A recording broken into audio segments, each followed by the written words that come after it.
Okay. Let's finish putting this deck together.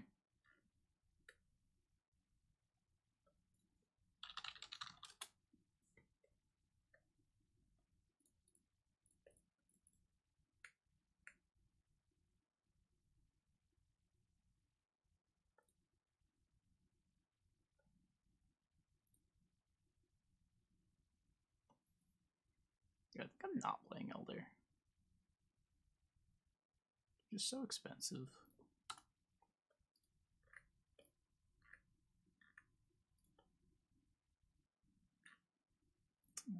Larvas. I guess let's throw in plumbers.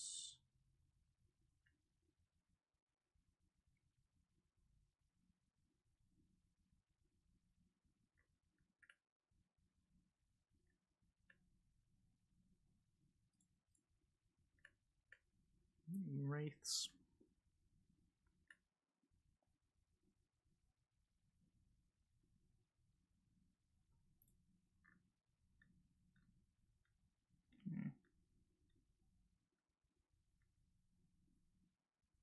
What's the catch with this Vamps list? We're just playing non-devotion vampires. It's the first list that I've tried that's playing Detlef over Unseen Elder too.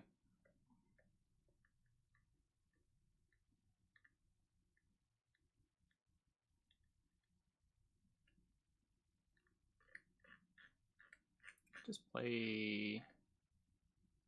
Just throw like a Purify in the deck. Could just play Riders.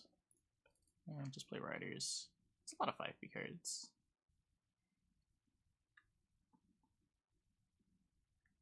Eh, it's fine. This TA probably could just be Crystal Skull. Looking to TA the Necrat.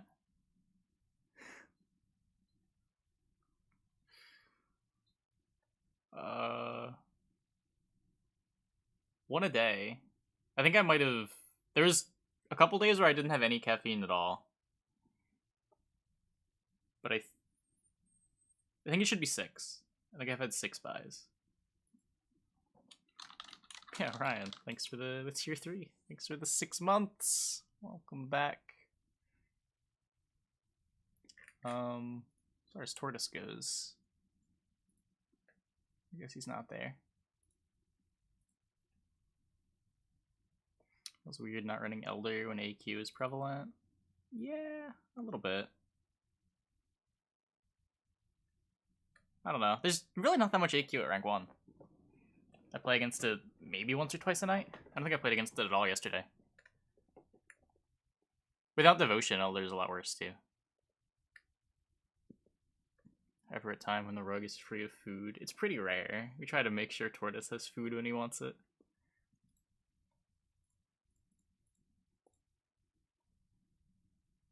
Hey, West.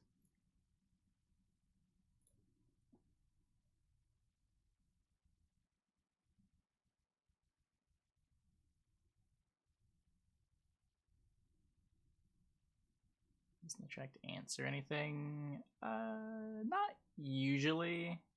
Back when he used to hang out by the door, it was a bit of a problem. Yeah, we're playing vampires. Non-devotion vampires. Hey, Ryan, thanks for gifting the tier 1 sub to Westphalian. Welcome, welcome, welcome.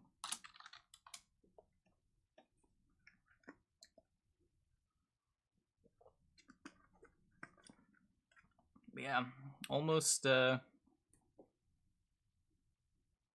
back to 0 caffeine, or at least back to feeling good on 55 milligrams a day.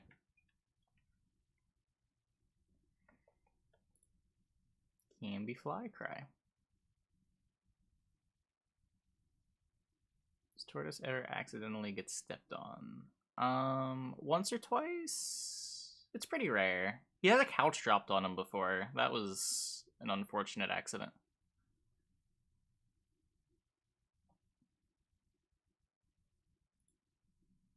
He was okay though. Just a little scared.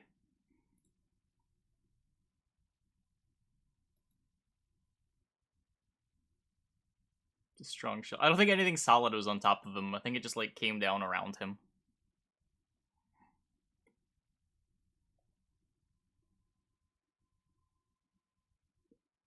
Couch is done X. Well, we were moving the couch and we didn't know where the tortoise was. We probably should have hid him away somewhere, but we didn't.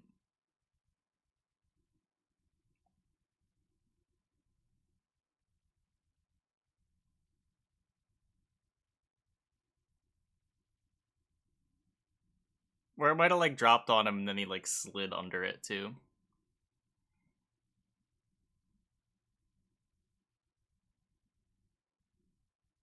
Yikes. Just make him keep playing specials. Check tortoise cam. Nope. I catch the games today. I saw a couple of them and I saw Red Dream was very upset with the coverage. But not really.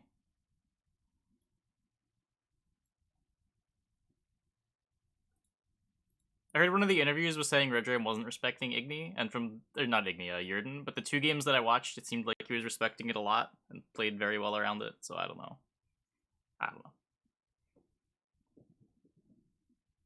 What happened to him? Oh, like years and years ago, he had a couch dropped on him.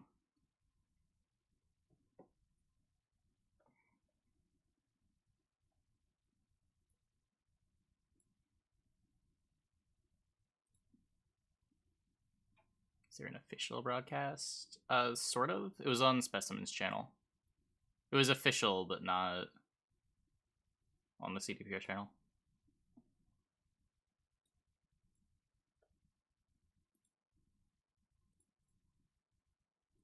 Bit of a janky flutter.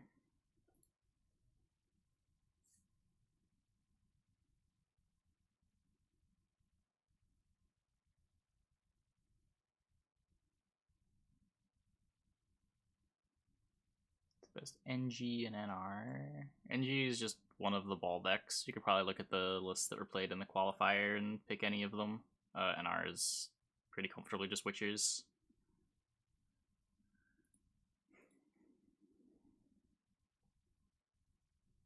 The official cast had a good amount of viewers.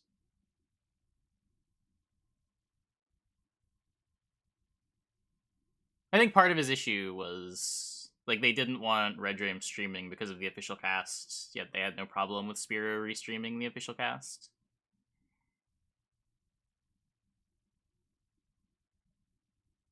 Well, I'm not losing on even, so I guess that's cool.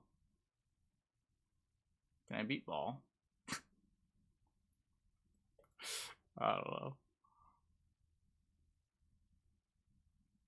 Yeah, which is an R is obviously still viable. Deck's good. It's like the NR deck of choice for most people.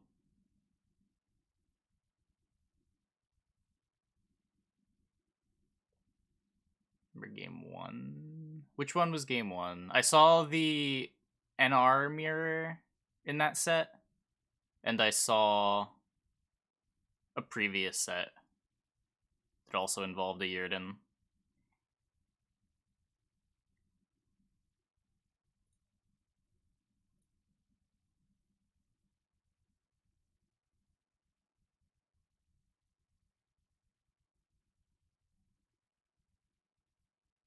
What's the new Detlef card do? So when you deploy it, how did he invo it? It makes Blood Moon for 1 plus the number of adjacent vampires number of turns, and then you can click it to deal 1 damage, and if you deal 1 damage to a bleeding unit, and if it dies, you get an Ekimara.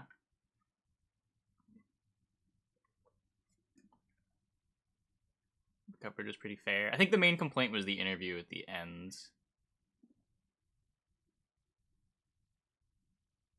Again, I didn't really watch much of it.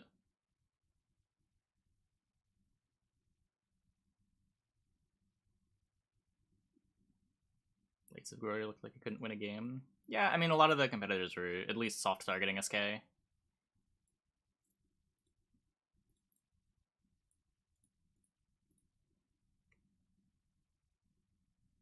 wrong with the interview? It was like a losers interview where they had players from the player that lost the last match's teammates on as the interviewees. It was just kind of awkward. I didn't watch the interview, I just know Red Dragon wasn't happy about it.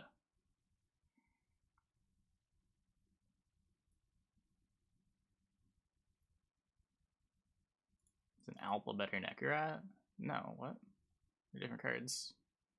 Nekarat's way better on blue coin. You just like Nekarat TA and it takes over the round. Alp is just 9 points.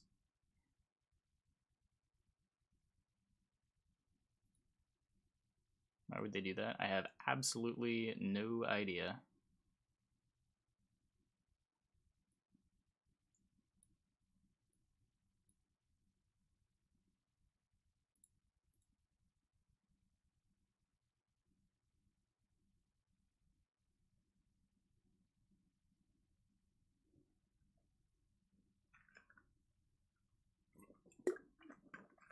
Okay, whatever. You got it.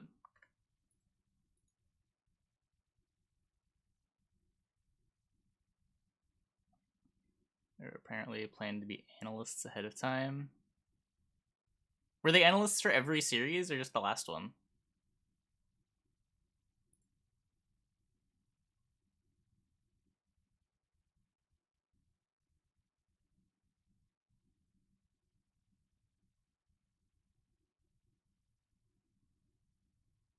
Cancel my Nero to find your Joachim. Nice.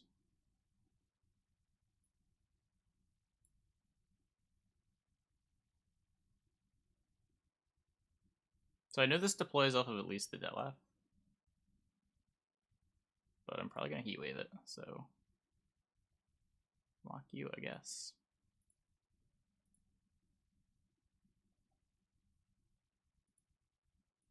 Might have been on earlier. Yeah, okay. I don't know then.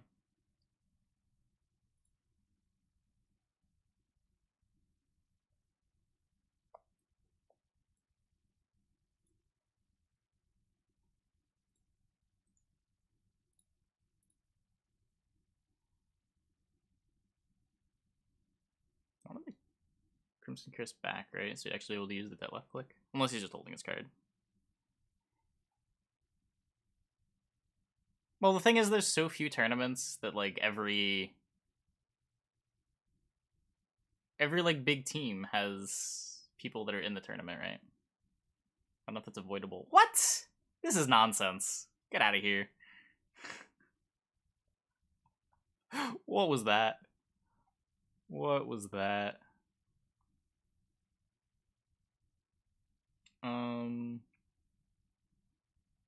So this is 14. It's short. So we'll do this. And then the heat wave.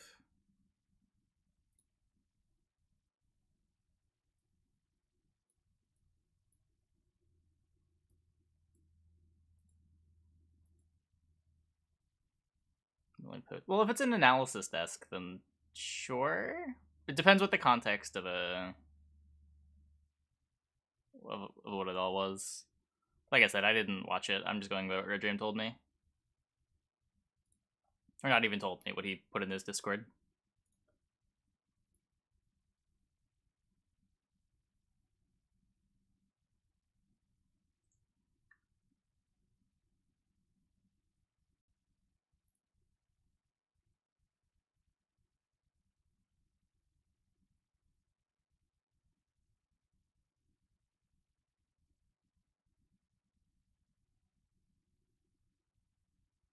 Line Pocket's probably the best deck by win rate.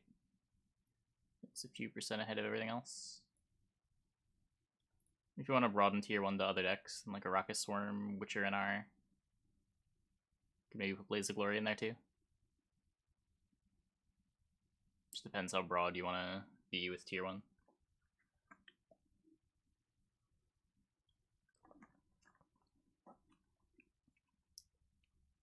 That's scary.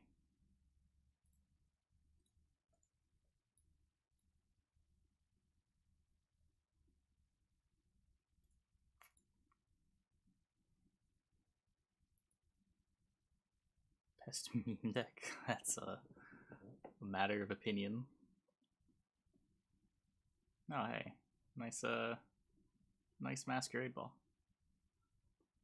What is this card?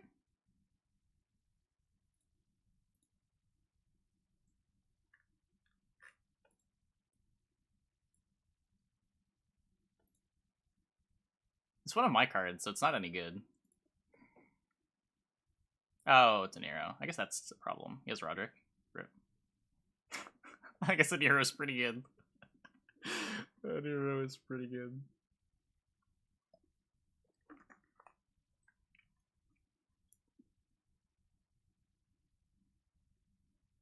Oh, he doesn't have Roderick.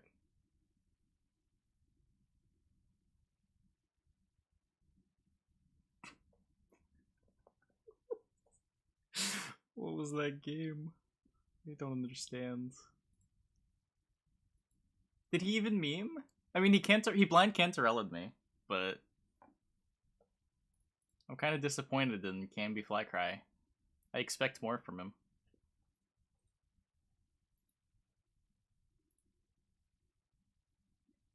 Roderick is literally on my board. Oh, yeah.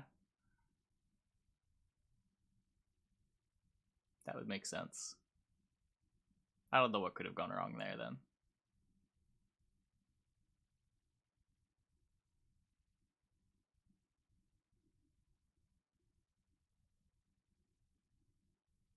Anything where the casters ask questions people is meh. Yeah, like that. That's always gonna feel more like an interview. Especially when they're like somewhat tangentially related to the players, like teammates of the players. I don't know.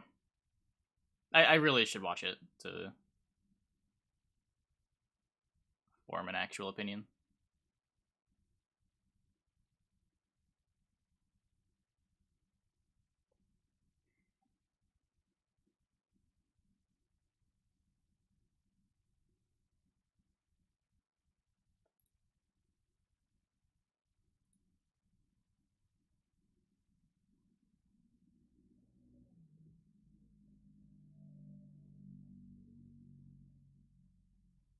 Do not need to be informed to make an opinion. I try very hard to not go spewing uninformed things.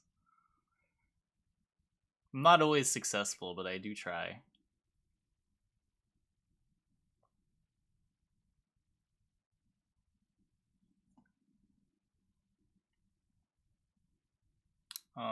So this deck never beats Vi, right? Just literal 100-0. I have a Heat Wave. That's cool, I guess.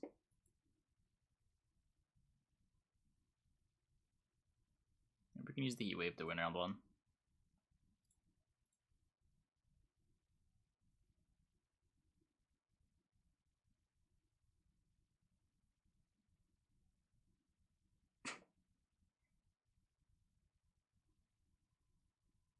I mean, realistically, this thing's growing forever.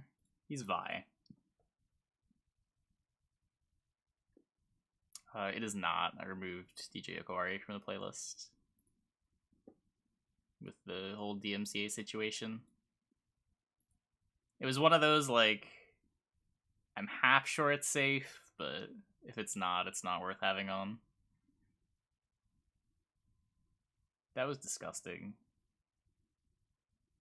I forgot that was a thing that could happen.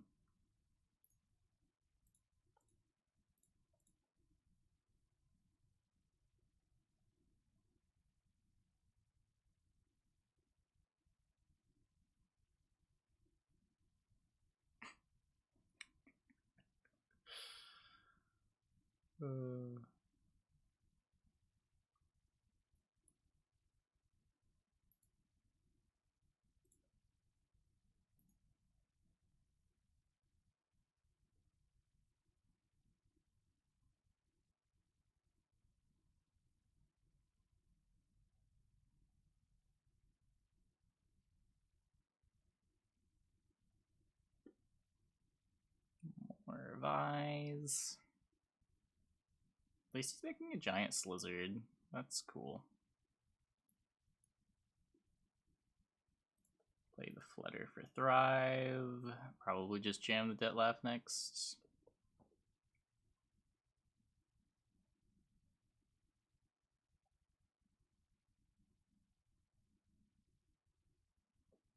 Sure.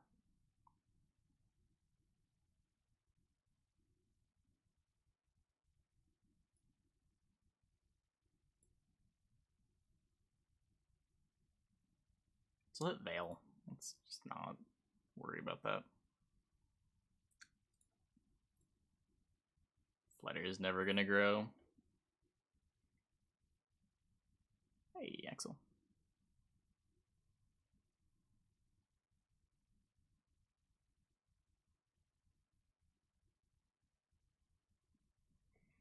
Okay, can I take this now?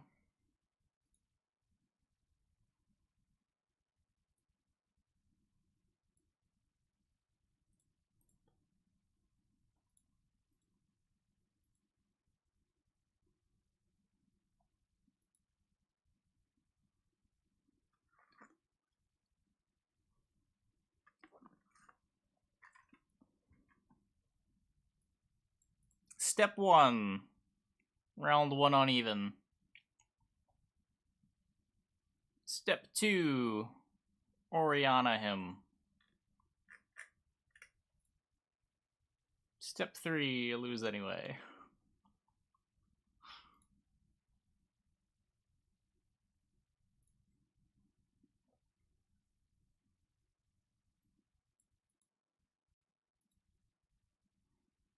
No scenes underwhelming outside of his deploy. His deploy is the main reason you play him, I think. The order is just a nice upside. Step 2, find units to bleed. Step 3, there are no units to bleed.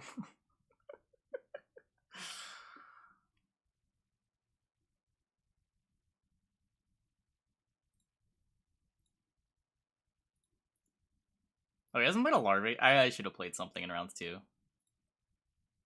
Yeah.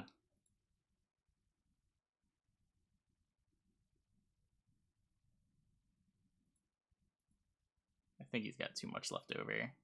I fucked up. I guess at the very least, larvas give us things to bleed.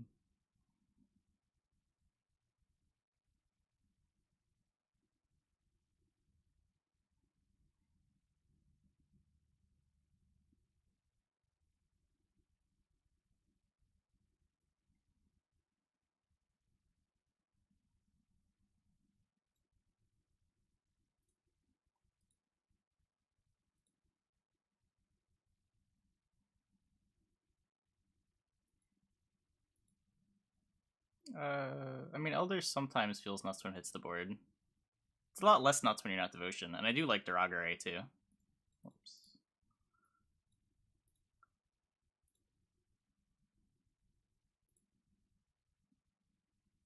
Like, you get Duragare, you get a Neuromancy.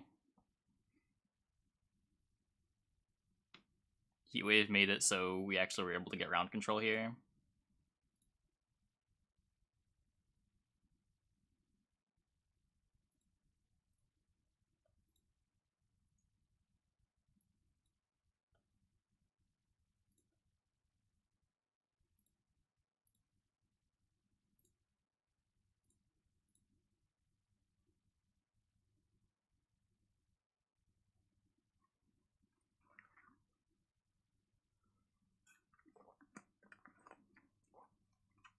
Now he plays Vi.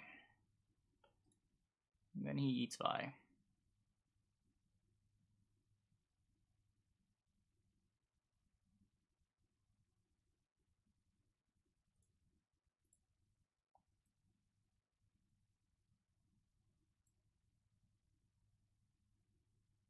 Don't really want to leader charge any of these things.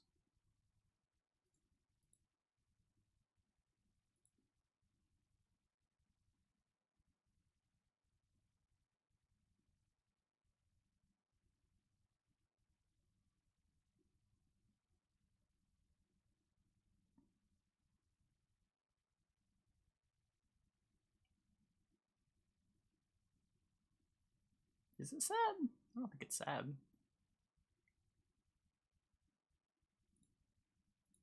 Nothing wrong with seeing the occasional Vi. It's sad when like every lineup has Vi, but nothing wrong with seeing a Vi from time to time.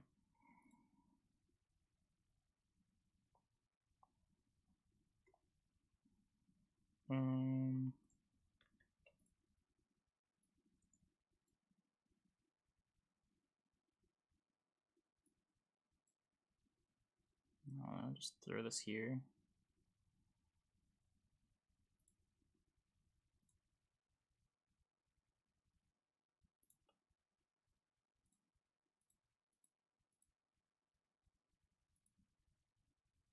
This decision making with Vi, definitely.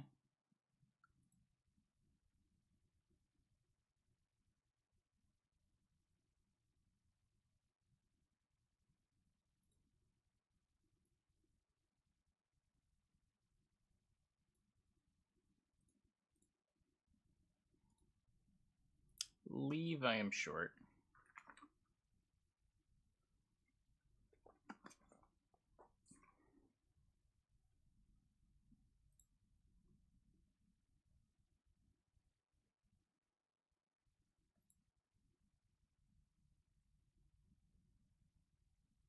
It gets to remove some of the bleeding.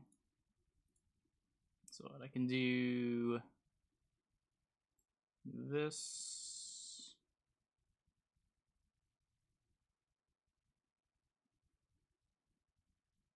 And then we got this.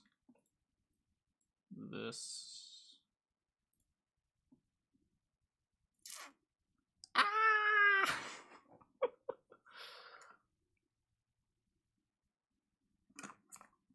Yep, Vi decks are centered around Vi. That's why they are called Vi.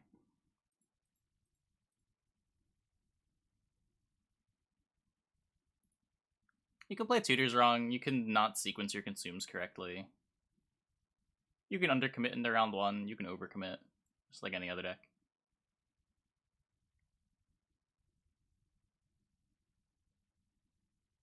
Did I miss 3 points on the Flutter? Flutter bled the Noonwraith, right? I don't think I did. The Crimson Curse ended up damaging the Noonwraith, it's shocked. That was just like Crimson Curse rolls going poorly, which happens.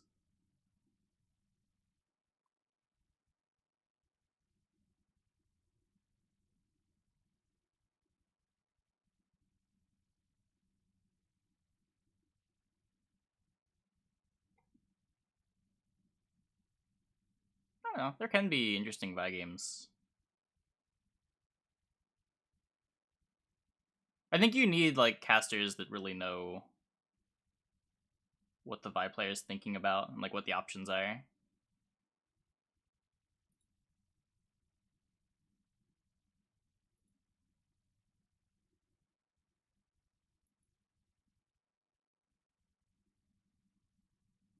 And just most people haven't put that much thought into the different lines you can take while playing Vi.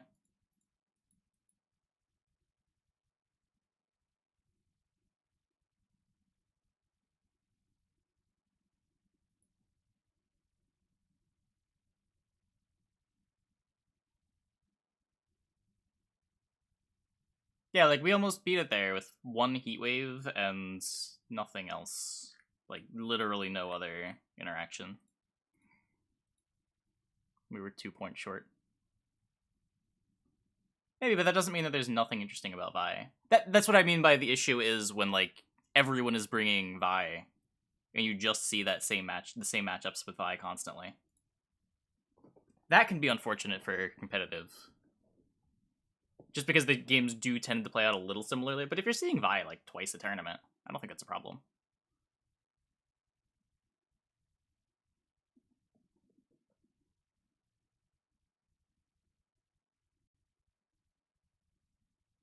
Until Yrden hasn't been. This past quali was the most that I've seen Yrden in a very long time.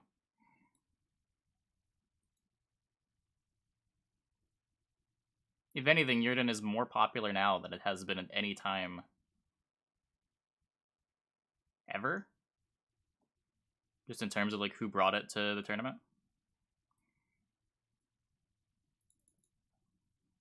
Maybe since the Skellige discard deck that played a random Yrden.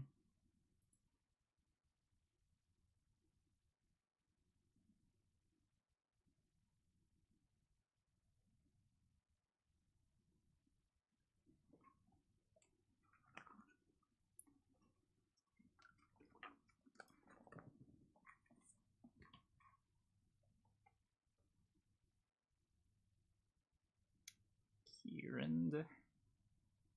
I guess we'll just get this down and then play the Detlef.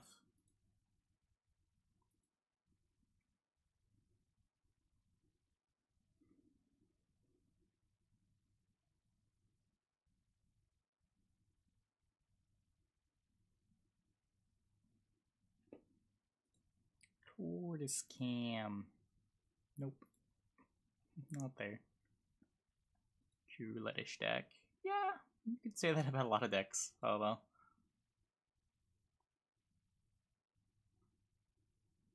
Conquest does reward, like, playing Q Roulette.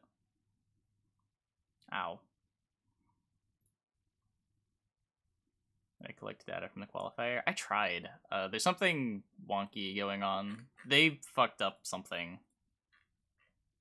Like, none of the matches, or most of the matches, don't have the bans in, and some of them don't have the coin flips, and that's fucking up my scraper. There is data. We can take a look at it, but it's not complete at all. Like, it's saying Redram played 2 matches the whole tournament, which is just not true.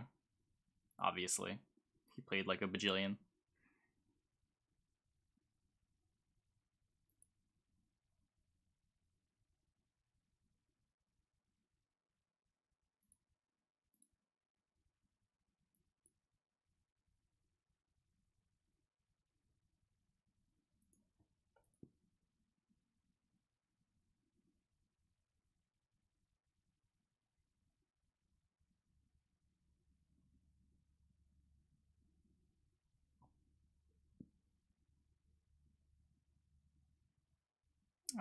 Yeah, you could give it like a power boost to compensate, but I don't disagree with you. Yrden's just bleh.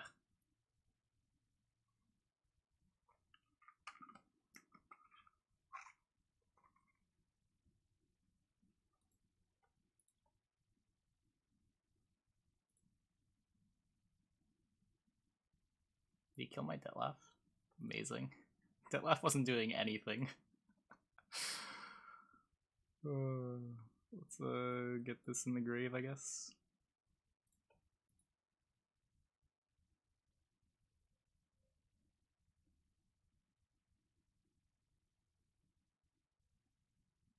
Oh, I should have used the leader charge. I'm not actually ahead here. Was the last turn of Curse? Oh, it was Detlef's Curse, yeah. Team qualifying with 2 matches played, yeah. I gotta figure out what's going wrong. Like, it's not throwing any errors in the script. I think it's just treating some of the matches as not having been played.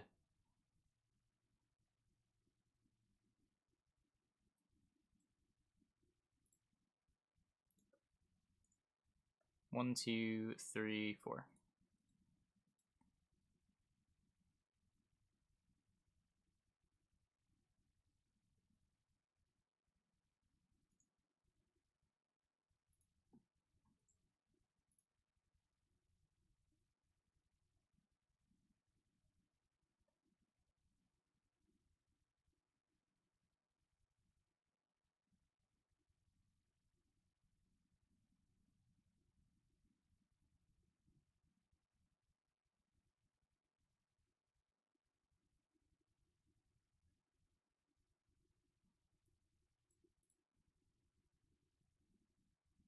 Should I be Trappist T? Should I just play this in round 1? Am I never gonna get it later?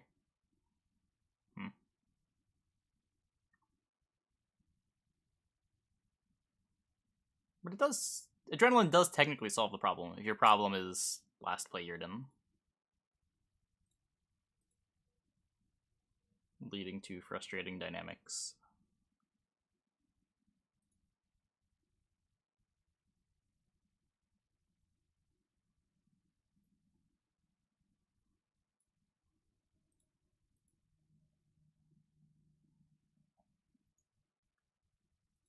What did he even heat wave?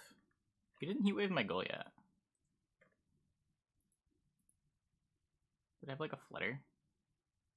Serpent trap.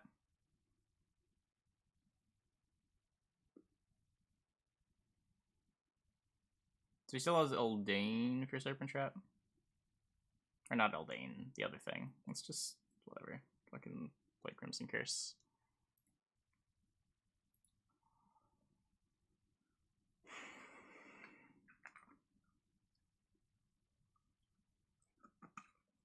Nope, not a tournament deck. Thoughts on Detlef haven't really changed much. It's cool in round 1. I guess it's fine to keep around 3-2 since we're not playing Elder 2. I don't know.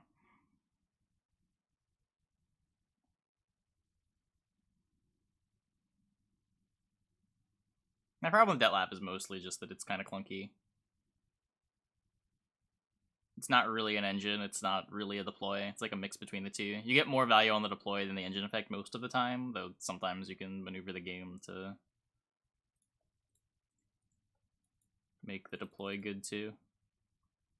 Or make the engine good too.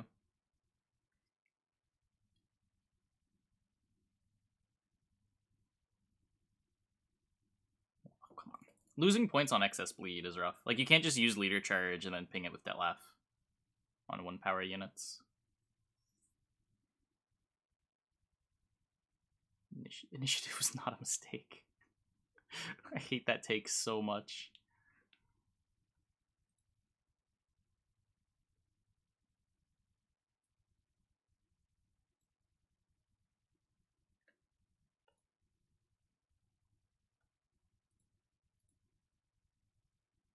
If there's anything that was a mistake about initiative, it was not having tutors work. Everything else about initiative is good for the game.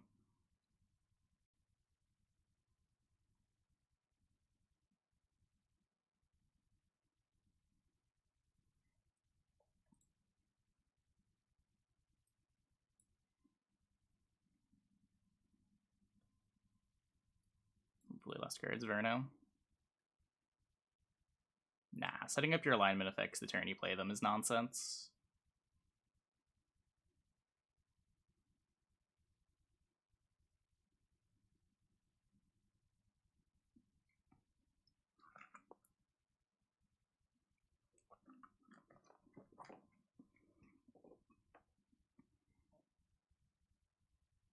Initiative was the only real way to maintain the feel of some beta Gwent cards like Scorch, without them just being really frustrating to play against. Maintains the back and forth feel of those types of cards, which otherwise wouldn't be possible with homecoming mechanics.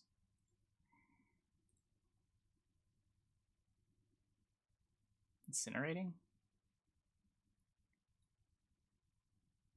Yeah. I got a bit of a haircut. Just trimmed a bit off.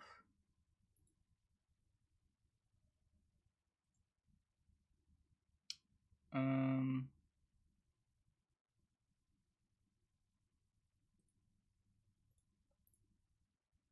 probably supposed to try for the Yigrin.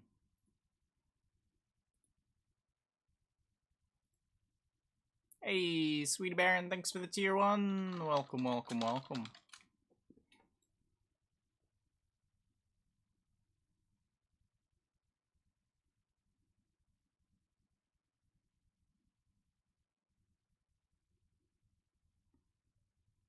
Nexus Bleed died. Who won round 1? I did. Like from Detlef? Yeah, I don't know, maybe. Got him.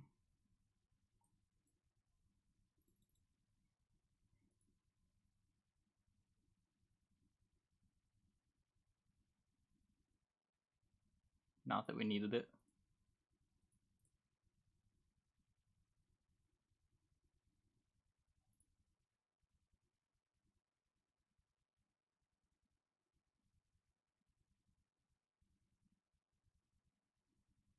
That matchup's really scary. I don't know.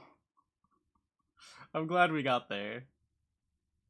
Oh, hey, Orphan T. What are you? What are you doing at rank 1? What the fuck? There's like 2 weeks left of the season. Not even. Don't get people running literal incinerating traps. If you want to go like full unitless, you kind of have to. There's just not that many good traps. Like incinerating's bad, but if you think of it as like a 3 power unit that deals 5 to the next unit your opponent plays, it's not that bad.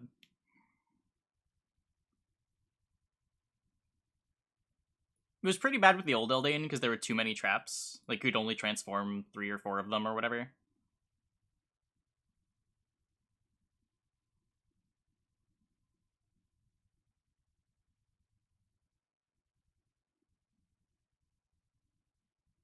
Worse than Thunder? You can't transform Thunder into an elf.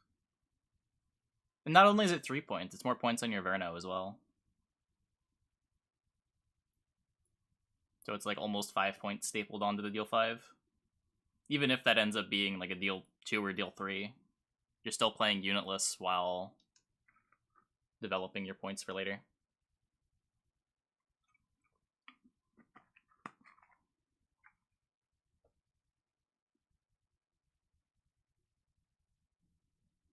Yeah, and there's some cards that it's really good against.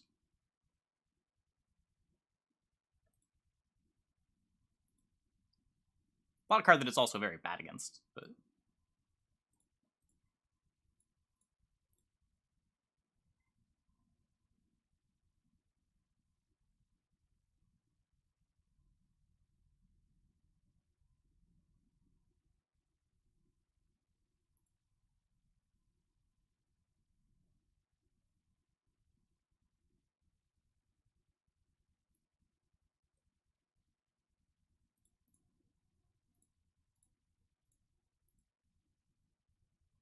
Let's keep trying to kill some drones.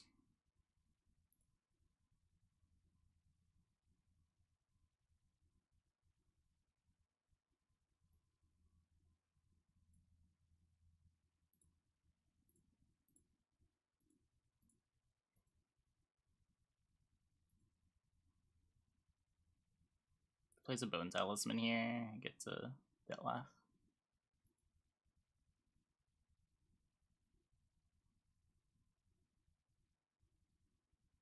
Finish your play. I don't think they're that bad. I'm sure you can get to 2,500 with traps. Maybe not in placements, but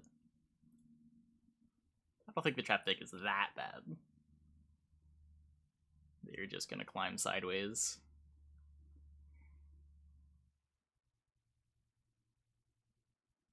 Really? It's giving us round 1.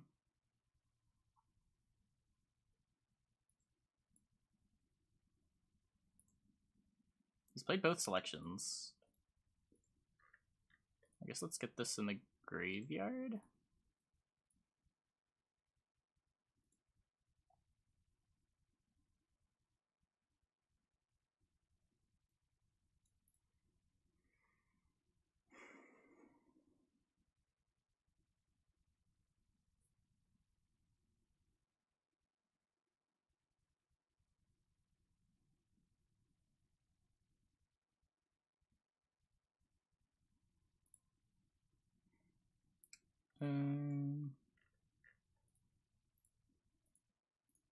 Okay. Do I think he's a Pred friend? He did play both of his selections. That does give me, like, Maniac vibes.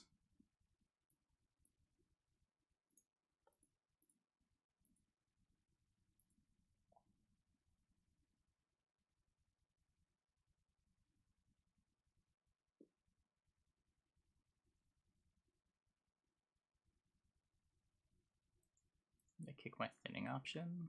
Did I kick my riders?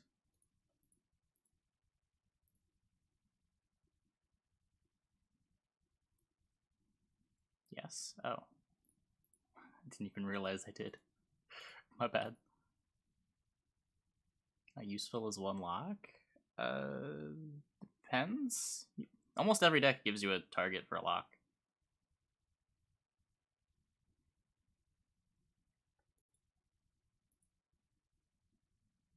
This deck's pretty low on interaction otherwise. There's not a whole lot of other good interaction that you can play.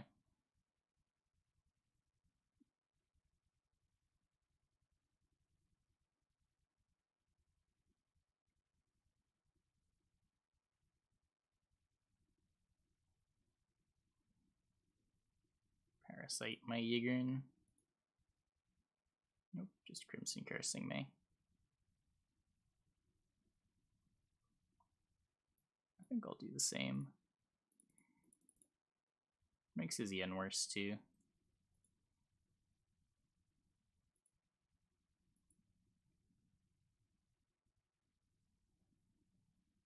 Oh, you could play Aguara.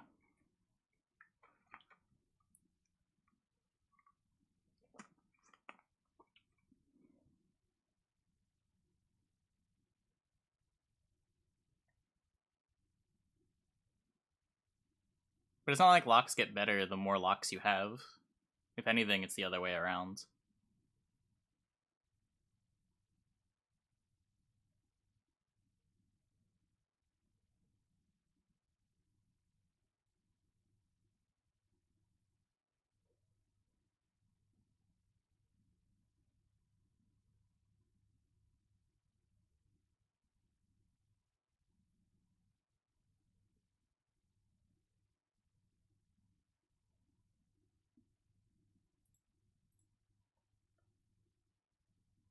Interesting.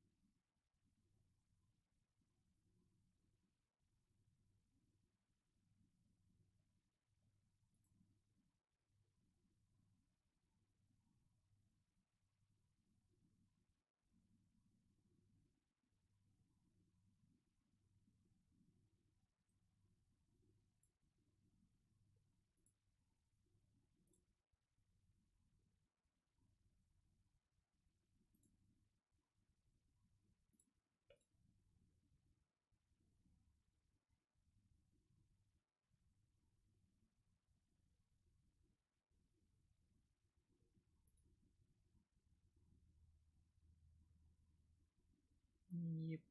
Let's trade this off too. I still have Oriana.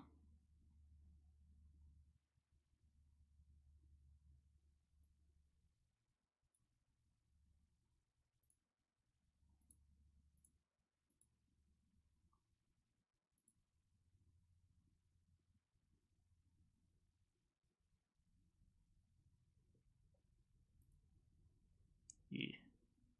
Nope, no tortoise.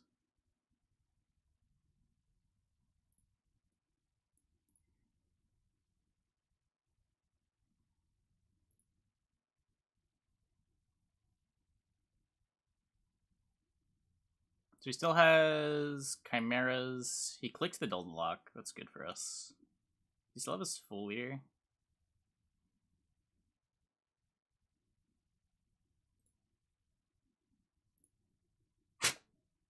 Yeah, okay. Okay. Fair enough. Fair enough.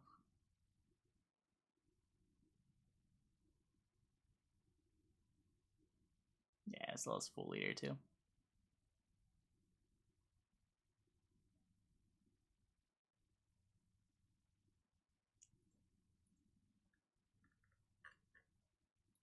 Seven-point Azrael.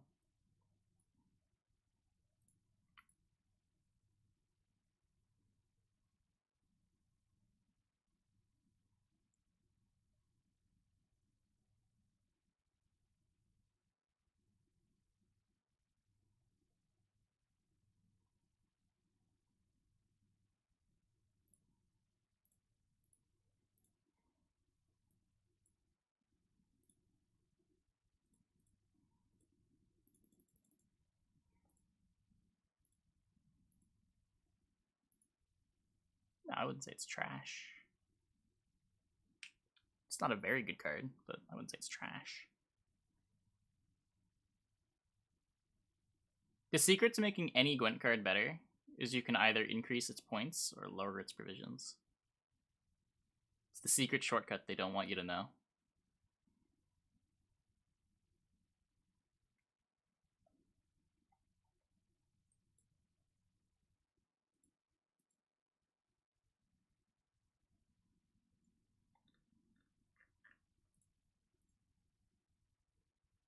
Requires bleeding things unnecessary. I mean, it could be, but if they want to flavor the cards that it can only damage things with bleeding, only turn things with bleeding into vampires, then I think it's fine. It's something that sets it apart from other 1-damage engines.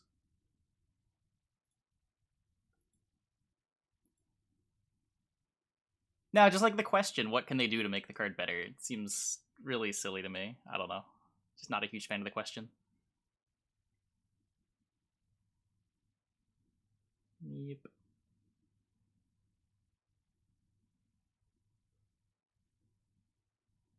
Yeah, if only I was playing Forktails.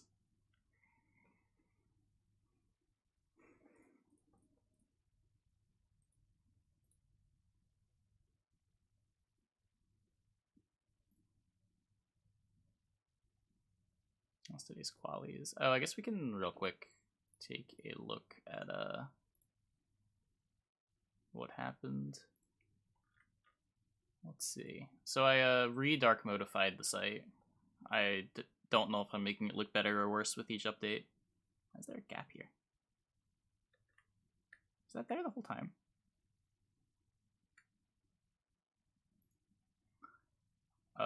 Yeah, so everyone brought Syndicate. Everyone but one brought Monsters. Skellige got 12, 9 Nilfgaard, 8 NR, 4 ST. Shaggy did get Raimed. This is all very misleading. None of these stats are accurate or final, as I was only able to scrape a few of the matches. If we go into the deck lists, you see some wacky stuff, like Wang had only played 2 matches, Pagaball only played 2 matches. This is just wrong. There's some issues with how some of the data is recorded here. In some matches, it shows the correct coin flips, and in others it does not, and that's apparently breaking my scraper somehow.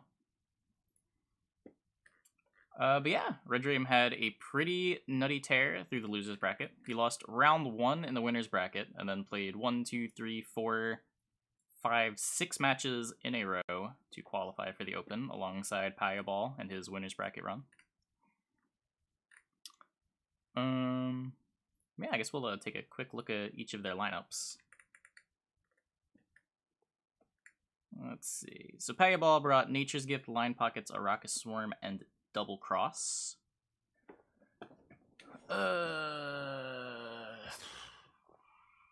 Anything spicy in any of the lists?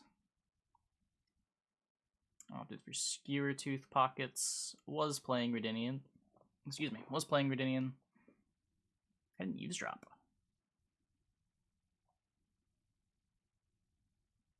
Smuggle for Firesworn, as opposed to playing an Assault in the 4P cards. This isn't his blind eye, is it? Oh, maybe it is. Is this deck that light on tags? That's crazy. The first full losers bracket run for an open quality? I don't know. I don't have all the data for that. I was serious when calling Heist garbage. Yeah, he was apparently soft targeting SK, from what I saw him say in Red Dream's Discord. Brought a Yurden and AQ.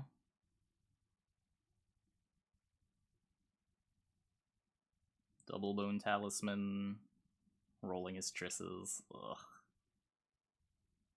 I don't know. I see how important selections are in a lot of matchups, but man, it feels really bad to miss your Triss roll. It's like the thing that I like the least about this deck. Normally I like these Arrakis Swarm decks, but they just feel so bad to play because of Triss rolls. Feels like a bunch of games come down to whether or not you can hit the Bone Talisman.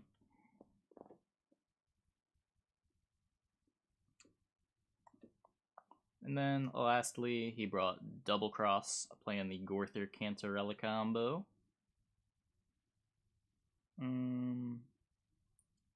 Tightening up the bronze package a bit from the Chinese list. playing just hunting packs, as opposed to both of the bronze thinnings. Slave hunters with no ramen.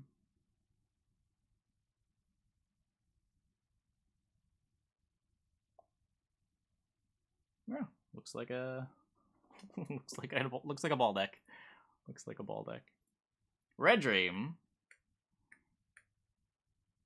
Data Scraper incomplete. Yeah, there's an issue with some of the matches. I don't know what happened, but for some matches the coin flip was recorded correctly, and in some it wasn't. And for some reason that's breaking my scraper. I have no idea why. It shouldn't be, but it is.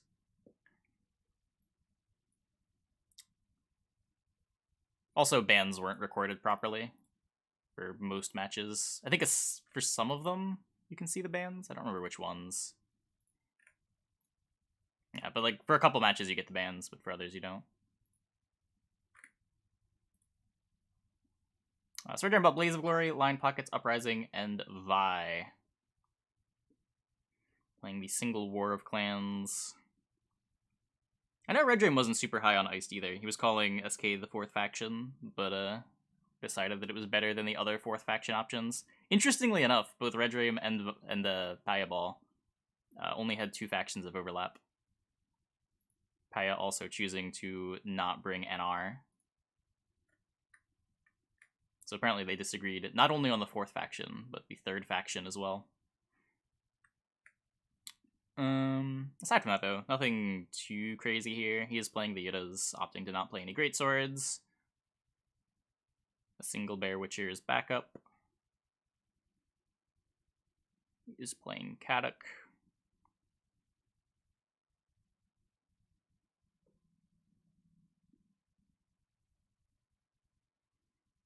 Next up, he brought Line Pockets, opting for Saul over the Pig, playing Flying Redinian.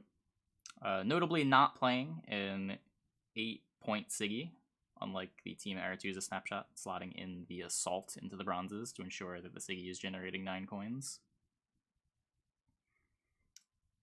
Playing the Pickpocket.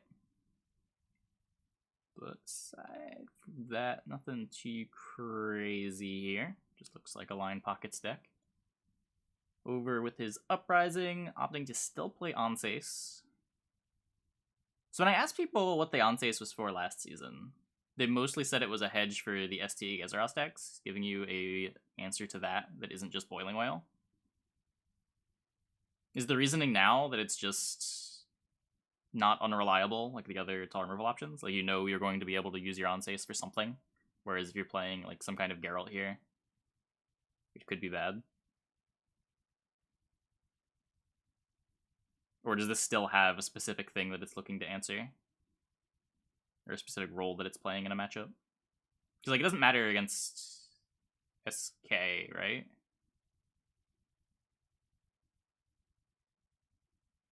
Against Line Pockets. I guess Line Pockets can try to like brick Vanilla Geralt.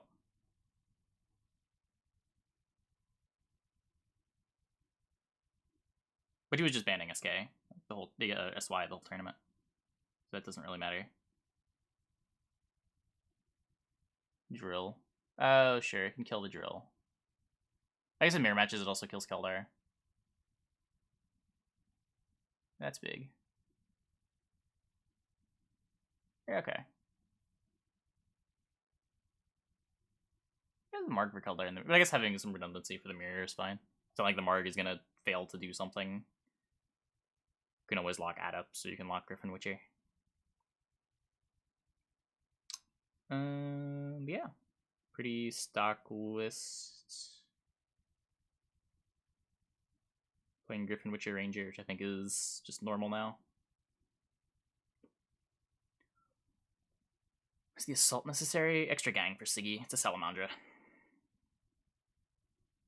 I'm only pointing it out because the Aretuza snapshot has a Ziggy for 8.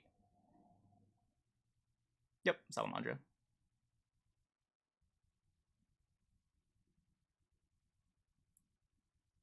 Just Monroe needs an edit for dwarves. Grivesh decided to bring Monroe for his dwarf deck. I think the reason for that is a Rocket Swarm. Like, the card actually flips that matchup, but And then lastly, it was just Wholesome Vi with double Forktail. Yeah, not really anything to really say about this list. This is very similar to the lists that were played in the qualifiers last season. I don't think any new innovations here. Very link to the bracket. Yeah, I can link the bracket. But yeah, Gravesh brought... I don't have Gravesh's decks. Why don't I have Gravesh's decks? Oh, because he didn't actually play any games according to... Fuck. Oh wait, his just name is...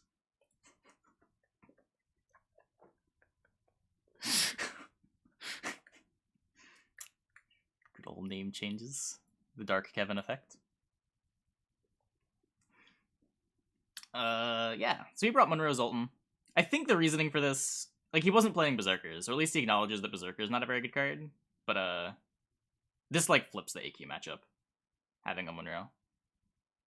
Well, it's pretty bad against, I mean, a lot of decks. If you're expecting a lot of AQ and you want your lineup to be better against AQ, slotting in the Monroe makes a lot of sense. It does give you another top end card, so you can like cut the Aneromancy for something real. Where like the other option, if you want a top end card as opposed to Aneromancy, you would play like either a Gezeras or Forest Protector, and then you have to find room for a Rebuke. Not necessarily something that you want to do. Playing cards like Rebuke too is just especially bad when you want to play a Dwarf every turn for Brewer, for Barclay, for Guard. All the best Dwarf cards. Dark Heaven a name change? Yeah, Dark Heaven is Cybers.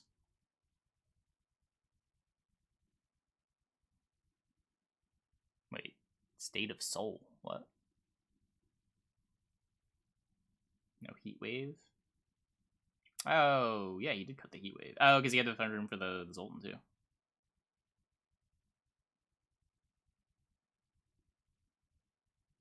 Huh.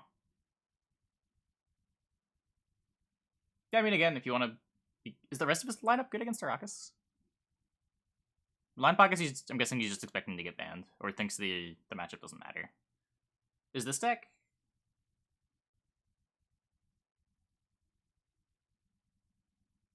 You have Ku. Ku is good.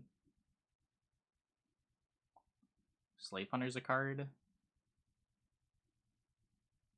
But, like, you're playing Leo, you're playing Invo. Yeah, I don't know.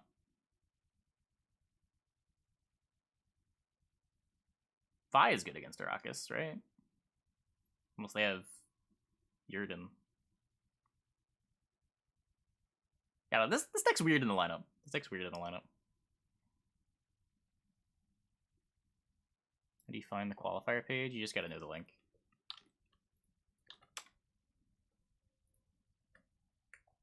The whole tournament platform is a mess. Yeah, I'd have to ask him what his plan was here. I don't think he's in chat right now. But I'm sure there was something to it. Okay. And then we can go over here. I finally sorted the bars. That was something that I should have done months ago. But yeah, monsters... We see in the top 100 and the top 20. Some of the placements have flipped around a bit. Nilfgaard and ST still on the bottom. I think that's mostly because both of these factions have different decks people play that tend to be suboptimal. These probably could be both a little bit higher up, though ST pretty far behind. SK and R, everything's really pretty close together. There's nothing too bad. Like a 2% difference between SY and the second place here. 2% difference between NR and SY here. Pretty sure these numbers are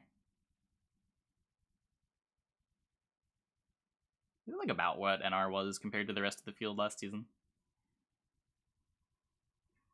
Did I solely develop the site? Yes. His plan was to win. Well, I'm sure there was more that went into his plan than just win. Sight no longer blinds you. You're welcome. I'm not sure I like the color palette, but I guess it's better than all gray, or what it was before. Fuck no, I'm not a front end dev, but I threw a front end together. Much like with EuroCG, I am not a front end person, but if I need to do it, I'll get something that looks like shit together. Let's see. All the NR high win rates are mostly just placements. Nick has an 80% with 35 games.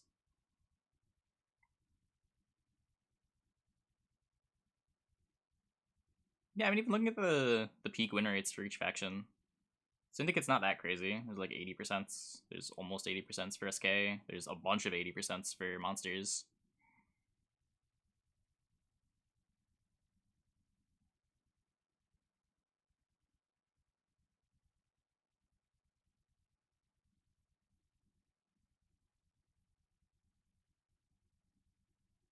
Yeah.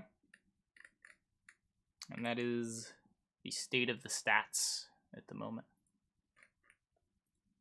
Still no tortoise, though.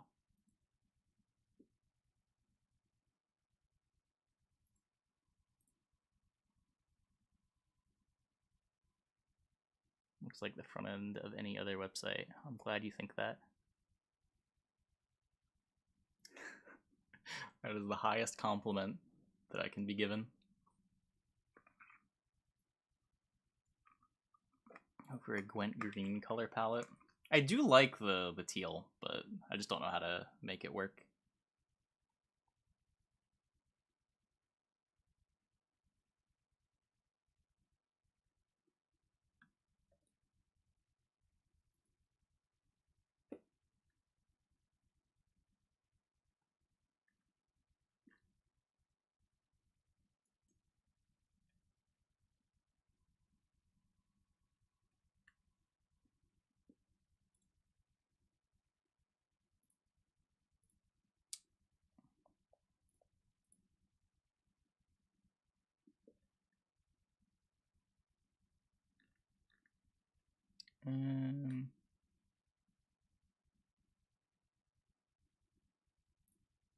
Yeah. Is in the open. Barton Tailbot and who qualified from the second quali? Yeah, no Elder in non-devotion.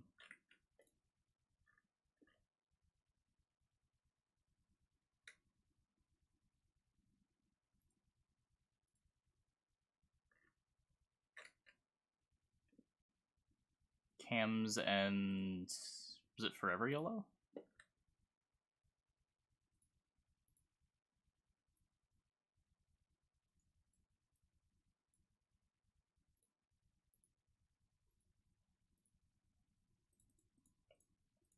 Who is Forever Yellow and alt? It's another one of those name changes. We should play Dolly with graphics.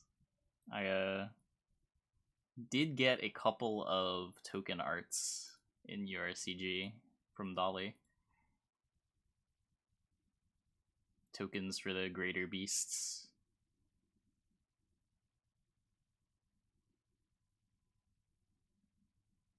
We played Elder Devotion a bunch earlier this season. I'm sad.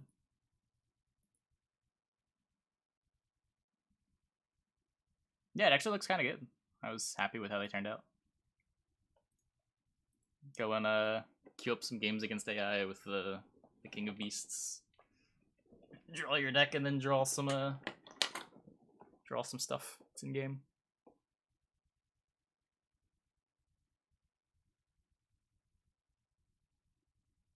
I think there's a puzzle that has one of the greater beasts in it too. Just want to see it quick.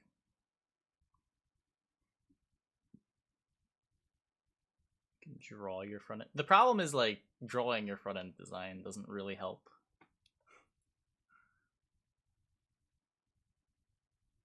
Front end anything is such a mess. There's so many interconnected things. You've got like the templates, then you've got the CSS.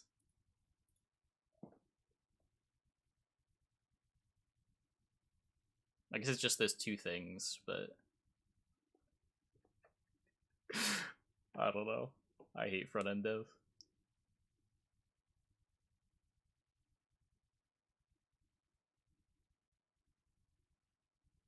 The deck we are playing. I don't think I have the deck link actually. I'll try to get it after this game.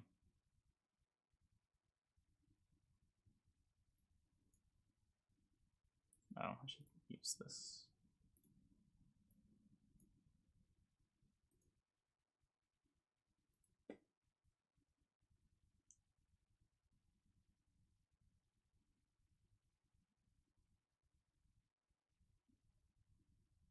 Yeah, he quaxed out his full test in my Oriana. I was very sad. It makes sense, right? Like, you want to play full test round one.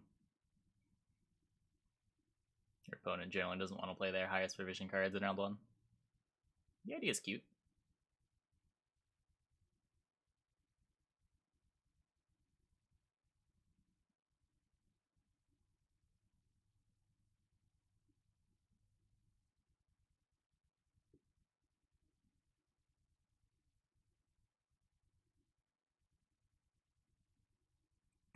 Sure. Didn't need that anyway.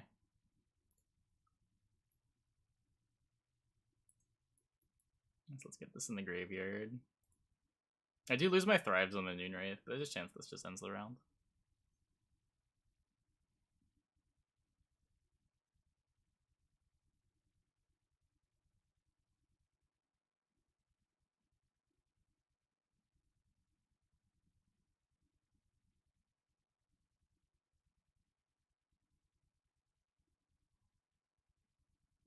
I'm actually pretty sure the sequencing is nonsense. Never mind, I should have played the Noon Wraith. Hey, Thomas.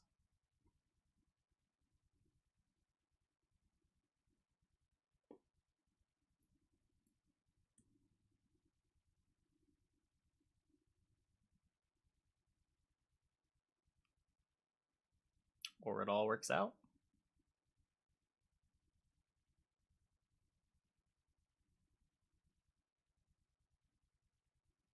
You can Anses kill the Yigrin, but he's still behind.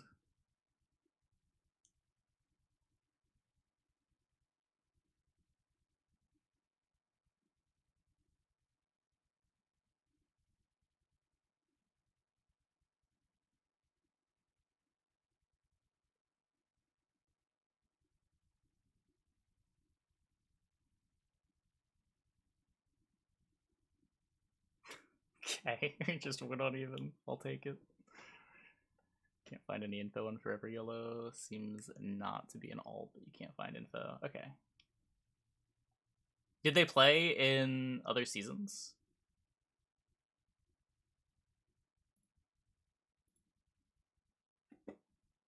The old the old leaderboards update with new usernames.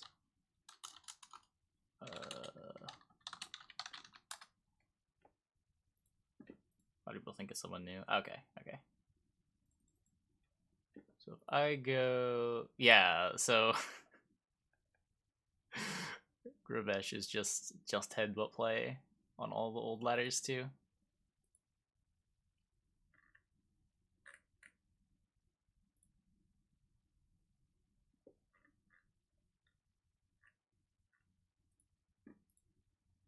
There's Pavetta.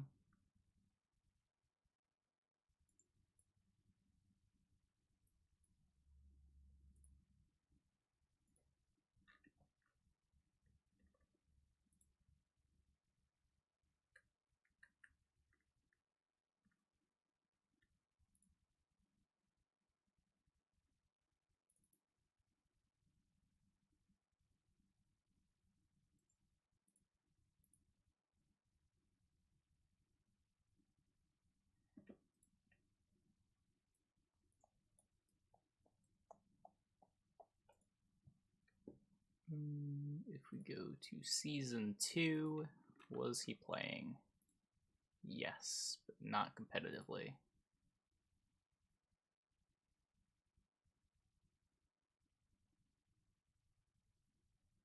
240th and Mahakam. Yeah, I don't think it was a name change.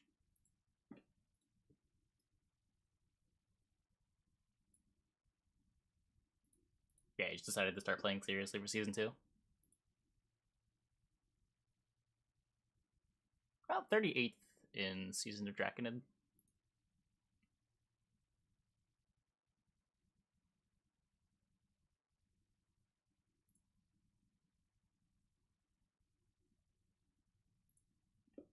Yeah, mostly just trying to stay top 500, it looks. Not even. I'll like get to pro rank and then stop.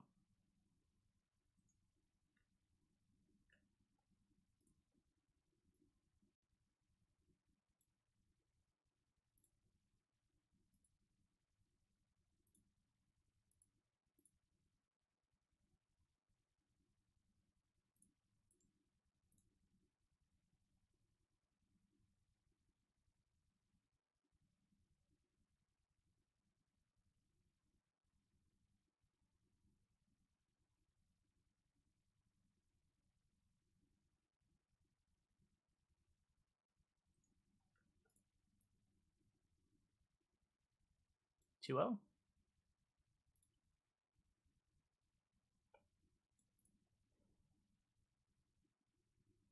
Well, the leaders are just in case, but I think this is just a 2-0.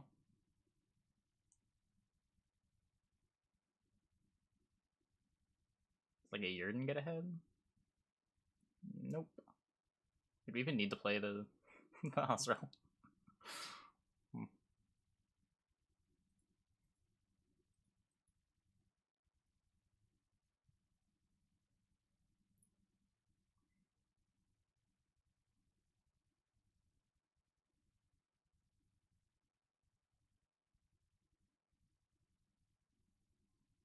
Yeah, looking forward to the Open. Should be a pretty exciting Open so far. There's still one more set of qualifiers next weekend. But even just based on who's qualified so far, it's looking pretty sick.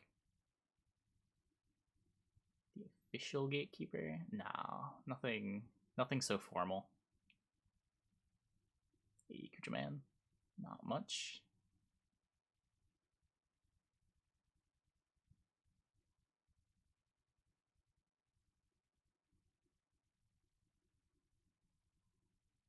Current meta should be similar to the Open. Yeah, I mean, it depends on what the next patch is, right?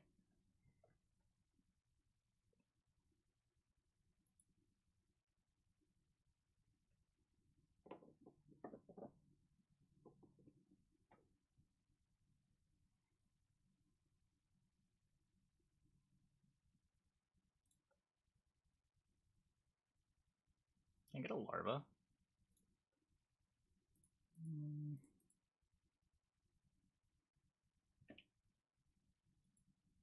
I'm a little worried.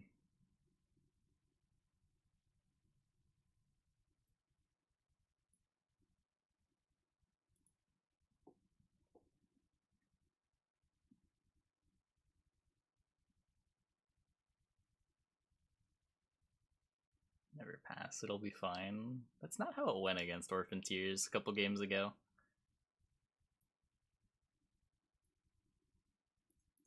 Yeah, Tailbot qualified in the top 16 qualifier last season.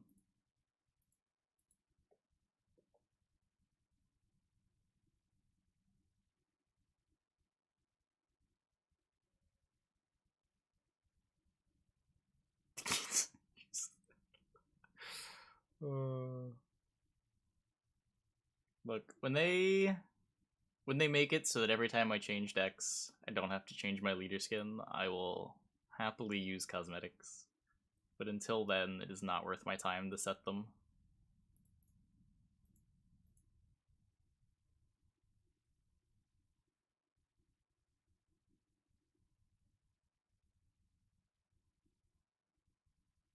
Like, look at this. I set the Happy Rat on a boat once, over a year ago, and it's still holding strong.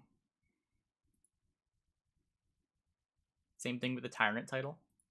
I set that back in beta. Still there.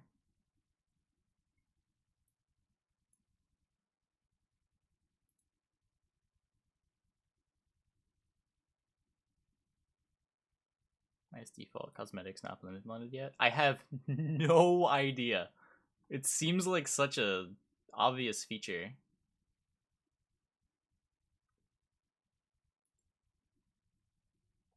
To just like let people set their faction preferences, but apparently not.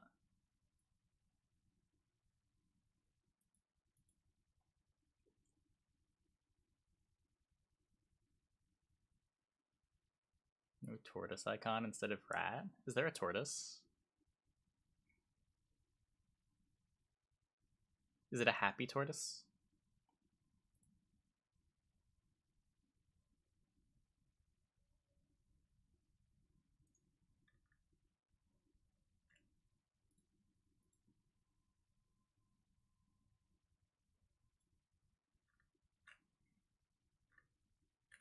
She's just an erode for larva. This is a mess.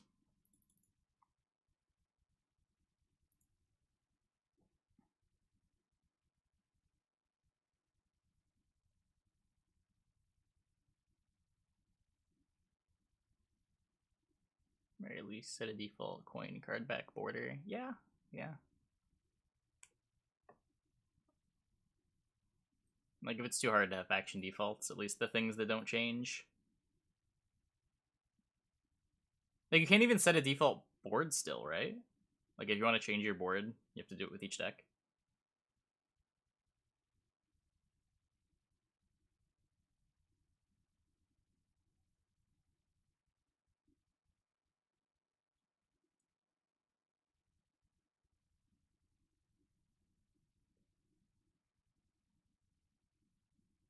Well,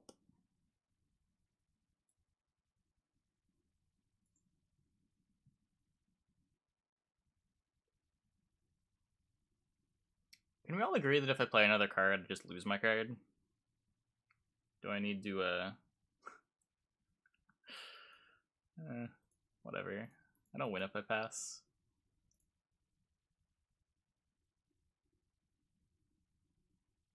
Yes, they had a talisman. 1, 2, 3, 4, 5, 6, 7, 8, 9, 10, 11, 12, 13. -4. We could click Gold Block.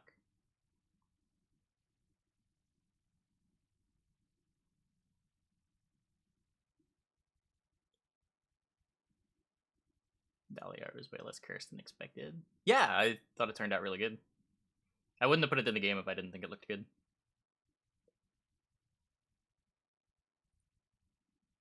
Okay, well, Draugr for Triss is a trade that I'm pretty happy with. Maybe his hand doesn't have special cards. Wouldn't that be funny?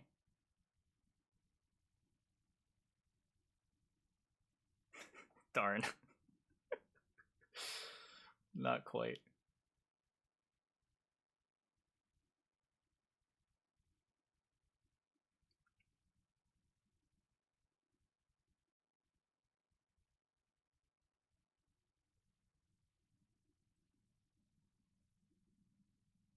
You might have just forgotten that it was a beast.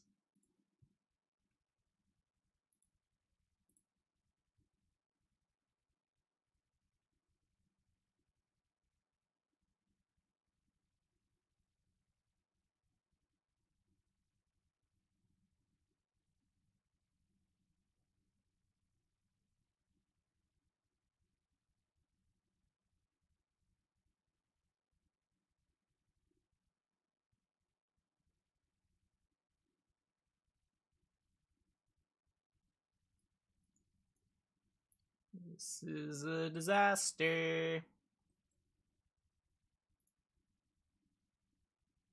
Next turn I jam the Orion full leader just to try to survive.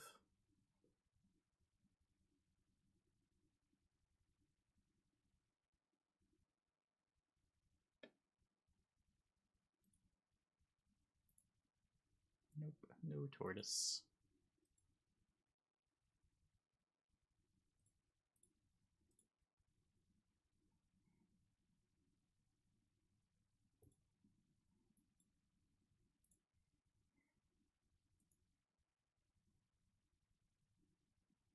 Random row.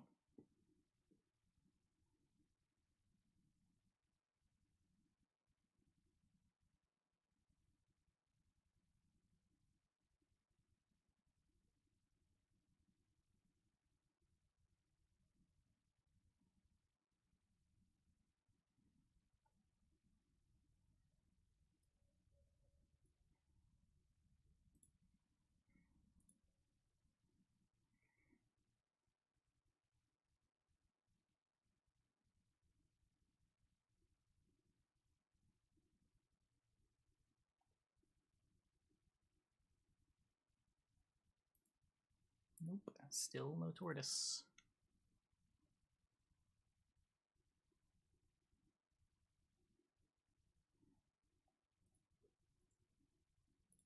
So my Azrael is 7.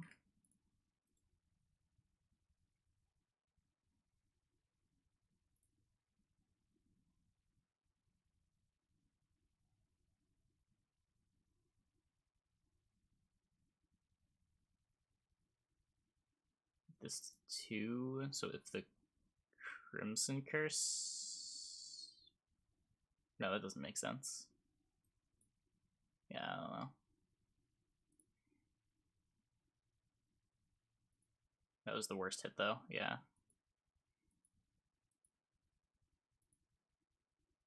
I should have 1 more point. I don't think I had a good hit, though.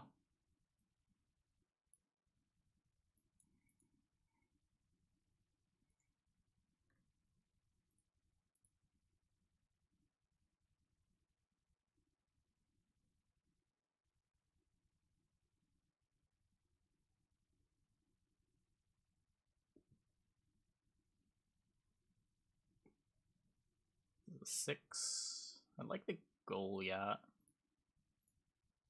Nice. Sure.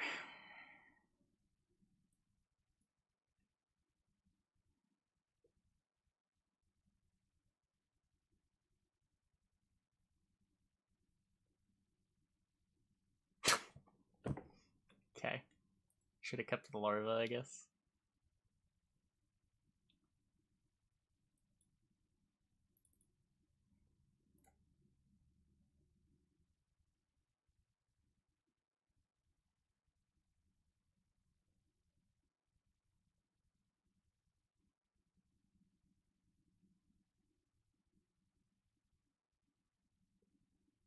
I guess there are very few ways that the larva is ever worse than the Noon Wraith.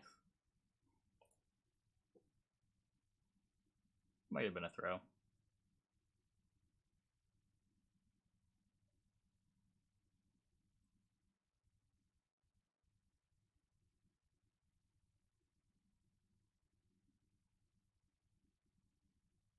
Nice. I'll take a tie.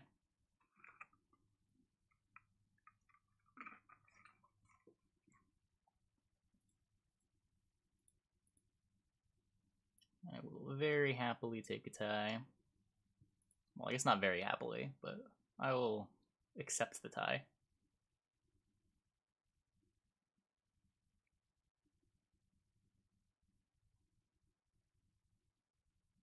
Yeah, I don't know. That it could be a card.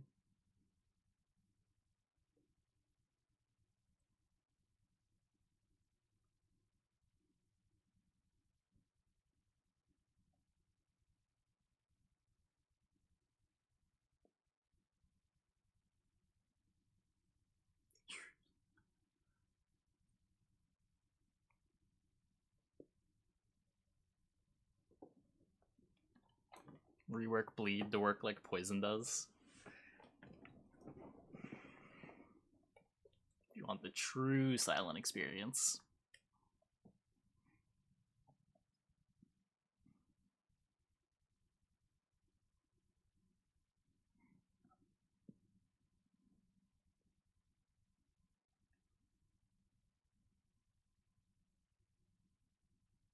I think artifact impression should work how it did in beta.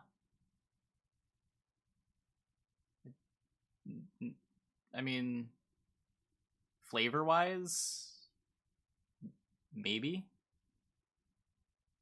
Obviously, you make it more expensive to compensate.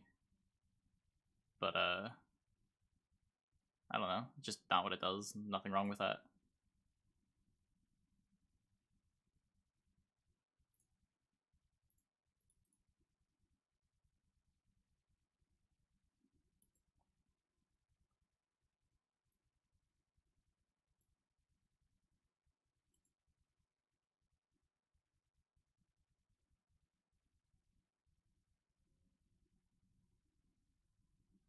Don't think we need more heat waves. Not more neutral heat waves. I could see more, like, faction heat waves.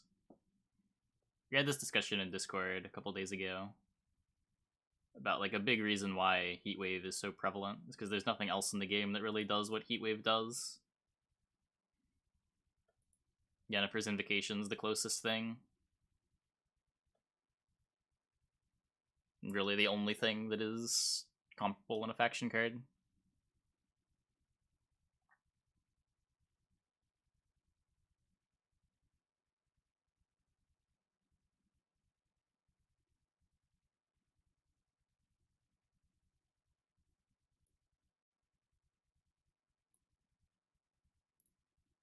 Nah, removing artifact removal was fine. That was definitely not a mistake. The Bomb Heaver dynamic was so shitty.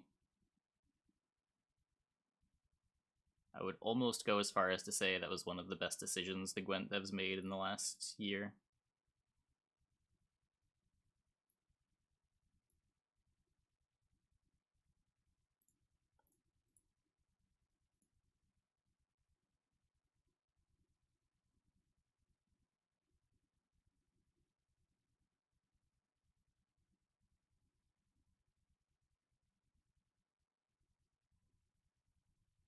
Not only is it like 5p removal on 13p, which isn't completely fair, because like you get an engine out of the scenario, but like you also have a body. It was just such a shit dynamic.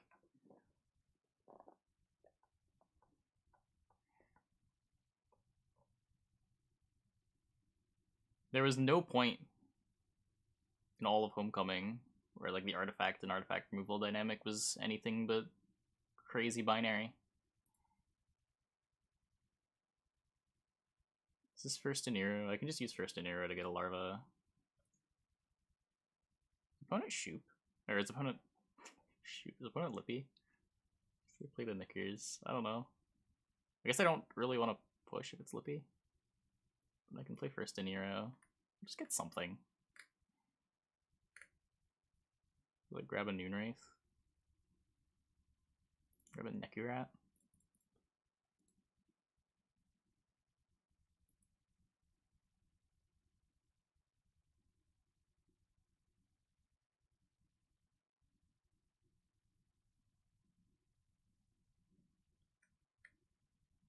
Yeah, like the idea behind scenarios was to be artifacts that still did something when they got removed by artifact removal.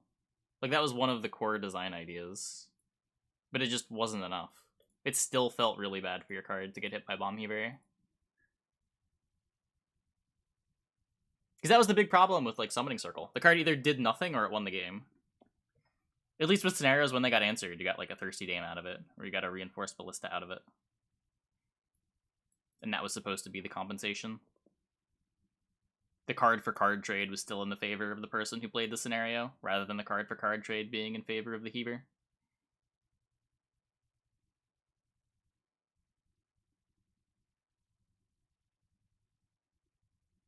Scenarios came, Bomb Heaver had to go. But that's the thing, the scenarios were the least problematic Bomb Heaver interaction.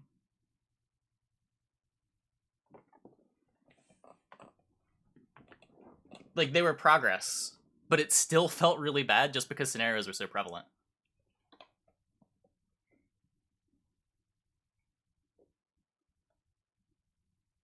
Even if on a per interaction basis,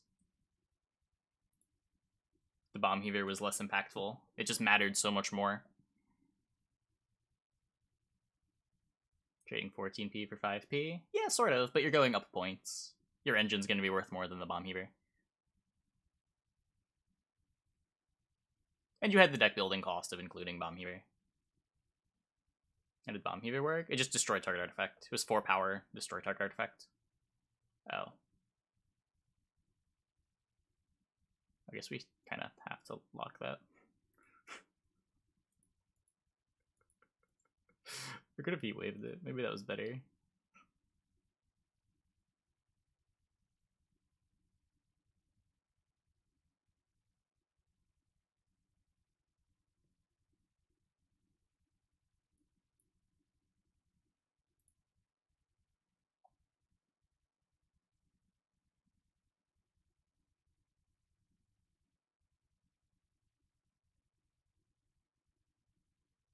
Snelker, for example, you lost. Yeah, of course, of course.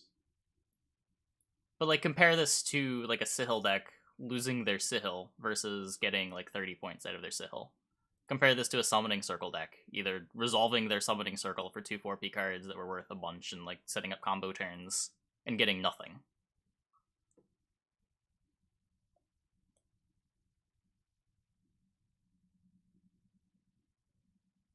As far as previous interactions with Bomb Heaver goes, the scenario ones weren't even that bad. That just goes to show how bad the previous interactions were, though. Even the attempted fix doesn't go far enough. I guess we'll just Crimson Curse him. Sure.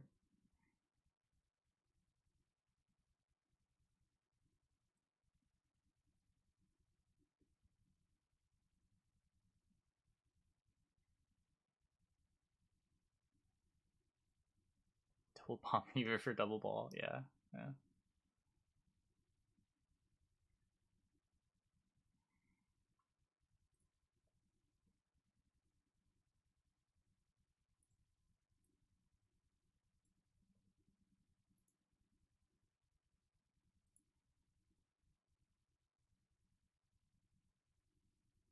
Fool, Blood Moon.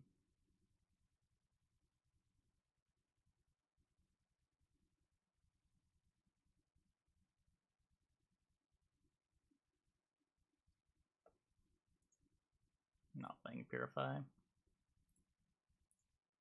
I'm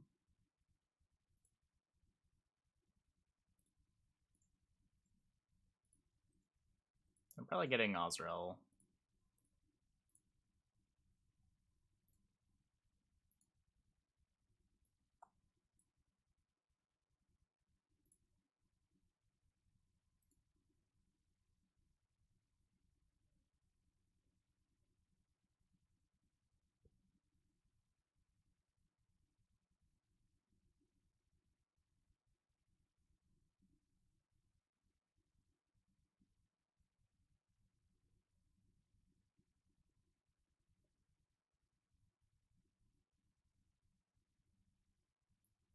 Just throw more bleed on the board.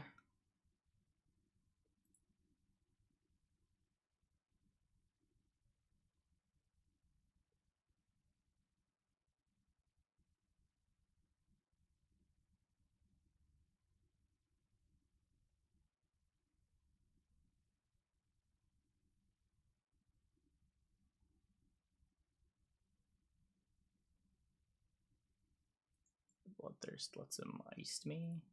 Not really playing around that.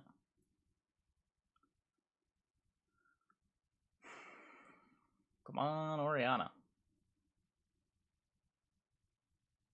He's not really playing iced, right? Oh. He's playing Igni, though.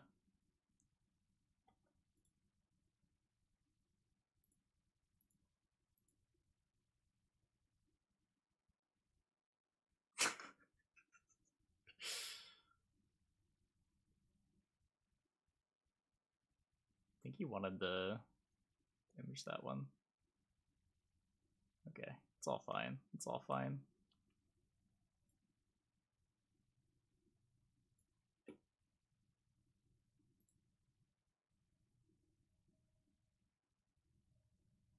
So this is gonna die. It's gonna res one of these two, one of those three, or not.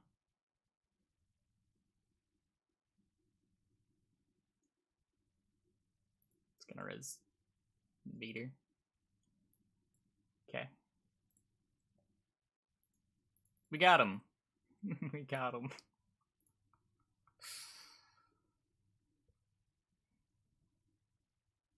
Yeah, not the most exciting Lippy game for our Lippy friend.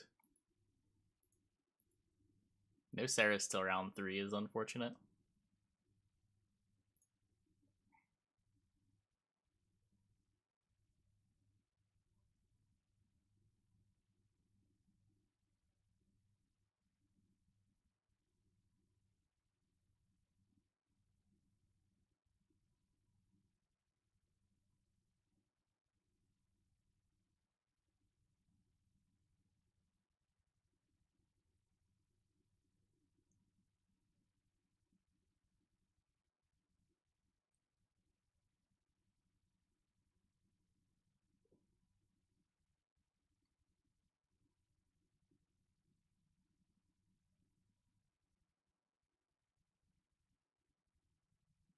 Next game. What do we got?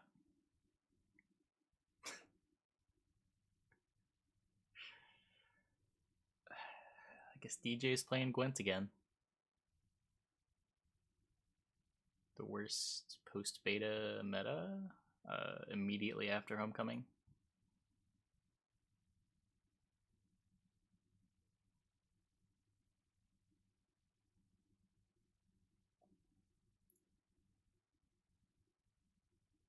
It's been a pretty steady increase. There have been a couple dips. Like, I didn't like DJ Full Test. I thought that meta was awful.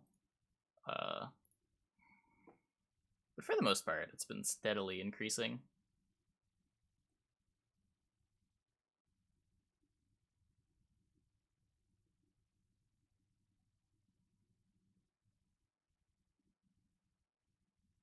I would say maybe from Merchants of a Fear until they finally reworked Bombgiver was a steady decline, but that was a pretty minor decline.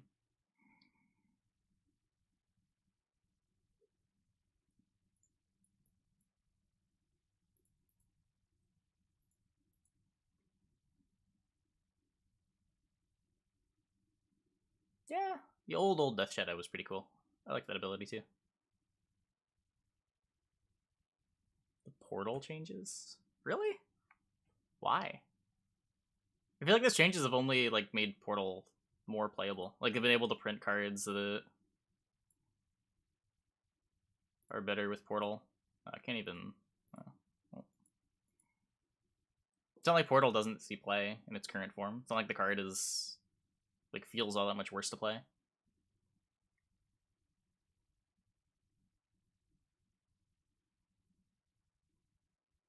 D1 Proto, yeah, I really like Proto Flutter.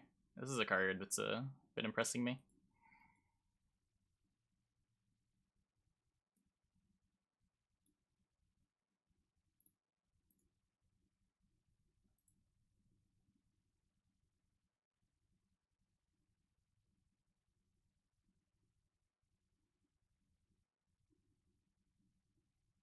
Yeah, exactly. They might have been more hesitant to print something like a Bear Witcher Adept if they weren't also changing Portal.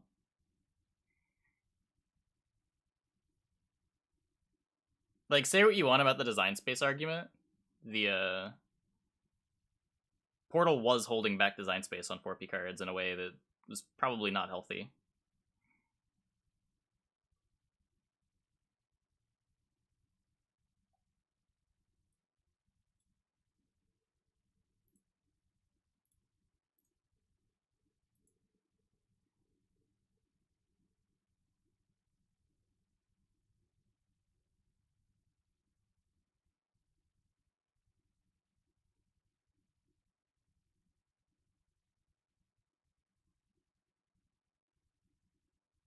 Yeah, I mean, maybe they'll do another pass and make some 5P cards, 4P cards.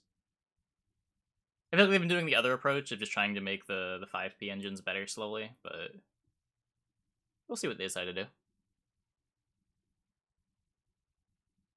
Or they did downshift Vernos Command to 4, yeah.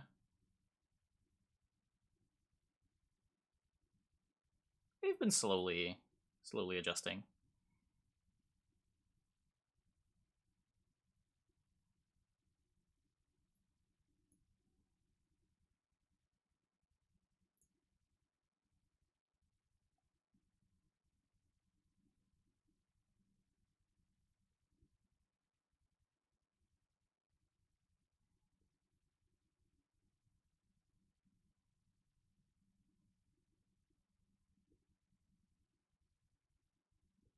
Wait, is Cut Up Blackies 5P? I didn't even know that.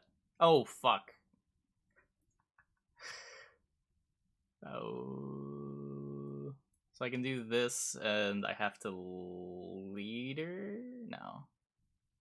No, we're good. One bleed, one bleed.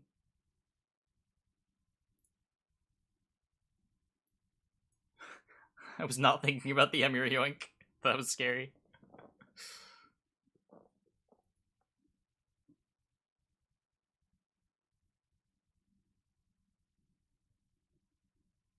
Yeah, they buffed Nausicaa again. They've been slowly... retweaking some of the portal changes. There were just so many of them. Like, it was impacting so many designs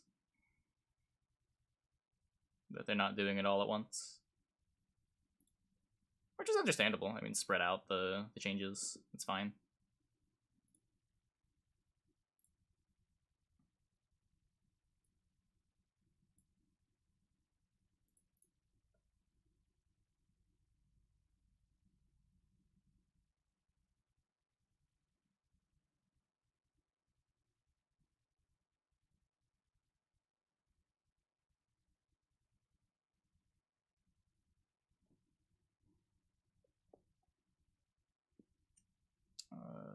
I don't think there's anything inherently wrong with a neutral archetype as long as there's faction cards that differentiate the archetype between factions. Like Witchers. Witchers are a pretty good example of this, right? Like there's a bunch of neutral Witcher payoff cards, but every faction builds its Witcher deck differently. As long as there's a split and it's not like fully neutral, I think it's fine. But like once you start being able to play the same deck in every faction, I think that's problematic. Yuck.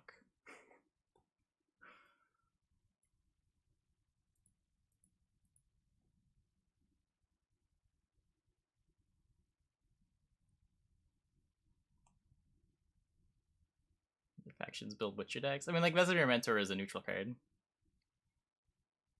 Stuff like Leia was a neutral card. Berengar is a neutral card. People have played Berengar and Nilfgaard. It's not unheard of.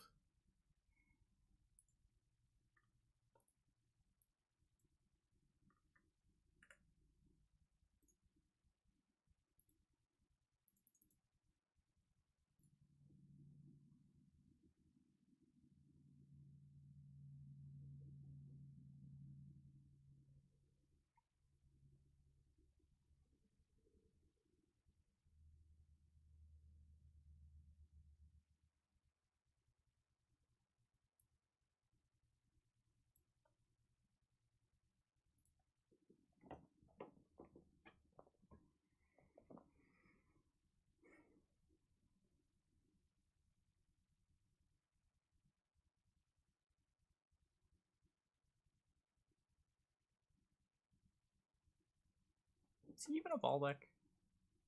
Probably. He's playing Ben Morlem Hunter. He's playing Emir.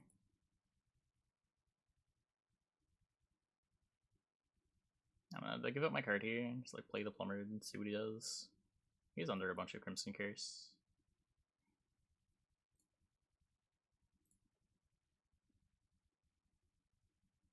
It's not like getting ahead here is free. Oh, I said a bunch of Crimson Curse, but the one that mattered was running out. Never mind. Okay, we just get the Enforcer.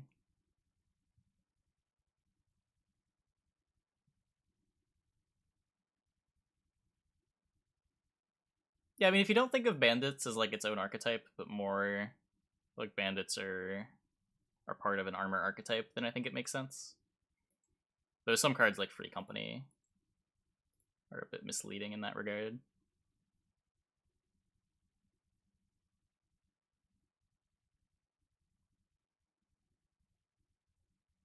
Oh, okay.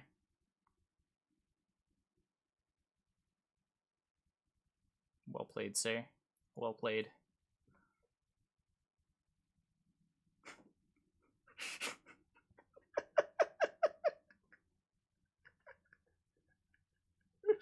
Poor guy.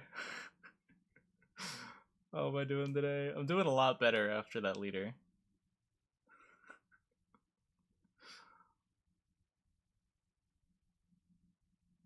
Changes from the last Blood Scent deck? Yeah, we're not Devotion.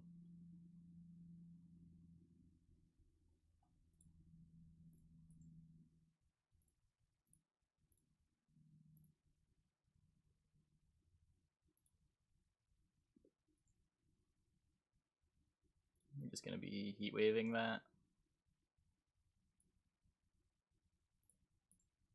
I'm gonna be heat waving it. I don't want to bleed it.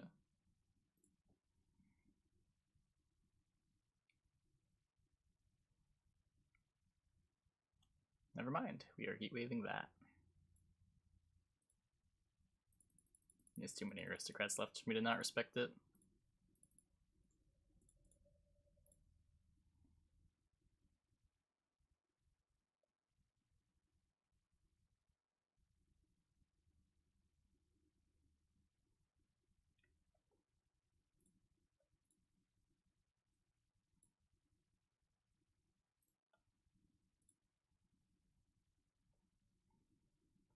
It's a pretty bad Osrel.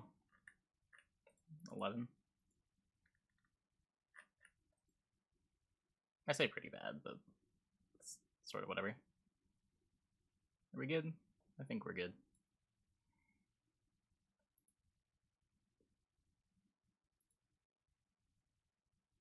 Good thing we got his leader. Yikes.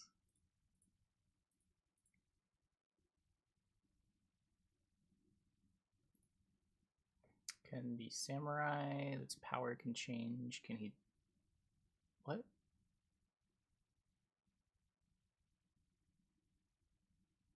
you talking about Olgierd? Damage doesn't affect him.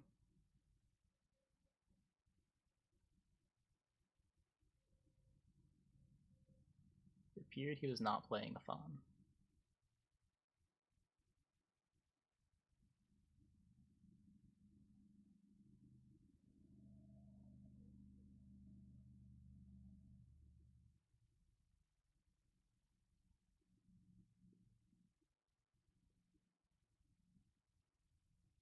I can forgot a Fawn. Probably. I've done that before. I've also played plenty of Imperial Formation decks without the Fawn. Hard to say one way or the other.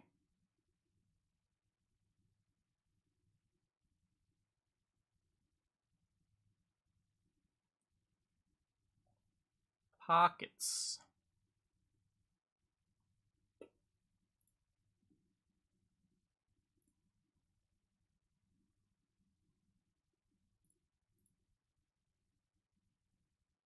Yep, Wolfpack still exists.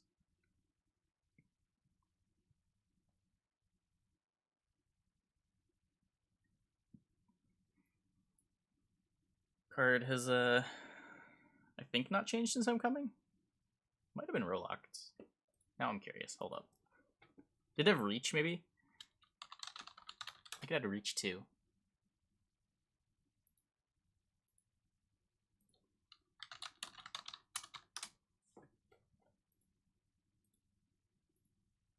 Yeah, it had Reach 2. It has not changed since they removed Reach.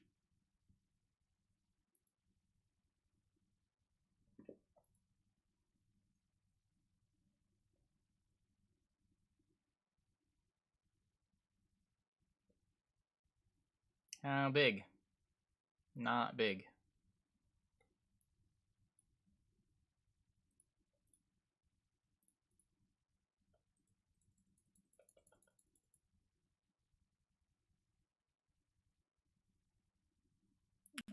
It used to fog their row and spawn 3 wolves.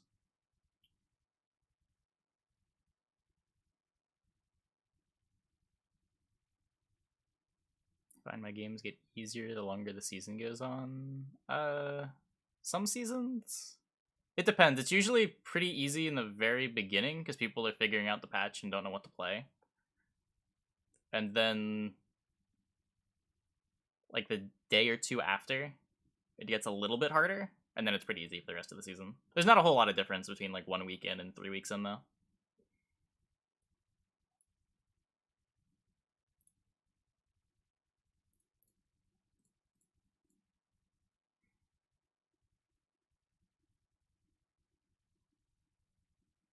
But like patch day is generally really easy because everyone's just experimenting. Hey.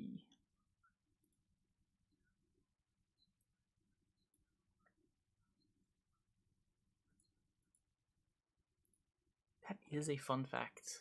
Thank you, Kratos, for the fun fact and for the 5 months. Thanks for the tier 1. Welcome back.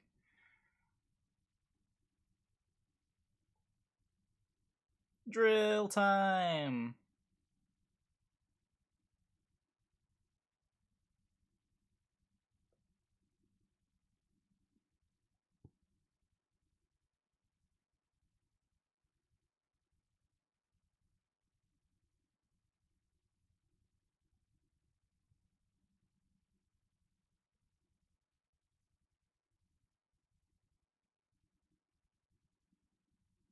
before I start streaming. Well, I play like right after the patch, right?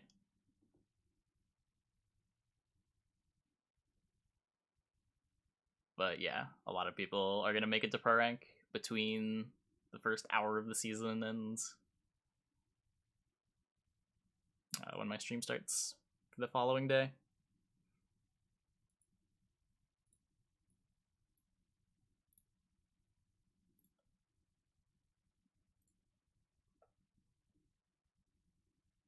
No, VIP isn't sub.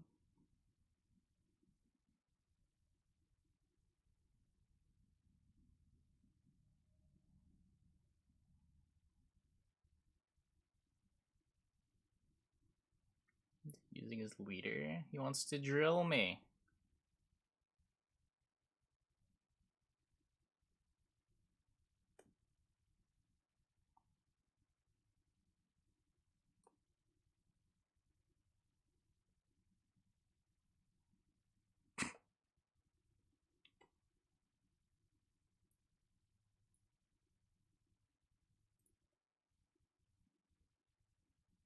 There a list? Oh, I don't have the list right now. I'll try to get it after this game.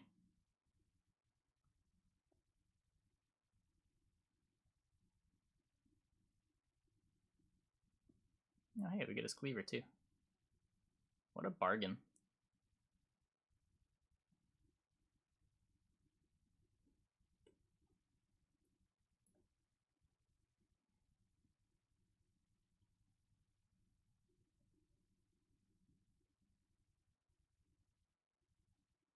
How uneven does he want to win?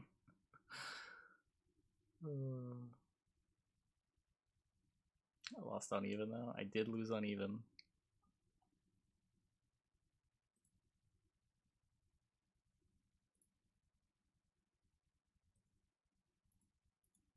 Somehow not very concerned.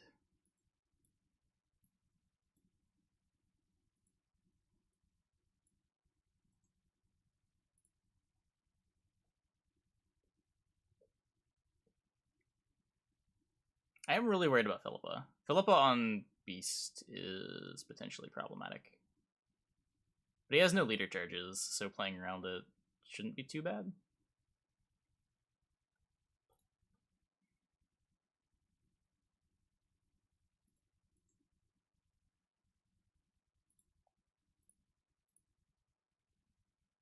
Let's try to upgrade this.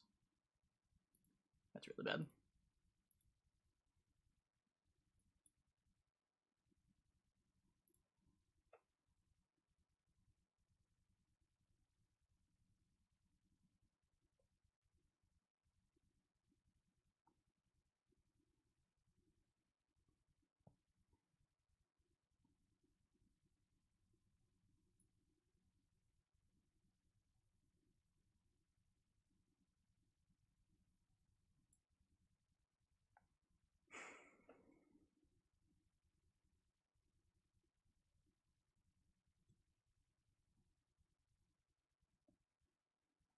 Yeah, we might be missing too much.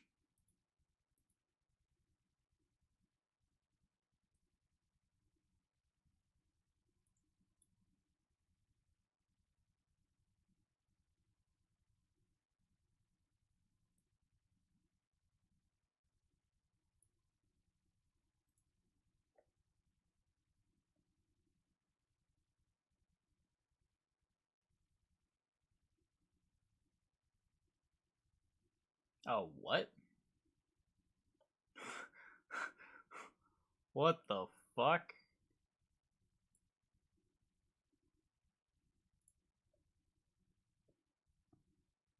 Yikes.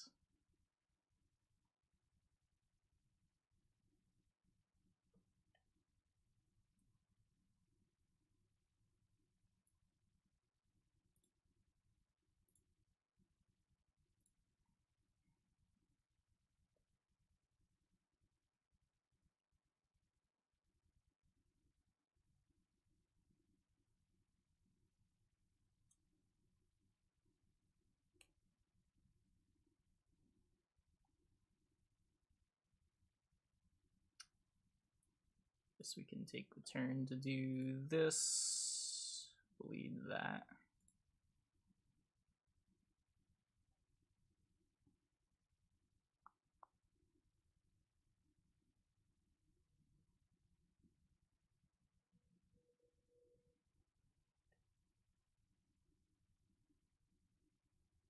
This was all very unexpected.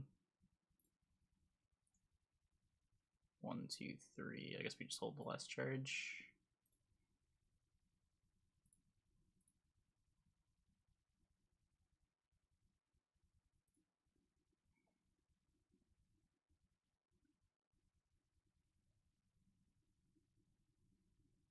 What are you watching? Passiflora Pockets. Or Gwent if you're just really lost. For those of you unaware, this is a Gwent the Witcher card game. If you did not know that, I don't really know how you found this channel.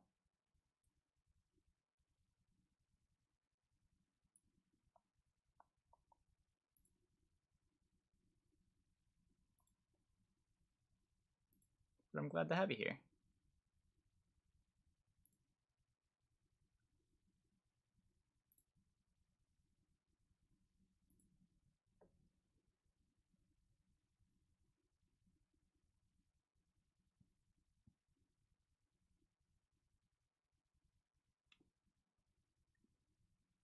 So we do this, then we do this, we do this, then we do this, and we do this.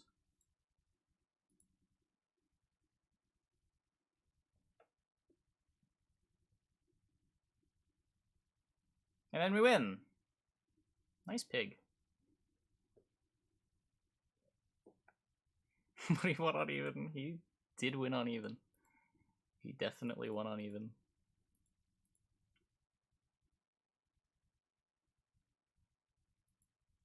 One way to find me is by searching Gwent. I would just assume that since I'm not very active in anything else, people here mostly know me through Gwent.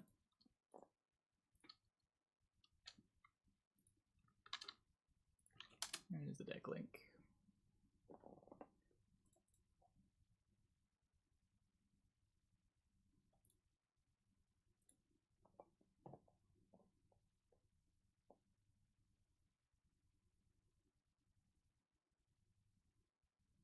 My favorite breads.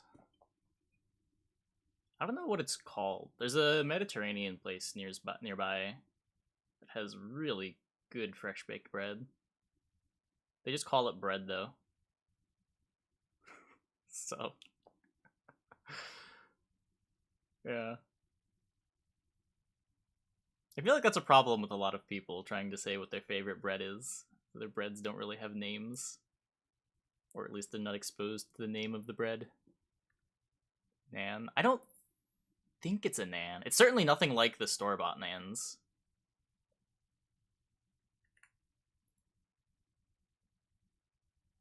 It has a lot more crunch to it. There's more thickness to it too. No tortoise. I don't know what this is. Let's see. It does have that on it, yes. I think. That looks like it.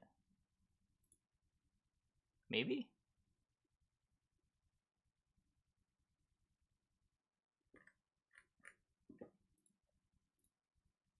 It has seeds on it, and probably some other spices too. But I only really noticed the seeds. It's not like a thick layer.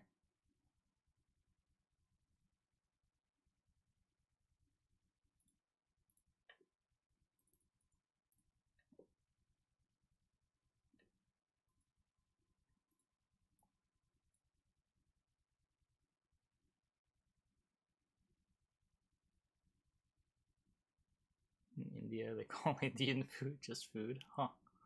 Weird.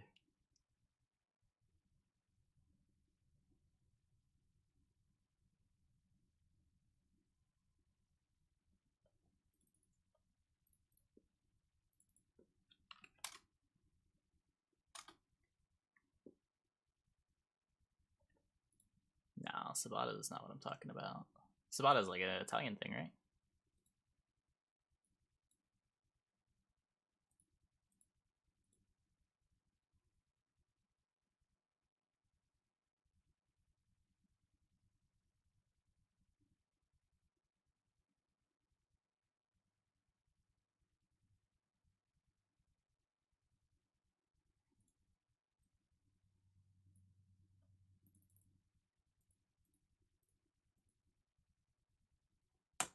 I do like ciabatta, but I don't know. Bread is good. As long as we're not talking about like grocery store white bread, any type of bread that is good enough to have a name, it's probably pretty good.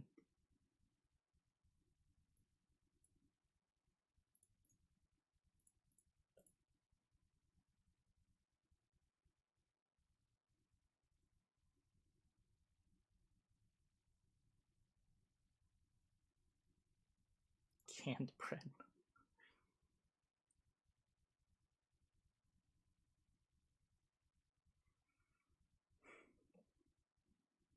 Regular ass bread is the best bread, lowest calories. That's a. I mean, that is a criteria that you might have when determining what bread is the best bread. It's personally not the criteria that I would use for bread, but I respect it.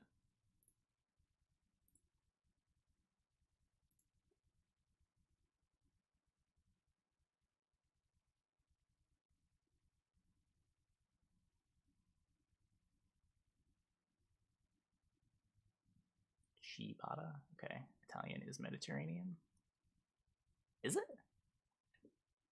I guess it might be. I guess I just don't think of it that way. Yeah, I mean, it is definitely. Huh.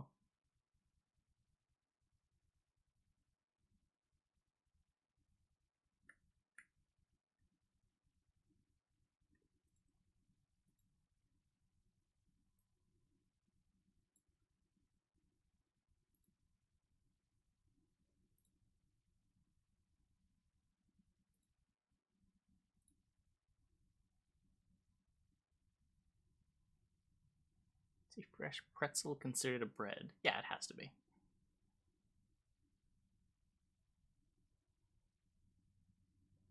Is vampires good? We've been winning a lot.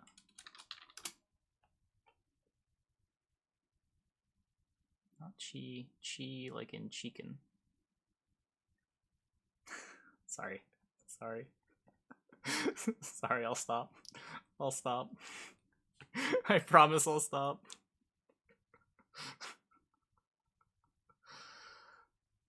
I couldn't straight face it.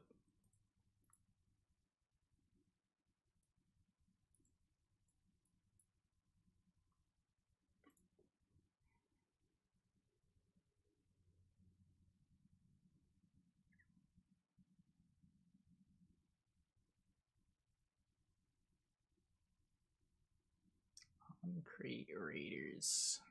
Am I forced out yet?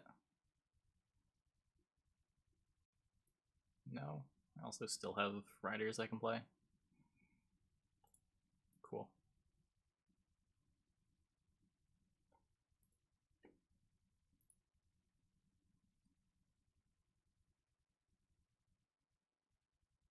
Yeah, we lost to Arrakis, we lost to Vi, and we tied to Arrakis.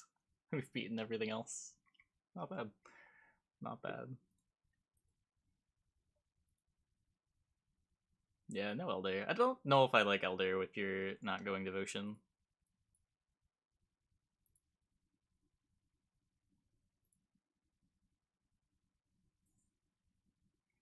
Didn't lock the boat. I probably should have locked it a while ago.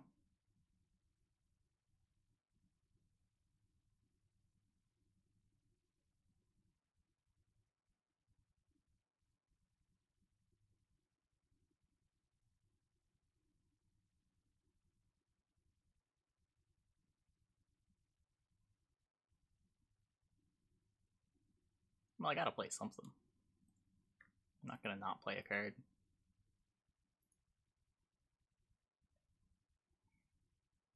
Just try to force his last card.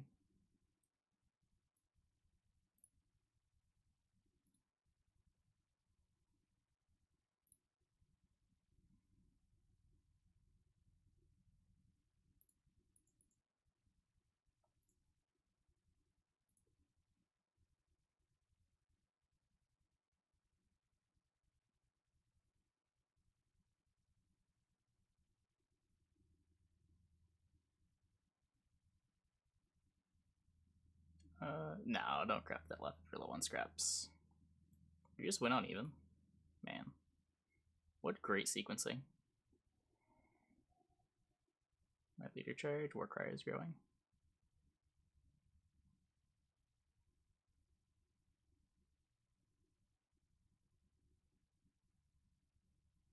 I don't know what we do now, but at least we're here.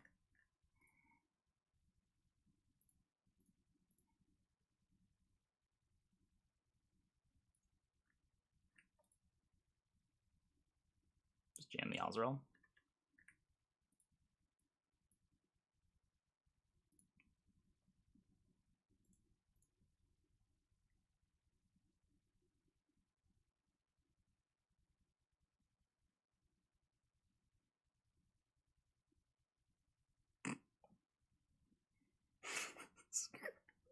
This card is not fair. It's not fair.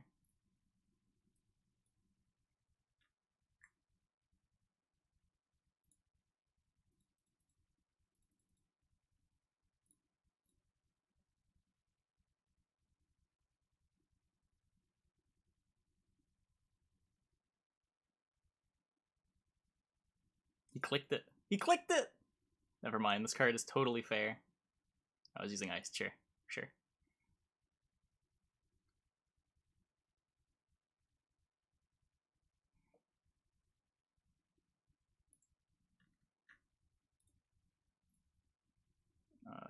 Yep.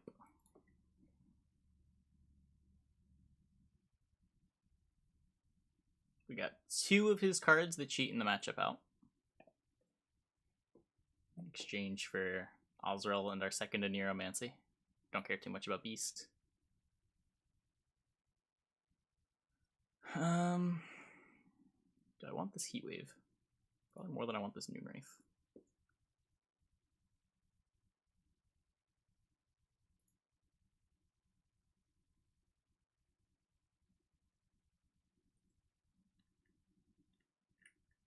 Look at something. It'll play for like 7. I'd rather have Larva. I'd probably rather have Crimson Curse. Just hope that this is good enough.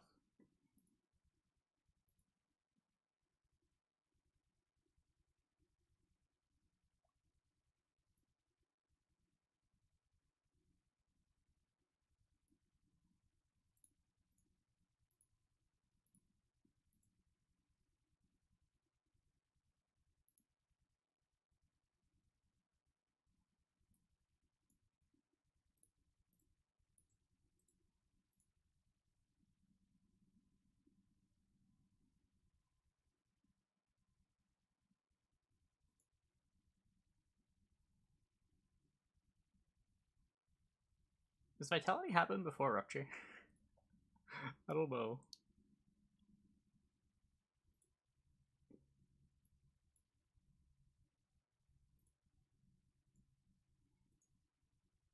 Nope. Rip.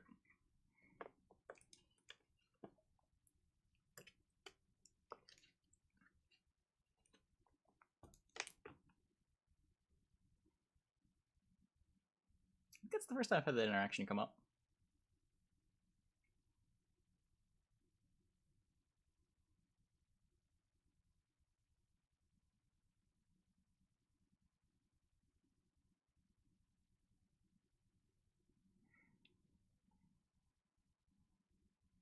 So what if I bleed this? I lose 4 points on Proto Flutter. I gain 1 bleed damage and 2 points on Oriana.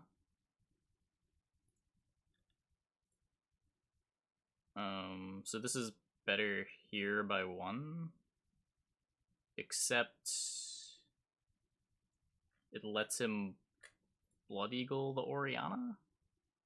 We'll go to 3. He pings it with Brockvar Hunter. Eloy gets a Blood Eagle the Ekimara, but this way the Oriana lives.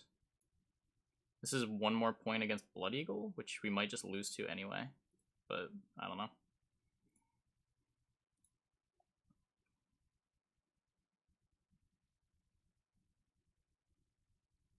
Yeah, he still gets it, but the Oriana doesn't die.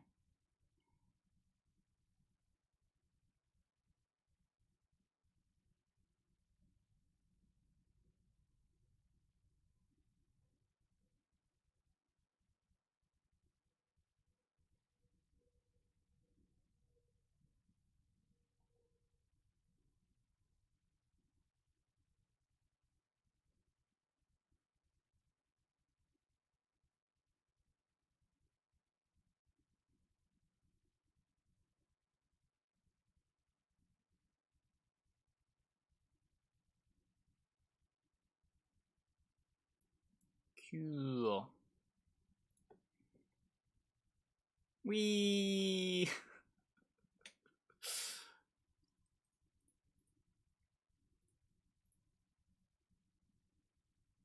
Sometimes rewarded for doing math.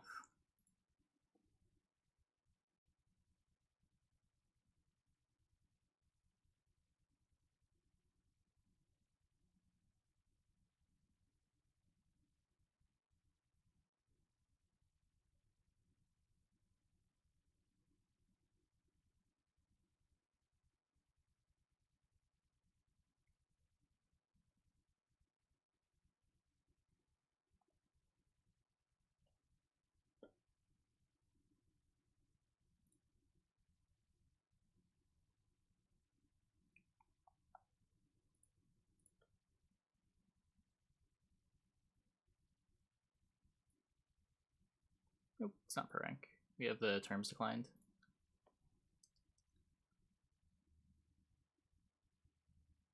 I beat Nilfgaard both times we played against it. I haven't played against Enslaved yet, though. 6. Spooky.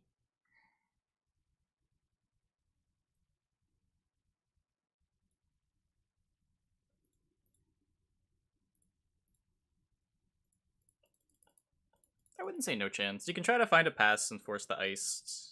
If you like commit the Oriana in round 2, you can maybe find a window to pass where they're still forced to play the iced.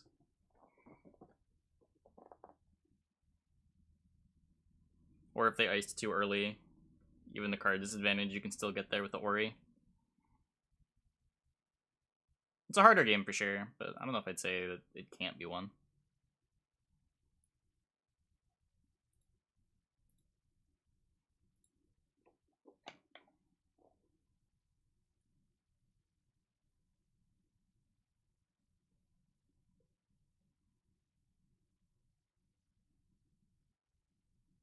Is this Hyperthin? It might be. Did Slave 6? Hyperthin's usually 5 recently, isn't it? I know, Hyperthin just hasn't been this leader.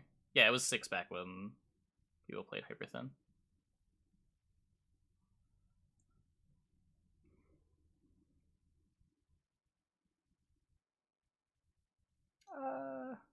Sometimes. I mean, I would say one of the biggest weaknesses of the deck is that Iced is bleedable. Because using Iced round 2 isn't just using Iced round 2. Using Iced in round 2 is using your Iced and using your leader. So you're usually trading Iced plus your leader for a card.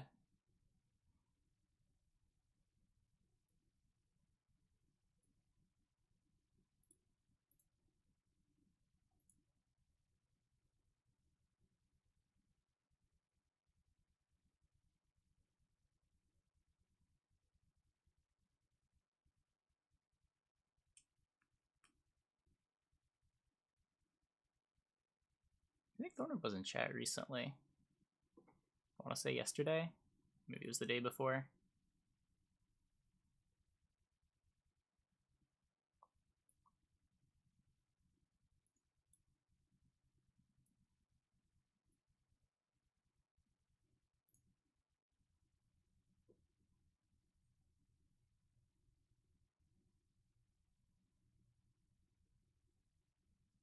Yeah, this looks a cool leader. I like it. Rewards you for playing a bunch of tactics. As far as one-shots go, I think this is a good way to do it. While the leader itself isn't impactful the whole game, the cards that it makes you put in your deck makes it impactful the whole game.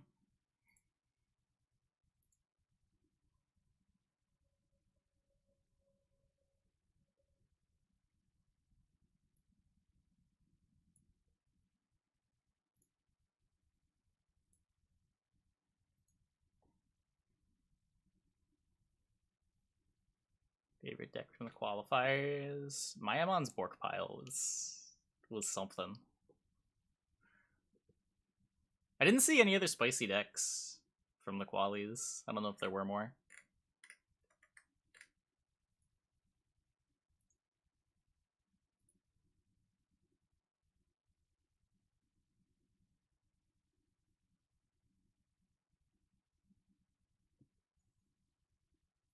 Ice feels basically like a bleed defense mechanic. Sometimes. It makes it so that you're able to get to round 3. And if you win round 1 with the Skellige deck, like, it's pretty gross. A lot of decks cannot deal with Iced Leader in round 3.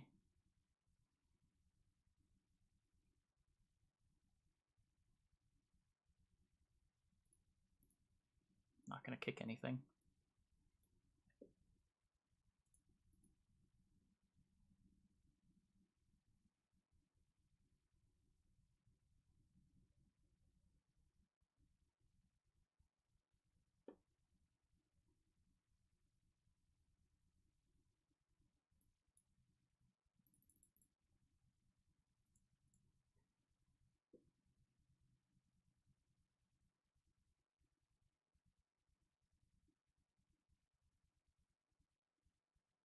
I'm trying to... Oh, you can also... If you go to data-driven gaming, it might be easier to look at them. You can see everyone's lineup just in one image.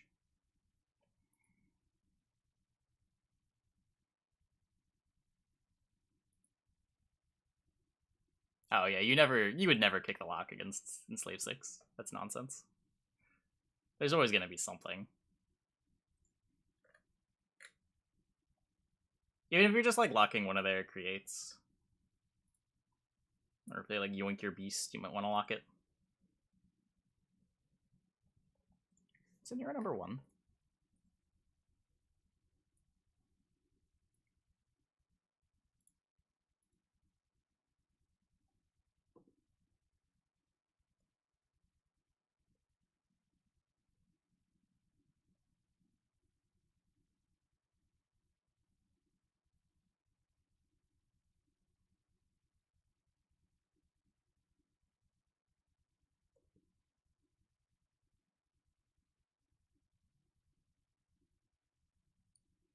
Dark mode is better than dark modes in other sites. Oh, I'm glad. Yeah, I always have trouble evaluating like how good something looks that I made. Scion Bane. What? Whatever. Whatever. That should have been such a bad Vilgefortz.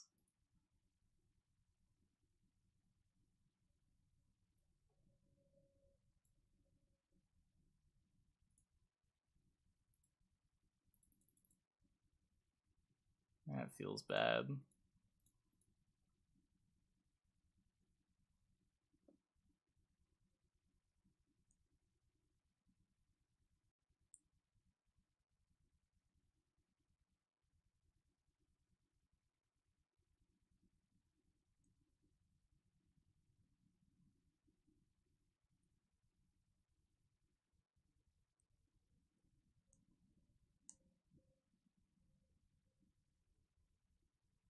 Let's go in.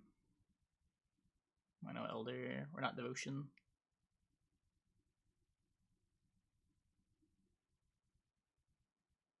Elder is just super clunky without Devotion. Elder's super clunky with Devotion.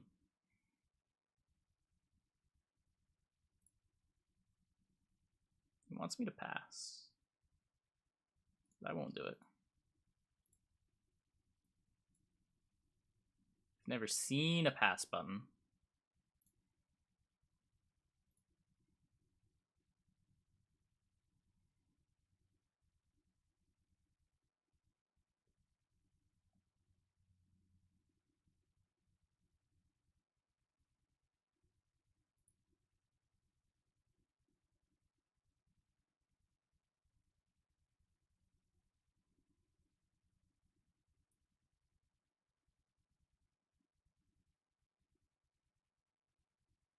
Let's play around Treason, I guess.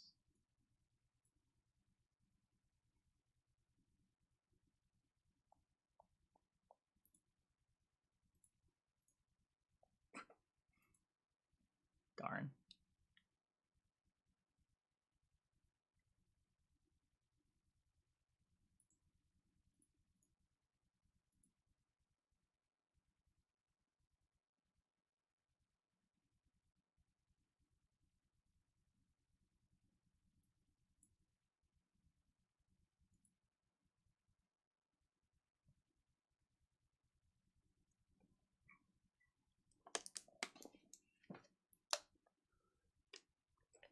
I've played Elder without Devotion, and I've hated it in other decks. I don't see why it would be different here in a deck that has even more bleeding. Okay, good, good. Good start.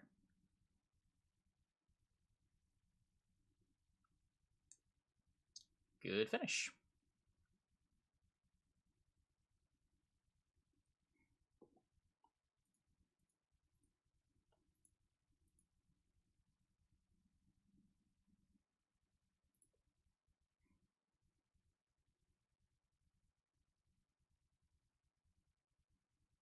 Ocean Vampires need Tutor. They need Interaction. Heatwave and Duragare are huge. They make it so you have more than just the pass button to kill a threat.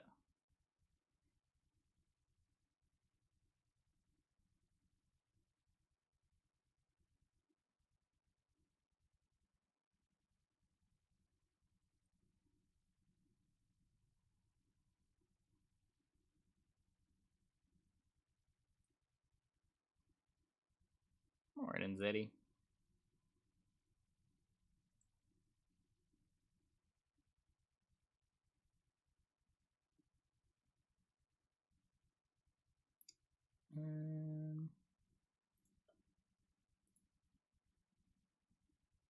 Can I get a larva?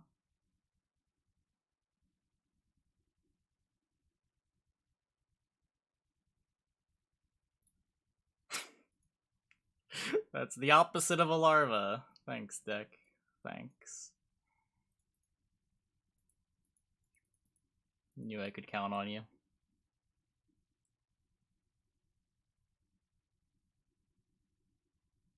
I have so much ore and scrap. I've played a lot of Gwent. For many years, playing Gwent has been my full-time job. I tend to accumulate a lot of resources.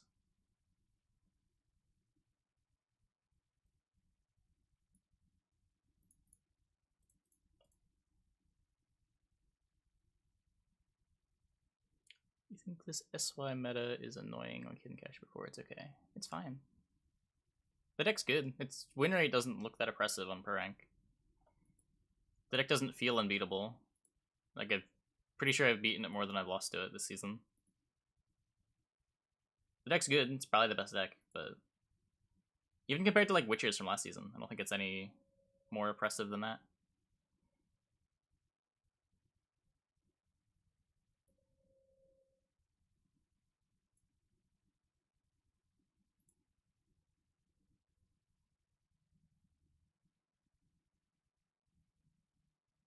Why not Hidden Cache? Well, Line Pockets puts an extra point on all the crimes you play. The deck plays a lot of crimes.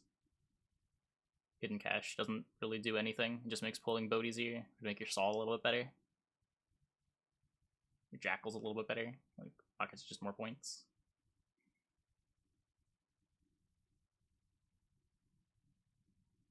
Oriana and Dela package from better than Elder. Yes, but that's because we're not Devotion. Like, Elder is a better card than Detlef if you meet the deck building condition to play Elder.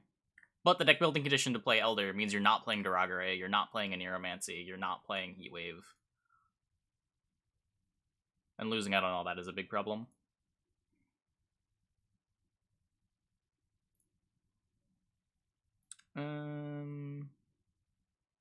Jim.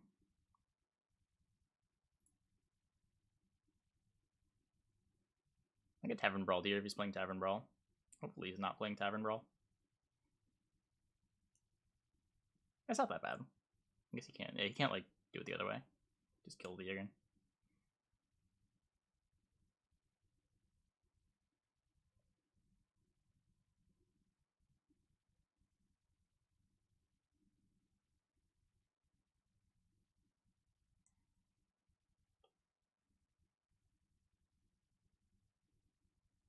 It's starting to get a little expensive, but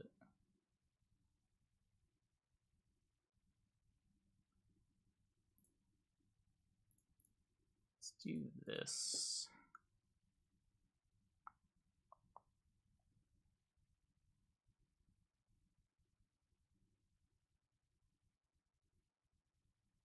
Yeah, monsters have Duragare. Syndicate doesn't have a lock, do they? Not every faction gets access to all the same tools. Nothing wrong with that.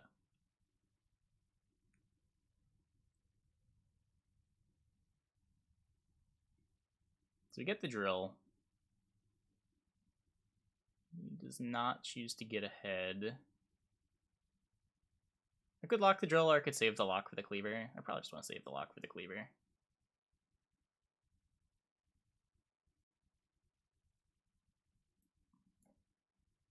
I'm happy with a long round. I think we could probably survive the bleed, especially with the drill gone.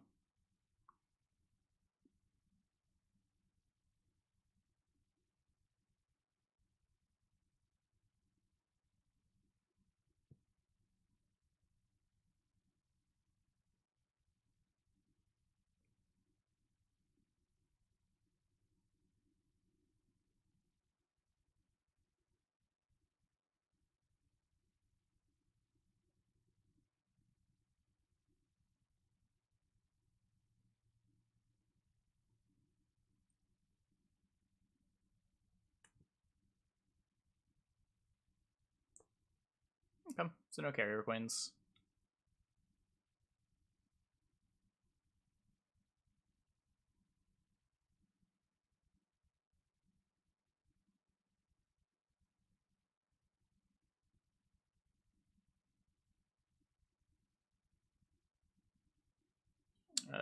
It's Gary with order. Yep, Red Dream swept through the losers bracket.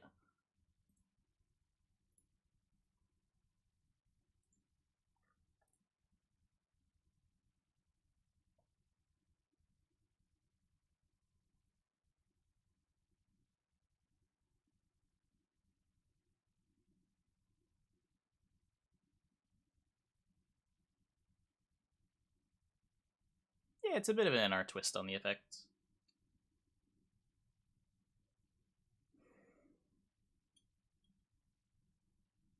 I don't know when seasonal changes.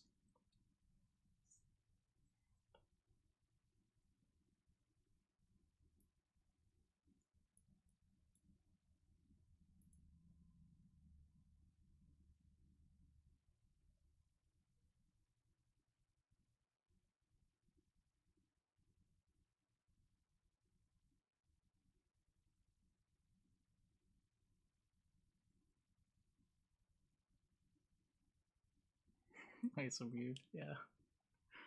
Yeah.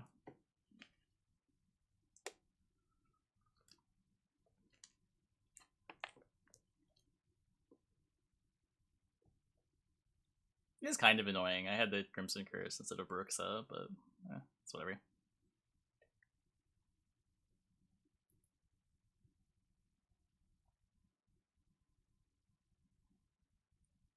Um,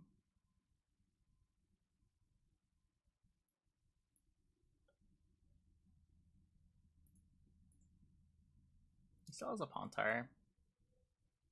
Hey, people. Pontar trades really well with Brooksa. I get 2 bleed, they get 4 coins.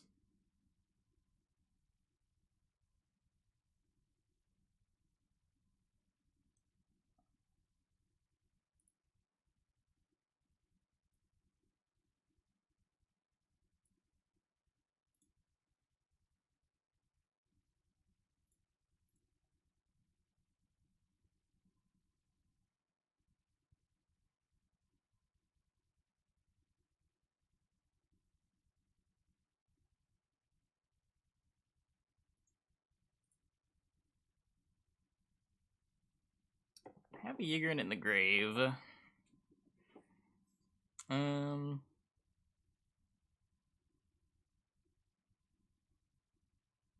I do this, I can just take with Rider from hand, whatever.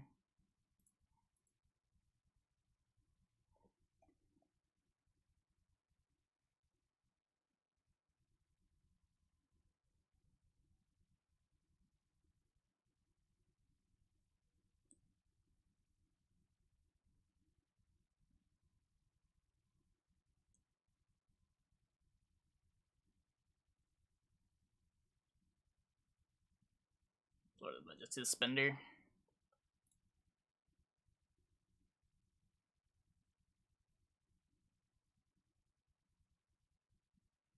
Sure what else I need this for. There could be a Jackal, but he's low on coins. He might spend more.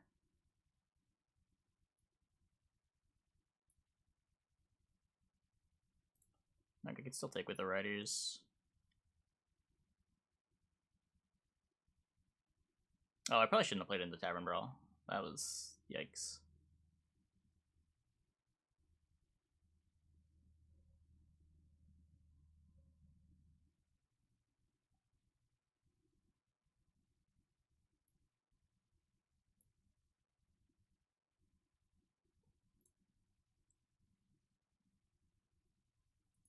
What if that is around 3 Passiflora? Yeah.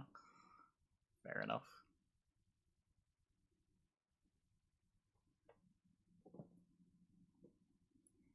Cool.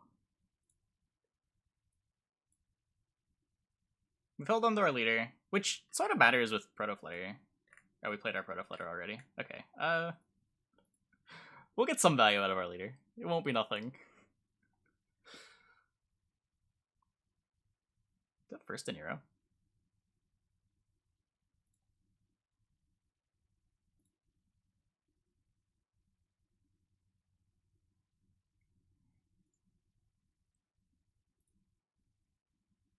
Some Maneering for Larva.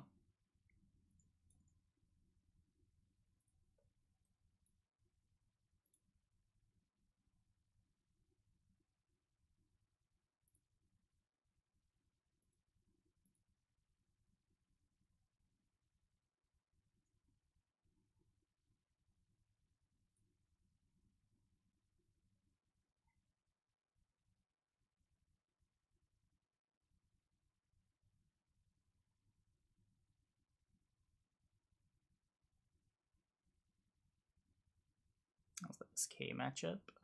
The only deck that we've lost to so far has been monsters. We lost to Arrakis once, Vi once, and we tied to Arrakis once. We've beaten everything else.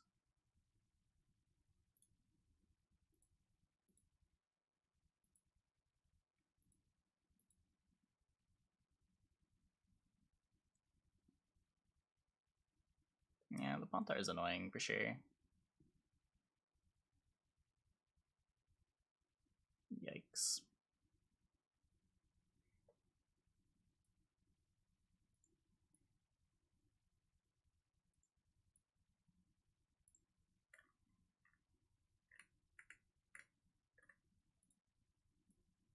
Yeah, the last play anyway. Just play the Elzril.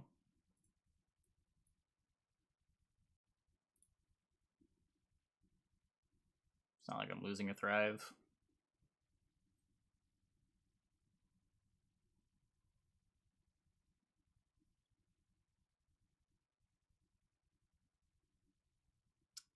Yuck! Actually denied leader charges. Was not expecting that. I thought he'd play a unit at some point.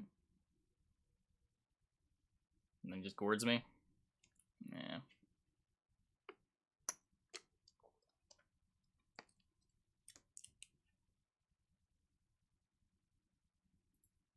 I guess there. No, that was a punt, right? Because if I force him to play the gourd before, then I can get the 3-4 points out of my leader.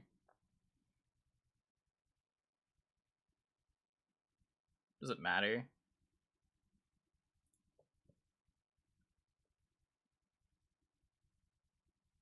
Loses a point on the gourd to 5 points.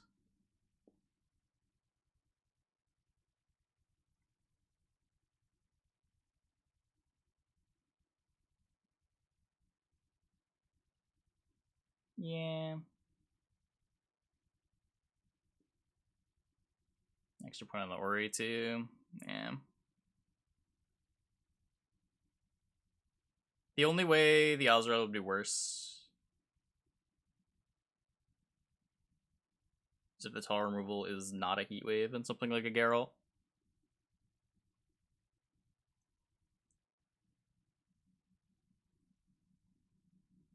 But like if there's tall removal, it's always heat wave.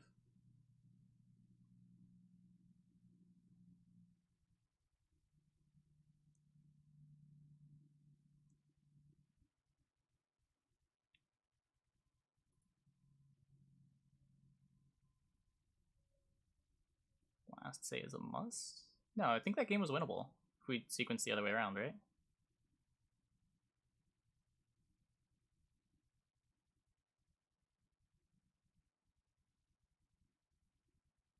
Maybe? It was at least really close. We'd have a 3, a 5, and a 4. So 12. Their gourd was 13. It would have been 12. We would have tied, I think.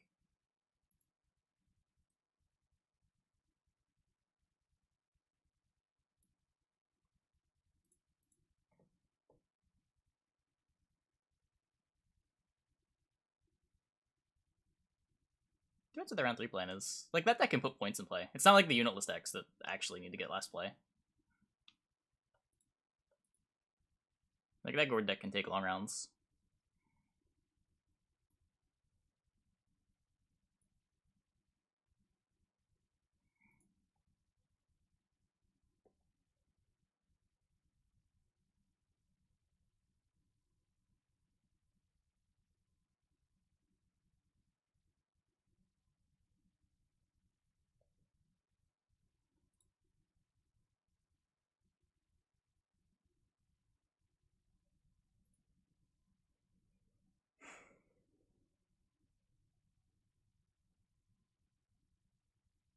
Just like play the beast, TA here, plan to jam Yigern.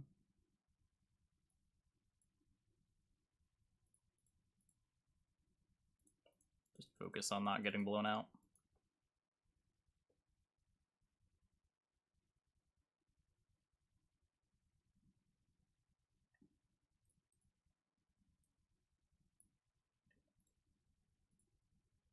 Well, the music's not changing, so go somewhere else, I guess.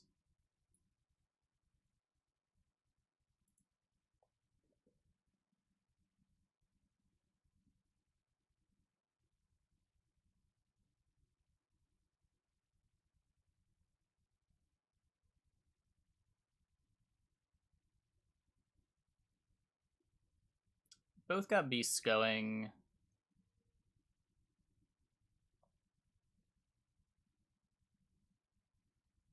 Man. The mirror is rough against Carapace, because the Veil blocks a bunch of... Like, his leader kind of counters my leader.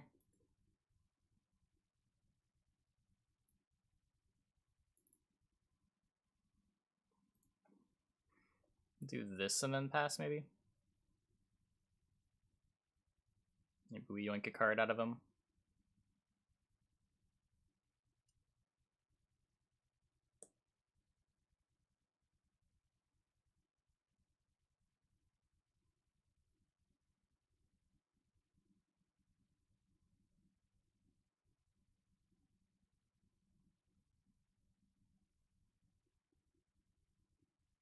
That's not slow enough.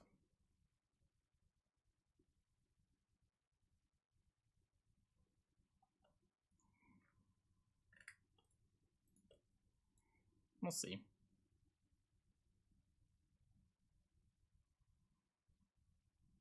You can just Yigern, right? That works.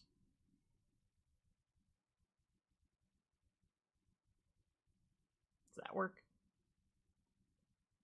Leader charge, maybe? Oh no, it just works. Never mind. Not even close. Not even close.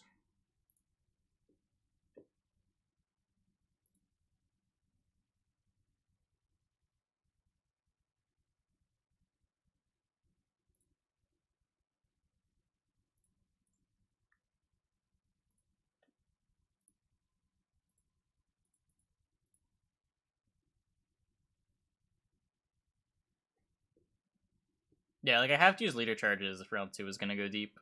Okay.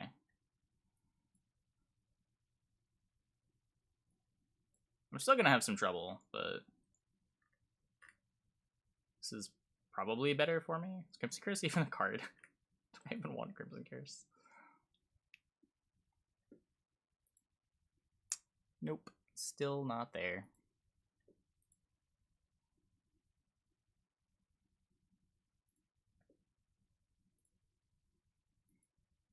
as far as hands go,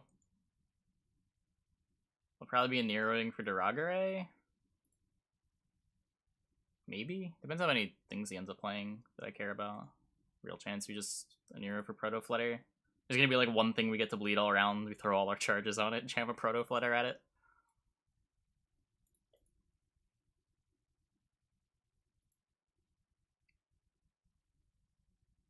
This is bad against like turn 1 Elder, but he's playing Corinthier. He can't really do that.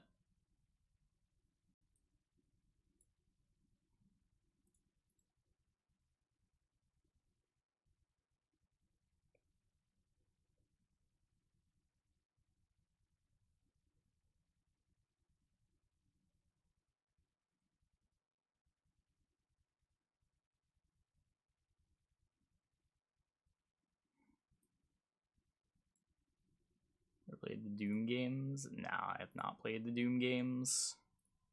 Bleed targets.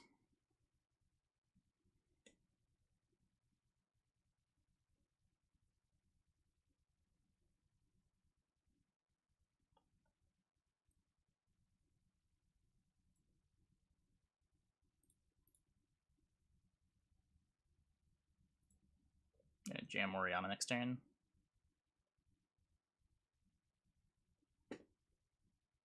They're trying to hostile. I don't know. It was suggested in Discord, so I ran with it.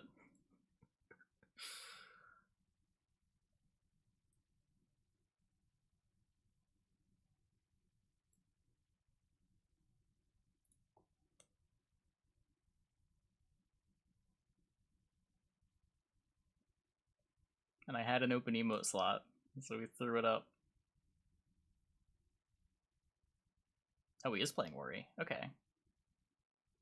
It's a little concerning. Multiple charges, sure. Oh.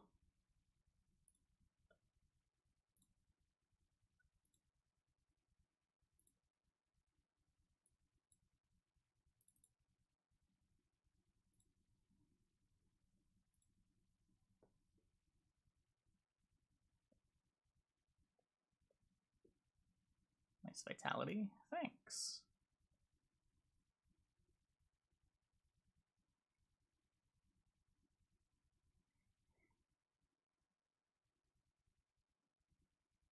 I guess his vitalities make some of his bleeds awkward, maybe. Like, the vitalities could matter.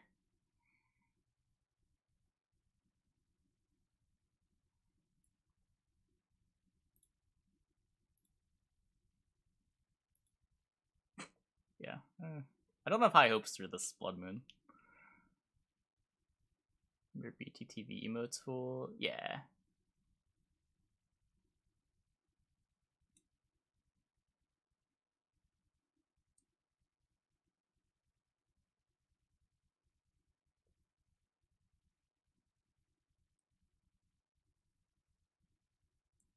That hurts. I still get to eat his Goliath.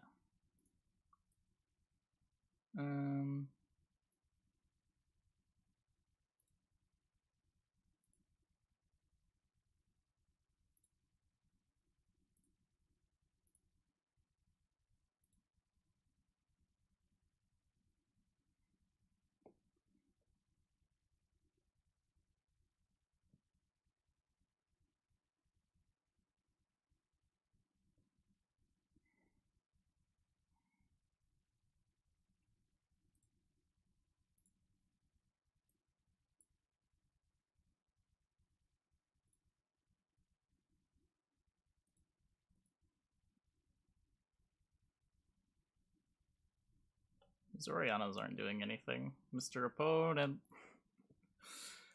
Mr. Opponent.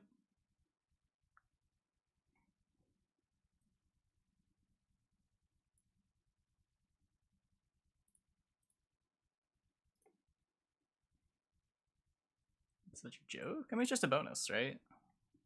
Nothing wrong with it. Like, not every ability on a card has to be really good. It's just another thing that it does to get a couple extra points. Gives you another thing that you can think about during the course of a game.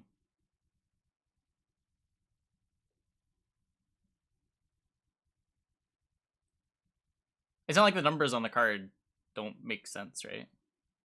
Like, if you play it for 3 turns of Blood Moon, that's a 12 for 6. Now, sure, you lose some value on Blood Moon, but then the order gets to make up some of that. But, like, it's not like it's a 6 for 10 with just the order. Like, it deploys for a lot of its value. One of Nekimara does give extra value. Oh, sure.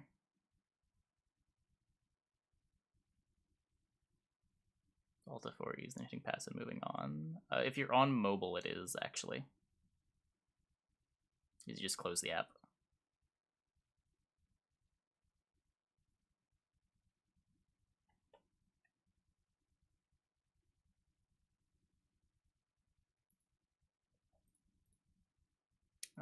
I've never seen an analysis on it, but intuitively that makes a lot of sense, right? Because you only play 16 cards in a game, so the more polarized you make your deck, the more you have the ability to high roll. And if your deck is consistent, and most decks are pretty good at drawing their golds, you'd rather just spend more provs on the golds and play more 4P cards that you mulligan away.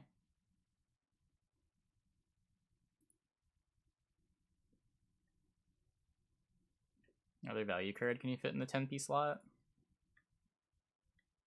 Lambert Swordmaster. Geralt Igni. One-Eyed Betsy. Could play an Aridin. Yeah, like the options aren't exciting.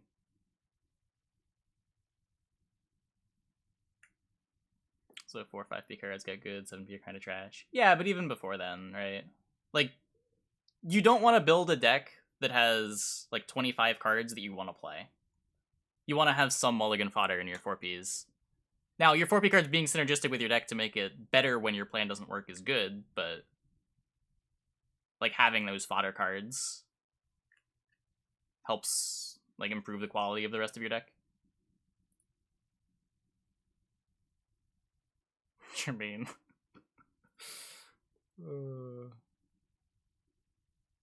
Okay, I'm gonna take a quick restroom break. I'll be back in like 2 minutes. When we get back, we will jam some more Vamps.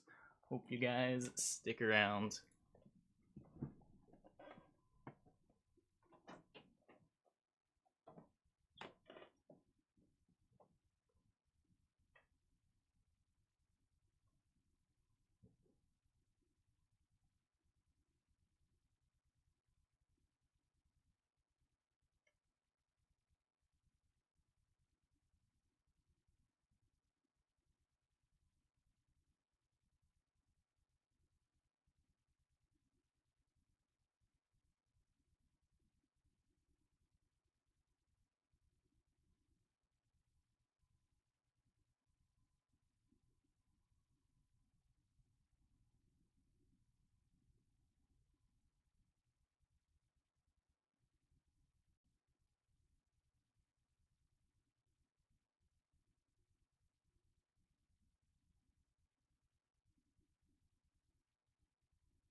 Bleed situation, you can trade your bronzes for their golds. Sure, sometimes.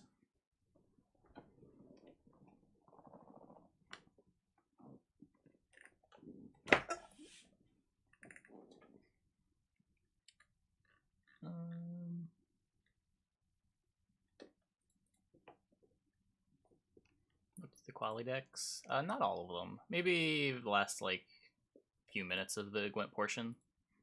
You can look through more of them. We looked at Red Dreams, Payaballs, and Gravesh's.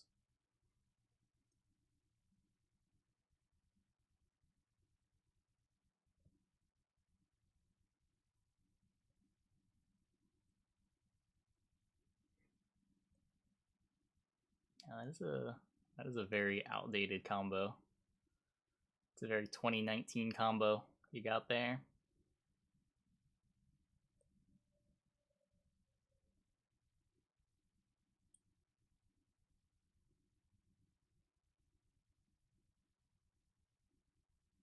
I mean, there are some very good 4Ps, but generally not. 4Ps are like, there's like two variables that you're comparing here, right? Like the cost to include in your deck and the amount of points that they generate. If you compare even 4P to 5P cards in like good decks, generally the 5P cards are going to be better on average. But there are some outstanding cards, right? Like a Griffin Witcher Adept generally plays for gold value, assuming that it lives. Things like Lyrian Scytheman used to, probably still does play for like 10-ish value on average.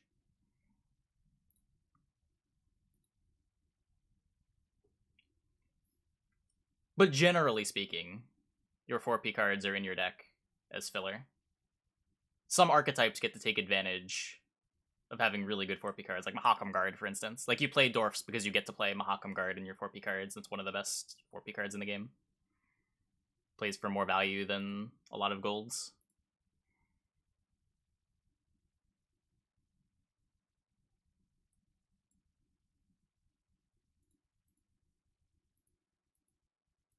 Larva at 5P is really good. Sea Jackal's fine. Sea Jackal's an efficient spender. I wouldn't say Sea Jackal is, like, busted. It fills a role.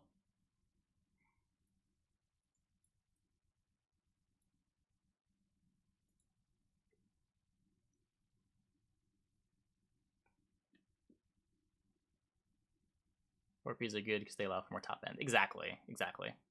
They're free to put in your deck, right? There's nothing cheaper than a 4P card. So a 4P card effectively costs 0, 5P cards effectively cost 1, 6P cards effectively cost 2.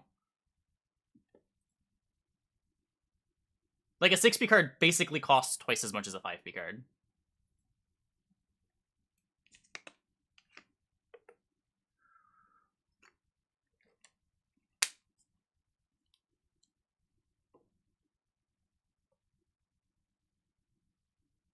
Problem trying to watch the HOF VOD. Wait, what's HOF? Hand of Fate VOD is muted? Wait, really? Is it muted on the VODs channel too?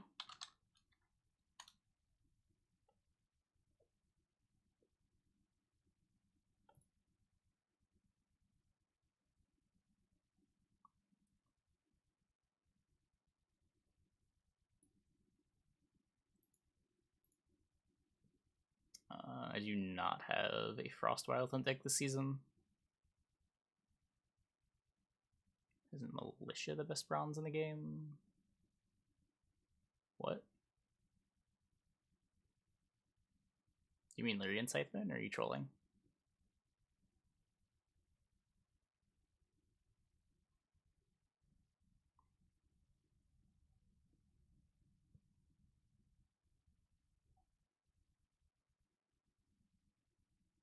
I wouldn't call the SK cards trash, and the deck does play a good number of 4P cards.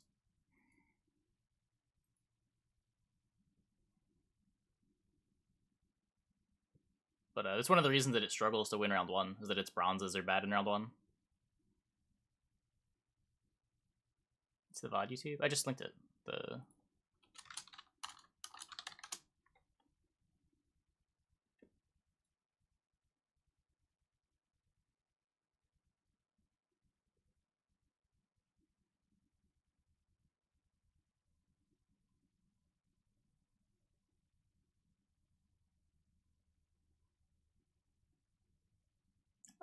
I've seen some non-Blaze of Glory Ice decks. But yeah, it's pretty rare. Nothing wrong with that, though.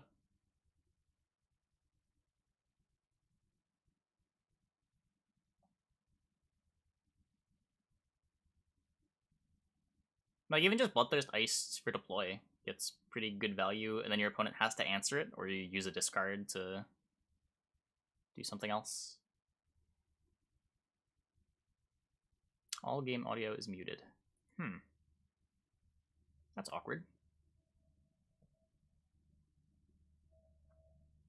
I don't know why that is.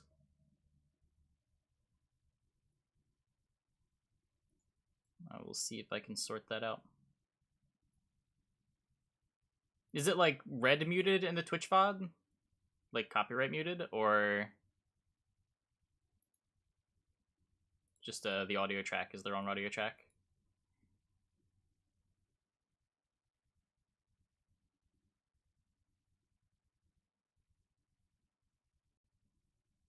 All game audio is muted? That's not good.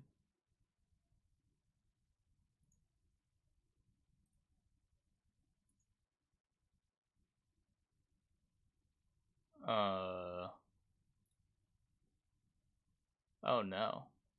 Now I see it. Yeah. That's annoying. Fuck. What broke?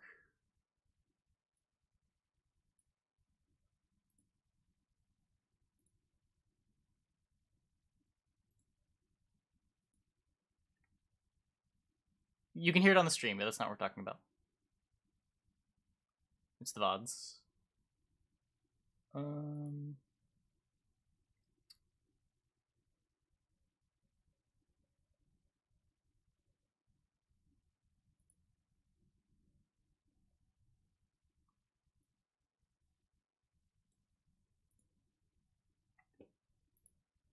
Let me see.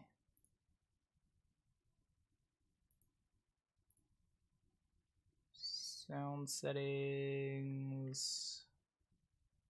App and device preferences. Oh god. Okay, so I want... Wait. If I do...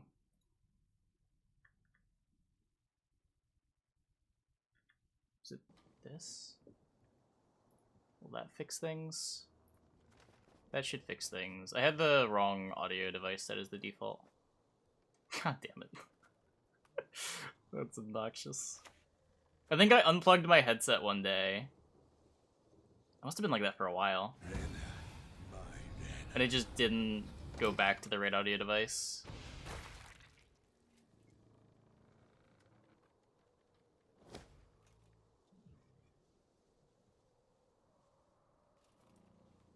Oh, that explains why my VODs are so short, too. I was wondering if I just, like, wasn't talking at all during the games. Because they were fast-forwarding so much.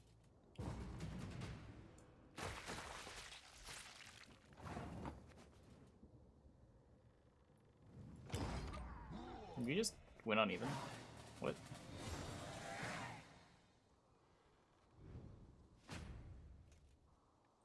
Oh, hey. Glad you enjoy the tournament stuff.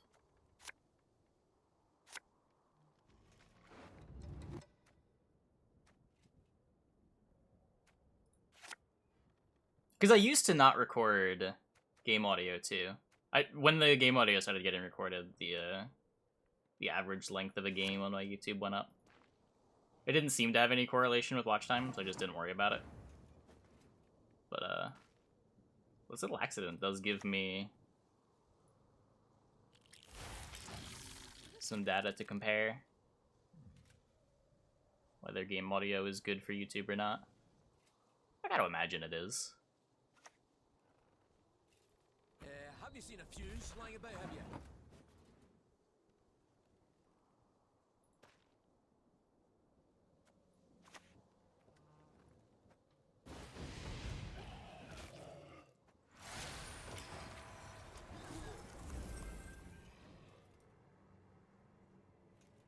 Discussing super speeding my vids is a stylistic choice. Yeah, not really.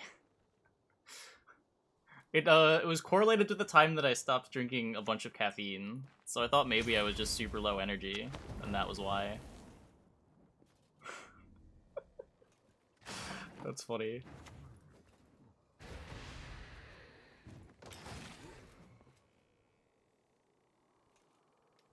playing Syndicate a lot. Can you give any suggestion? What are you playing?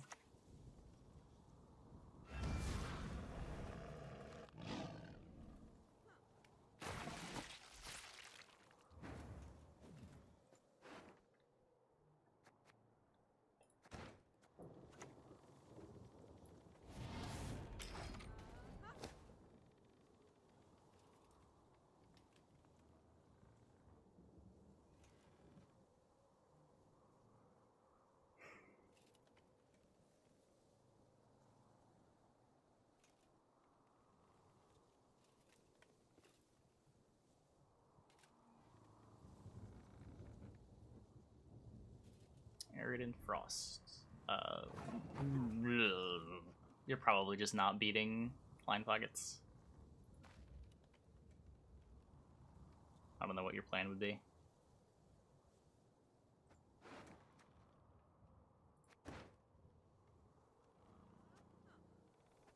So if I play a Neuromancy and that's Pit Trap, I'm very sad.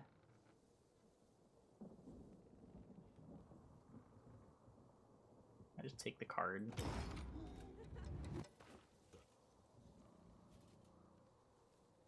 Araka Storm is pretty good against Line Pockets. Yeah, so it was Pit. Oh, cool, we get a Zildane. Pretty happy with that. So there's still an Incinerating, there's still Hattori, there's still a... just that. Serpent, maybe? Serpent, probably. Or no, Serpent's here.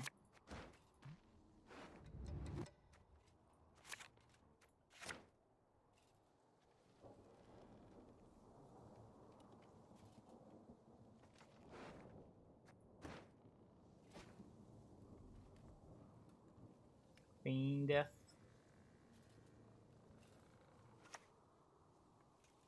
Uh-oh.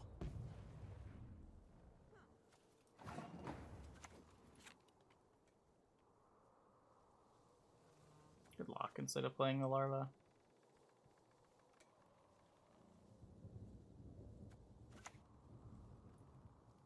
Mankind is a virus, a plague. Keep the larva alive.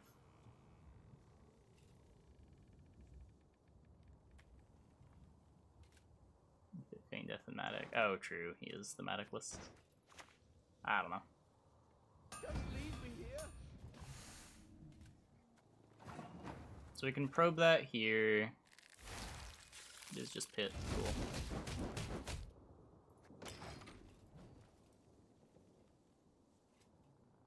AQ is a Araka Swarm. It used to be called Araka's Queen, and everyone just calls it AQ because that's what it used to be called.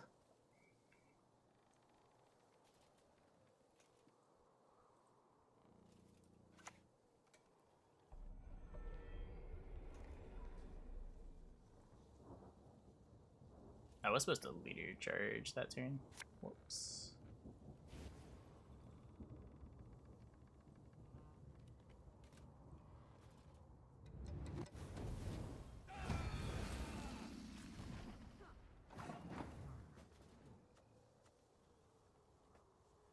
So there can't be a Serpent Trap, so I can Nero whenever.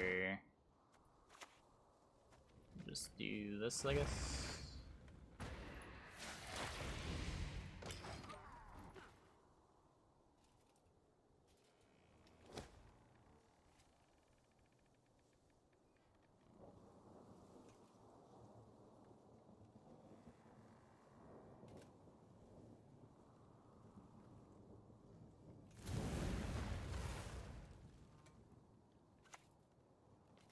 Yeah, I mean, it's so ingrained.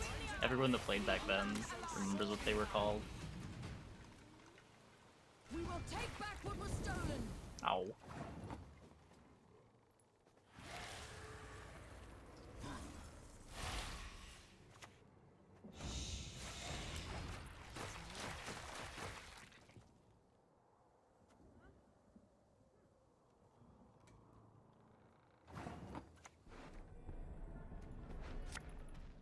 We didn't even need to play this, right?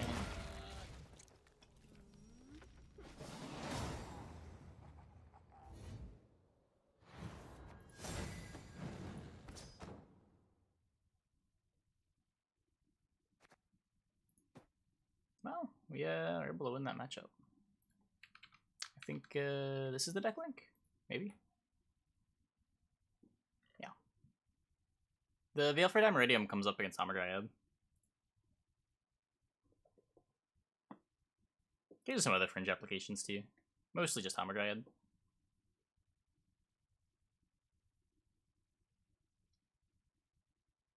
Oh, Flutter. True. True.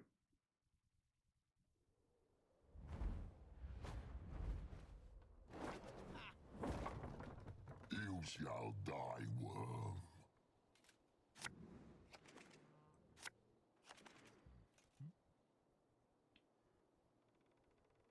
Can I get a Necrats?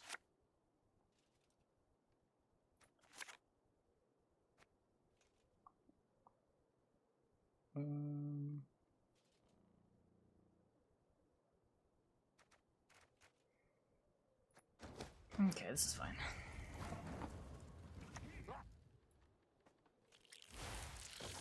Good current their targets? No. Beast is the only one. Oriana, if you want to count Oriana as a good Corinthia target.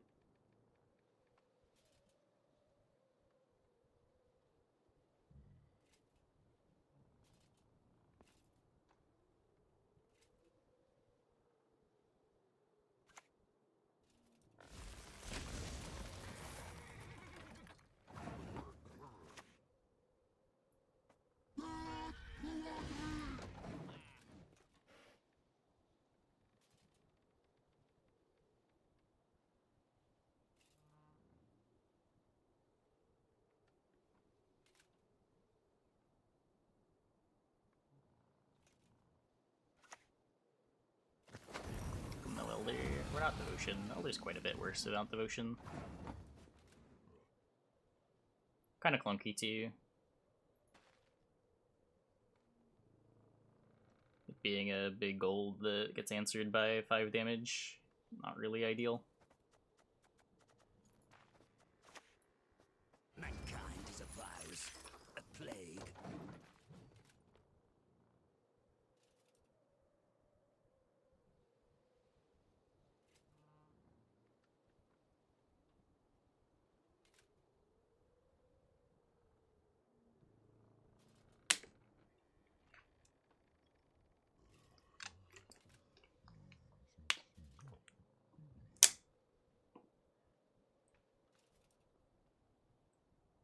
For blue coin, this might be tough.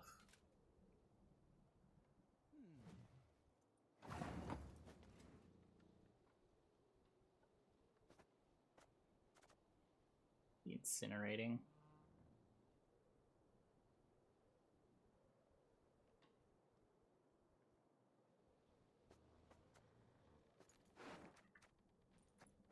Yuck.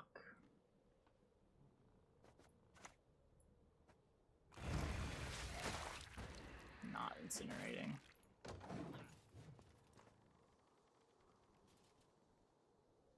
Yeah, obviously don't want to be bleeding the Madoc, but at least there's like 3 turns where it can't come back.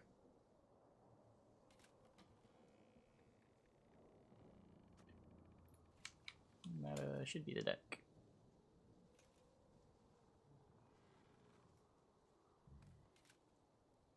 Banish the Madoc, because I don't want to play a 3-point Heat Wave. I get better Heat Waves.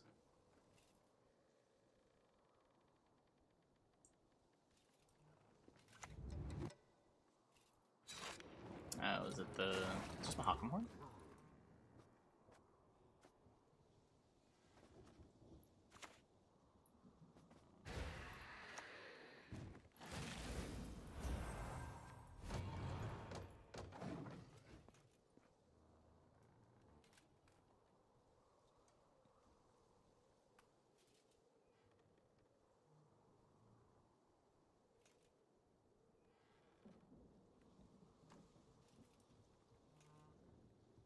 Sometimes. The trap deck's able to win some matchups, but it does often come down to being able to win round 1. Like, when the deck gets to do its plan and, like, get to round 3 with Eldain, a bunch of traps, and Inverno, it's really hard to beat. But but most decks don't let them do that. Nah, I haven't played Curse of the Dead Gods yet. Let him invert! Okay, just do this. Oh, it is Serpent. Okay. Lightly bamboozled. Fuck.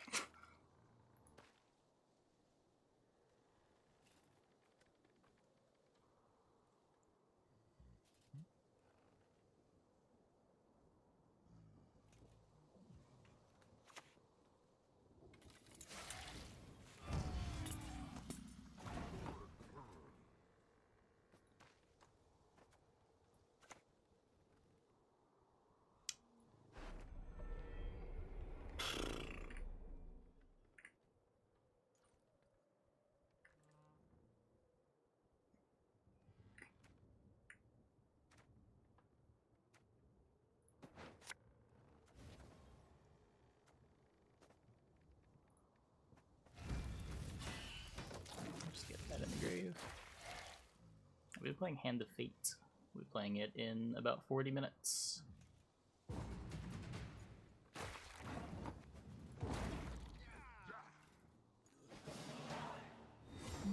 Okay.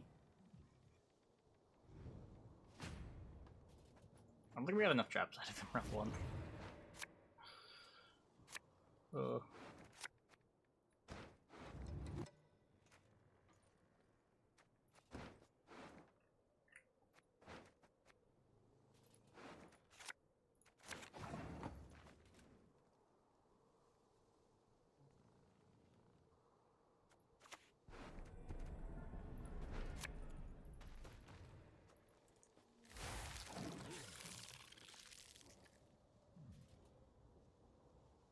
Yuck. You ever gonna get a Yu-Gi-Oh stream? There were a bunch back in October.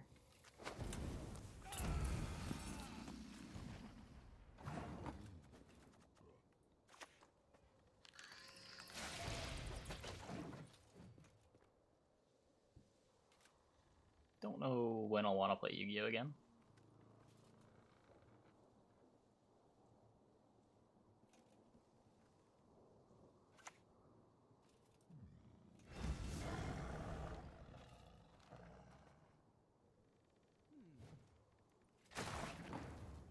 Cat doesn't currently matter.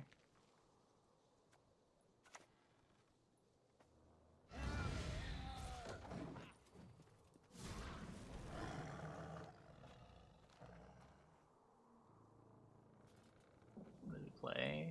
We were playing Duel Links. We played Flame King, and then we played Shiranui. We Shiranui'd our way to King of Games.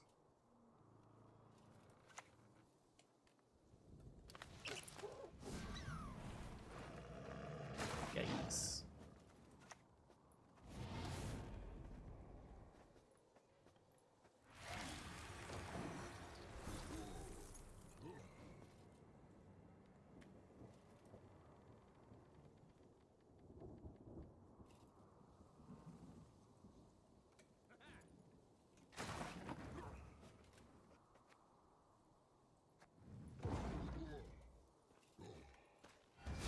Oh, he's playing Mahakam Horn.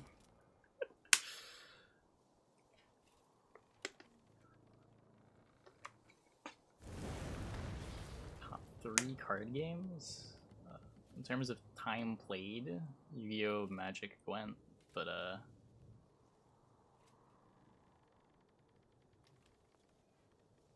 don't know, I had a soft spot for Force of Will. I like Force of Will, I like Kaijudo.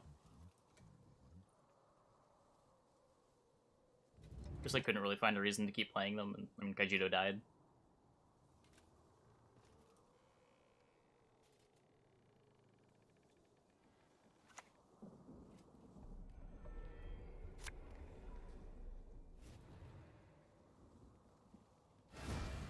Time for you to die, Dwan. A Dwagon. Second charge, be responsible. Fucking larva.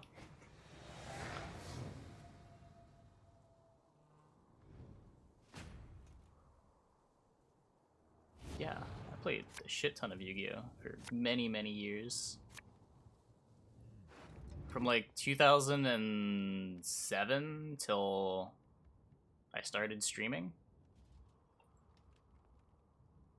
Played at least 12 hours a week, usually more.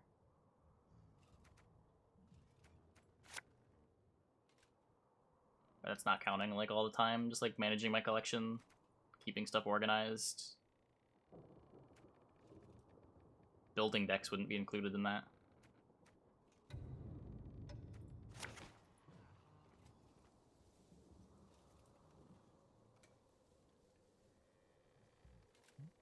Magic, maybe not. I might not have played Magic more.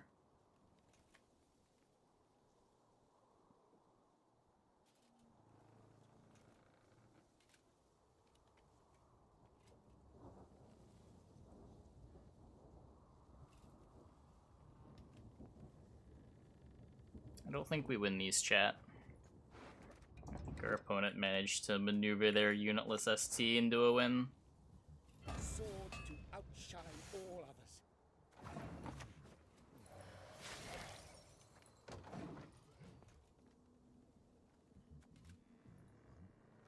Nope, no tortoise.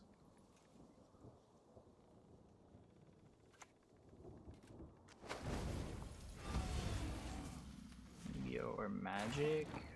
Over a long period of time, if you want to keep playing Yu-Gi-Oh!, probably Yu-Gi-Oh! If you just want to get a deck in like an Eternal format, though, Magic gets really pricey. Yu-Gi-Oh's like 500 every 3 to 6 months. Magic is like 1,000 to 5,000 depending on the format. Assuming you're not playing Standard, but fuck Standard. Who wants to play Standard? But you can use that deck like forever.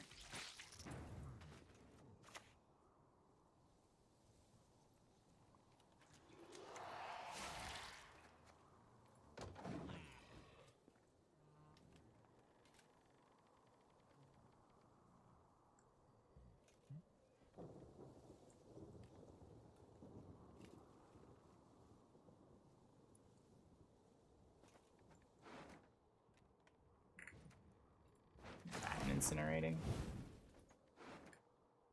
He hasn't played Pit yet either.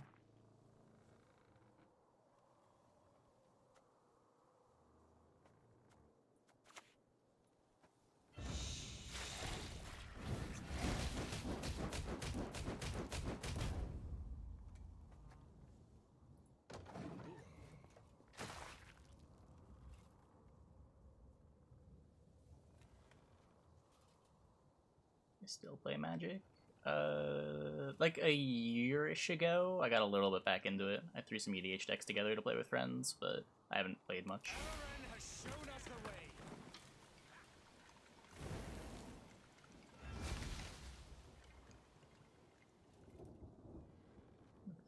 Cristrons existed, but they were never good. Step carefully. You're in my forest now. We shall drive the Yuck. ape men into the sea! I tried.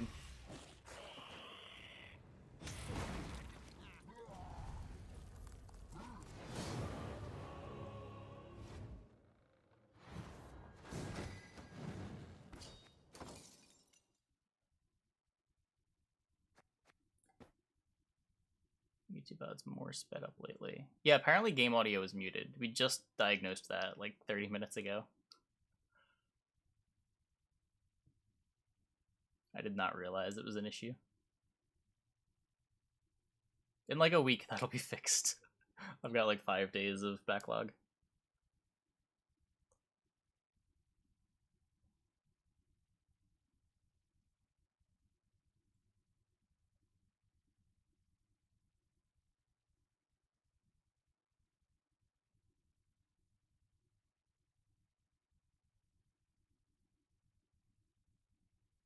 Wondering how long I've been doing that. Oh, about 2 years.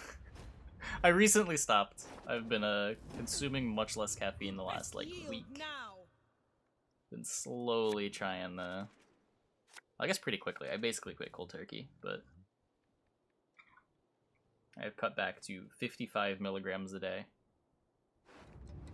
and waking up as hell. But here we are. I have a lot more energy in like the second half of my day, which was starting to become a problem.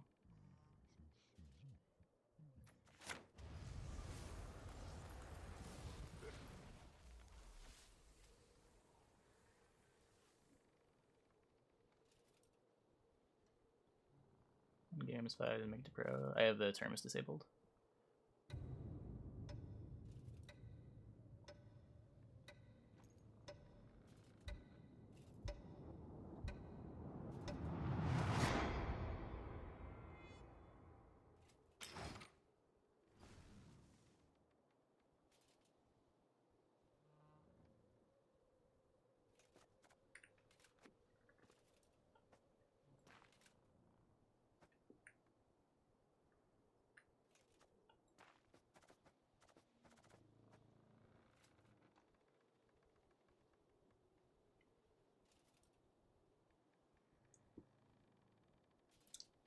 Well, Mr. Opponent.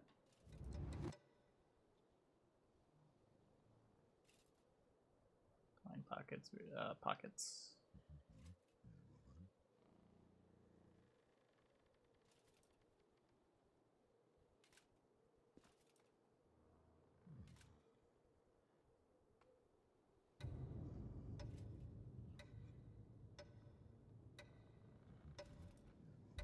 Have kids? Probably never. Not a huge fan of kids. Okay. Well, I guess we win this one. When I started with the... I first started playing back with like the first Yugi Kaiba starters. I started playing a little more seriously around Tactical Evolution, and then started, I guess before Tactical Evolution. A couple sets before Tactical Evolution. And my first like competitive time was a Teledead format, so 2008 with what was that? Phantom Chaos, Phantom Darkness, something like that.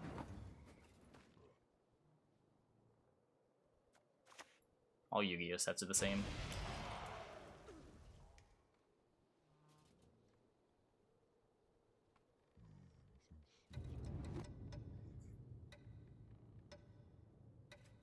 I think about adding leaders that renew of the round is one.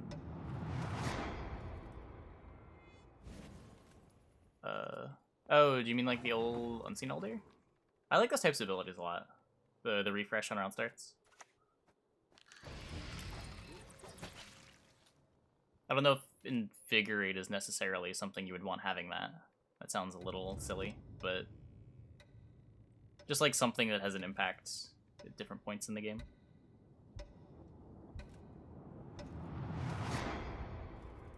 It matters in every round. I answered you, dude. I said Line Pockets wins. It's not like super one-sided, but generally Pockets is favored.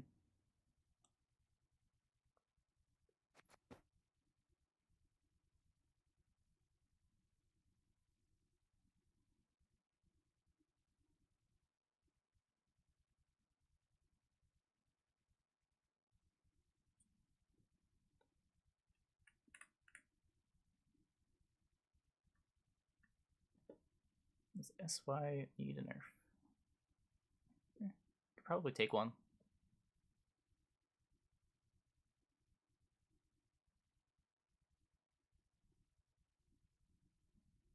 Seems like it's a little bit better than the other factions. It needs a nerf in the same way that like Witchers needed a nerf last season. And our Witchers.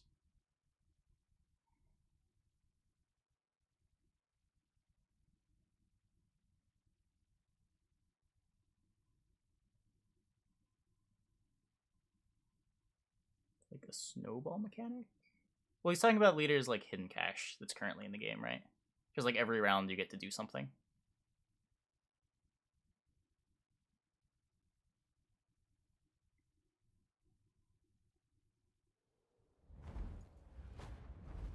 I have ulti dads now. You shall die, worm.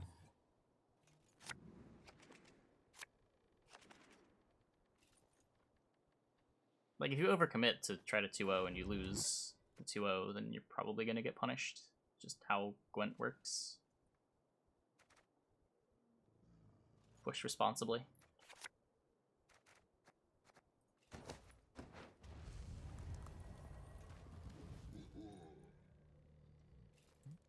Yeah, no ulti dads. I have Ghosts first Stardust. Those are better than ulti dads, right? I think. Surely. What are ulti dads? Like a couple hundred?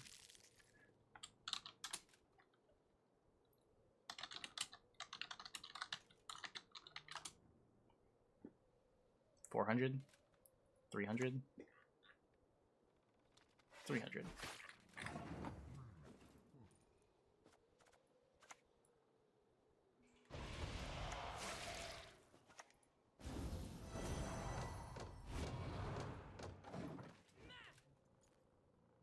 I'm really sad that I don't have any Ultra Jars. Those are stupid expensive. I played GOAT format for way too long to not have Ultra Jars.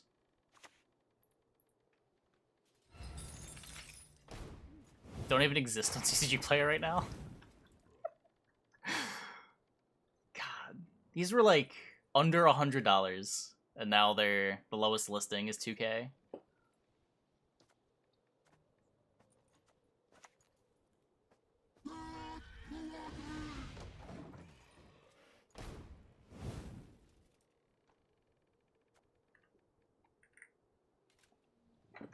I think it's the most expensive non-price card. I think.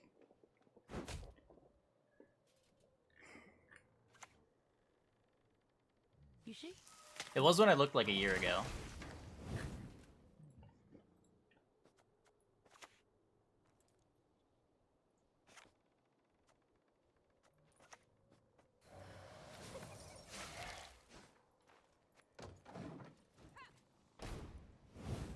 Yeah, it's double Harpies Dusters.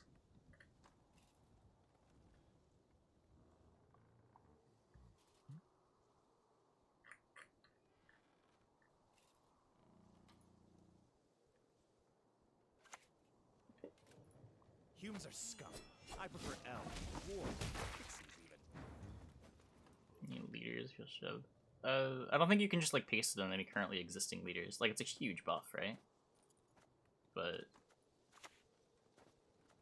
any new leaders that they make, I generally like that design.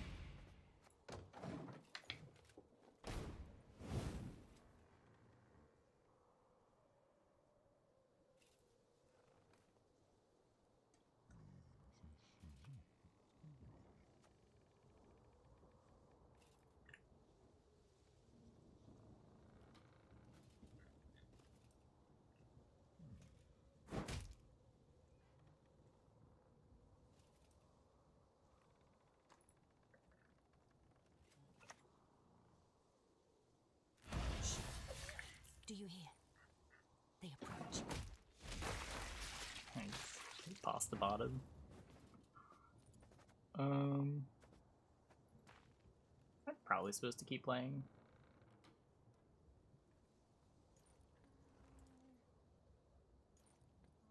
He got his Feign Death, but eh.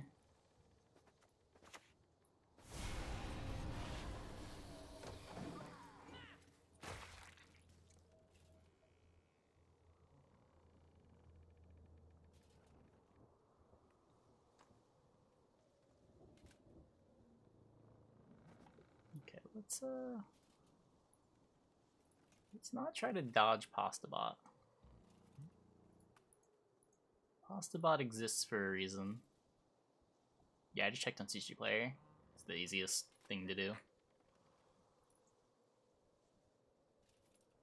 Unfortunately, the Morphing Jar doesn't show up when you search this, because none have sold in a while.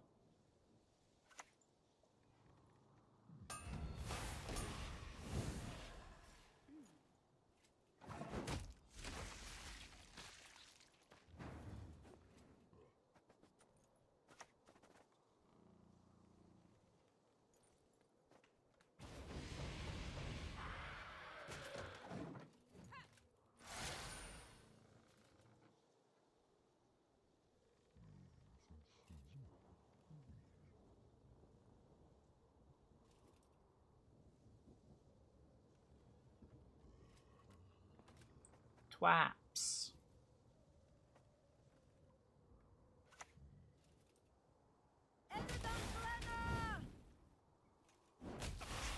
Racists.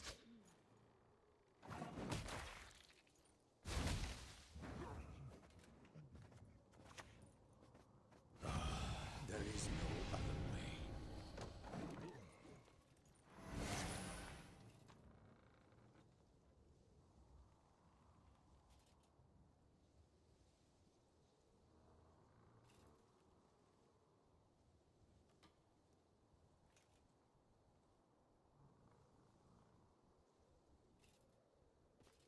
So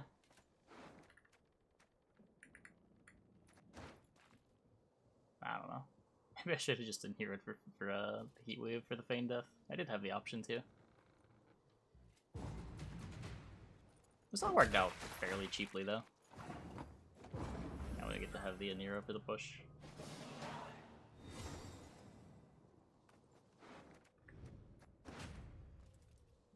I guess I'm pretty happy with that. Maybe we could have gotten away with Noonwraith instead of Detlef.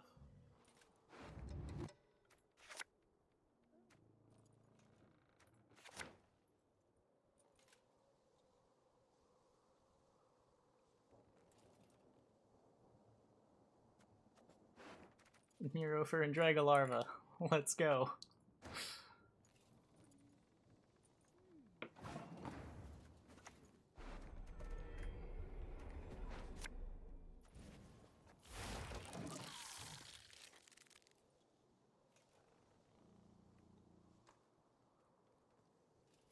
Okay, I'm just gonna shut this down now.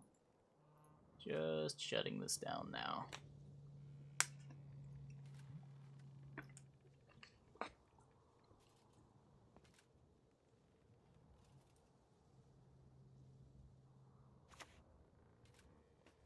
Dol Blathana!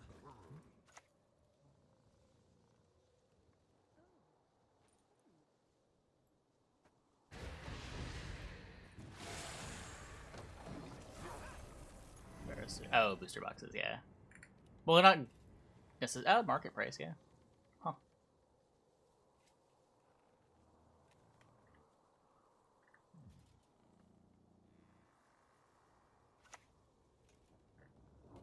Yeah, never was one to hold on to sealed products.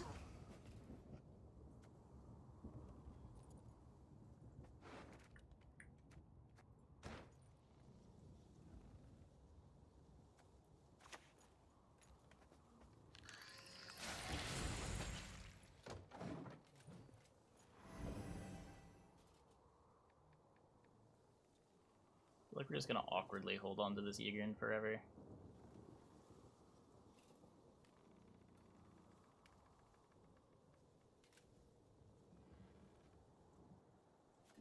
Oh. Yeah. Yeah. A lot of old ultis are really expensive now.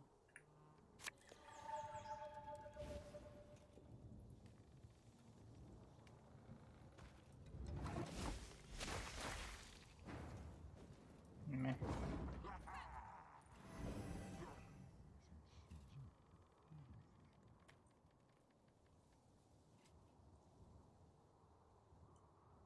Take advantage of sometimes +9 vitality. Nah.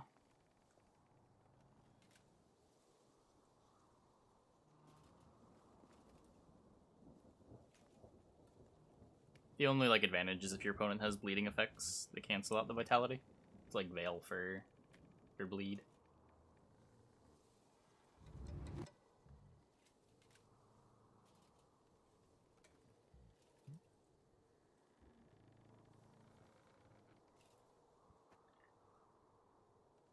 Magic Formula ulti? Wait, does that exist? Isn't that a secret rare from Glass? It was a secret rare from Glass. It's also $300. Wow. Oh, my bad. English ones are $1,500. What the fuck? When did that happen? I don't remember that being so much. Has the Chaos Deos misprint gone down? Oh no, this is the common misprint, never mind. The common misprint's $500. Holy shit.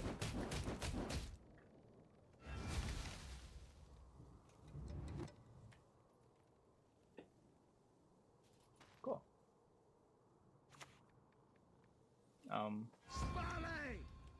Oh, he had to play a card.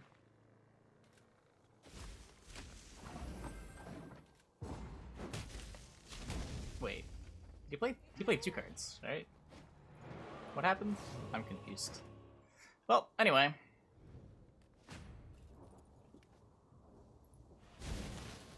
Cyber Dark Dragon. Oh man. I think I might have one of these just sitting in a box somewhere. This was worthless for the longest time.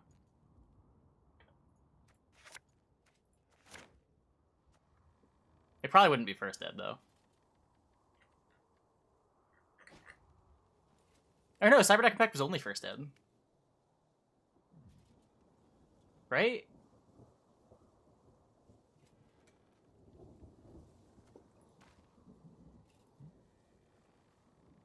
Surely someone in my Gwent chat knows if I'm getting sets mixed up.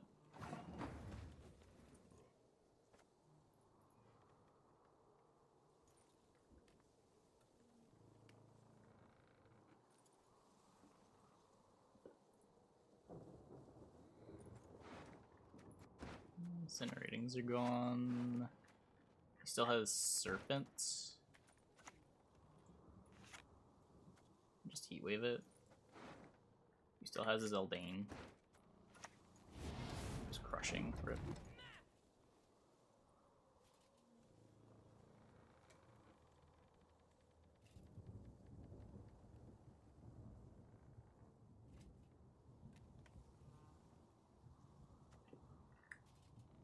Yeah, a lot of old alties are worth stupid money. My time holds no forgiveness for traitors.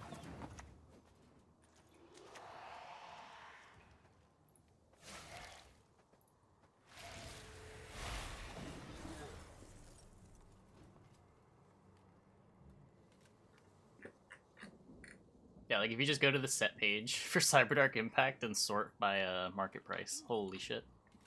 Vanity's rulers are $50. So this could be the Serpent. So let's try to flip it here. Do I have a tall unit? I don't think I have a target for this.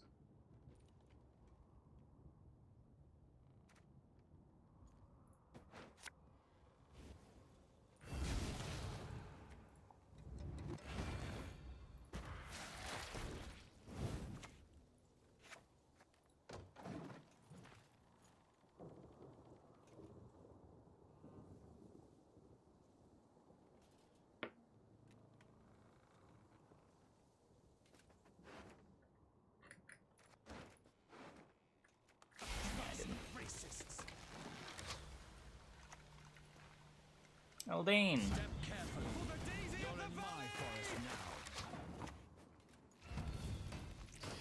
Weird last play, Oriana.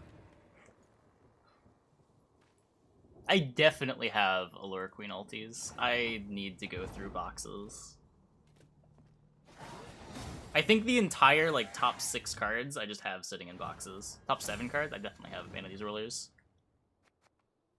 I have Vanity's Rulers ultis more than Vanity's Fiend ultis. What the fuck? Why is the playable card not the expensive card? It's a bug. Hey, Blackbeard.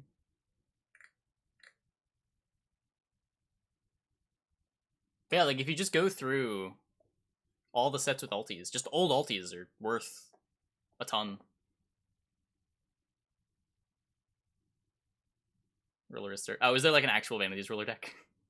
That would explain things, I guess.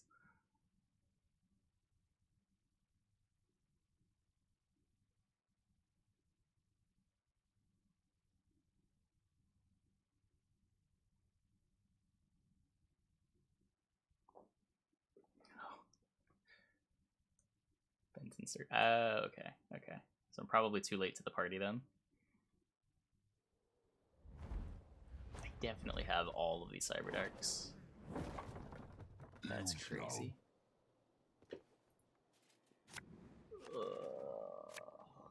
Maybe we can have a looking through boxes of cards stream.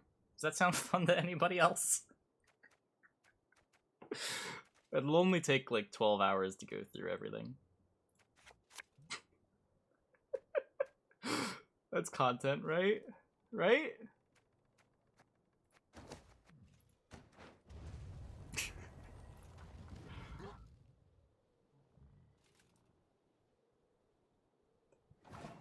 I don't think I have a box with just ulties either.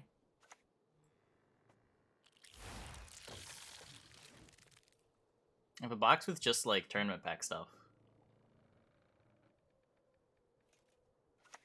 Don't think I ever made a box of just ulties, just sitting in various boxes.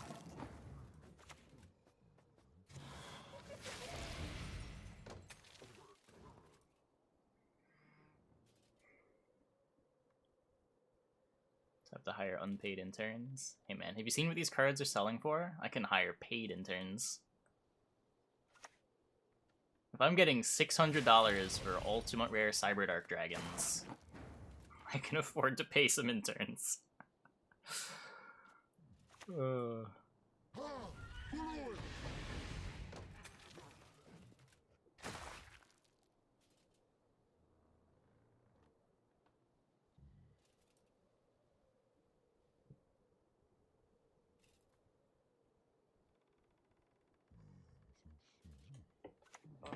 Put it in the bind, right? That doesn't matter the card that I would have bindered.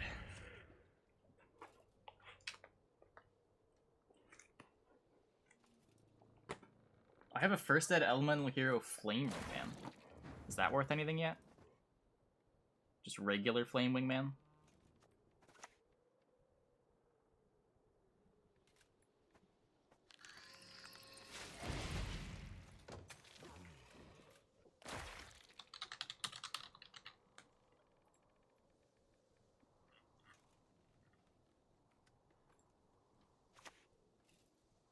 Near mint's $200. Go me. I don't think it's near mint.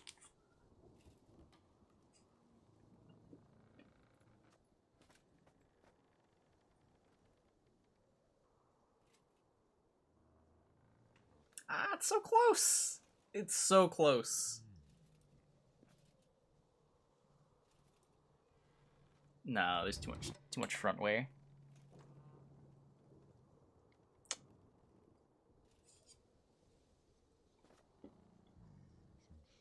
$150 for LP. Oh, no, 85 for LP. Rip.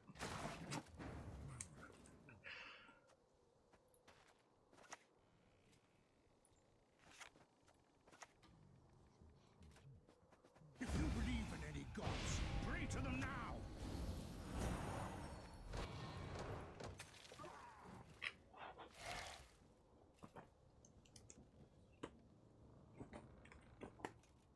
Yeah, there's Cyberdark Dragons in here. I have Overlord Fusions. If Cyberdark Dragons have gone up, surely Overlord Fusion ultis are worth a ton, right? Right?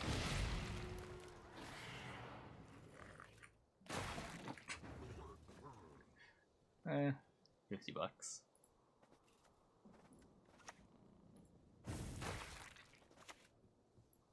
He's Vi, right? Like, I'm pretty sure he's Vi.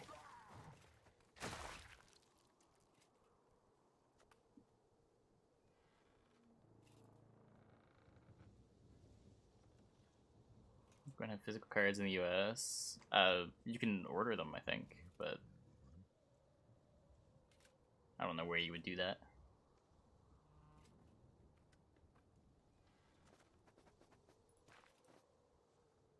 He's baiting. All of he's baiting. I'm pretty happy with these developments. Not really sad committing Yigger and Detlef to win round 1. Any of the Utopia crap? That might be a little too recent, but... Or, like the Ghost Rares are, right? If you've got a... What is it? There's a Ghost Ray Utopia thing. Yeah, numbers C39, Utopia Ray. Surely that's worth something. Everything printed in Ghost Ray is worth something.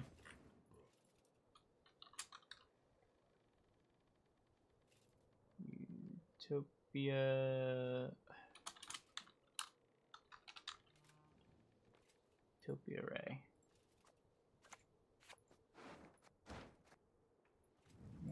Here. Oh, maybe not. Unlimiteds are 50. No, wait. Unlimiteds are 25, first deads are 50.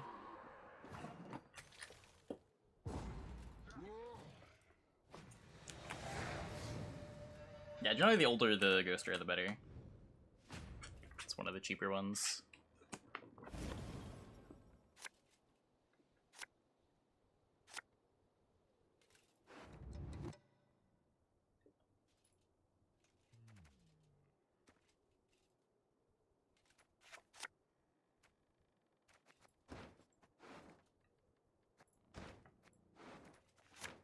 Pretty sure all my Dragunity stuff I would have sold one of the other times that it spiked.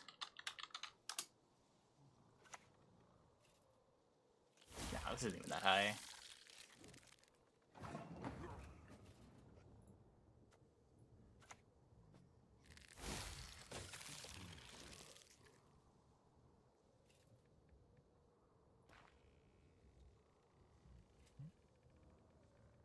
You mean like Ghost Ray Synchros? Probably. Are there any Junker Ghost Ray Synchros? There used to be.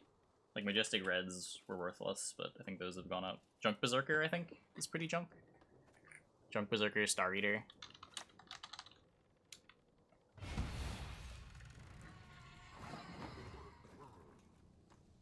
Star Eater is like $75.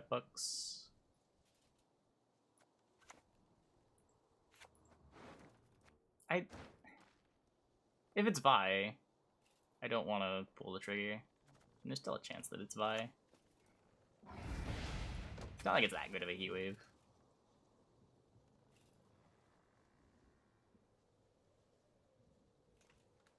Well, the price of the Ghost Rares has very little to do with their playability.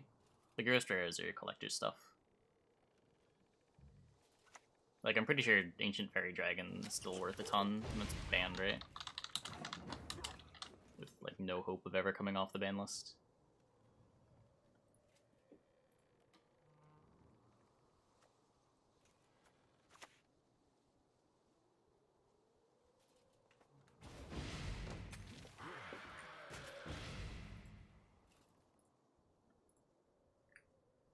Yeah, first aid Ancient Fairies are 500, 600.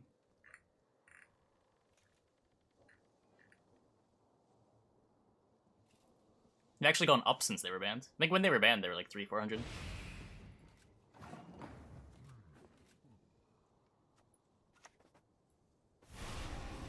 He has yet to play a Vi.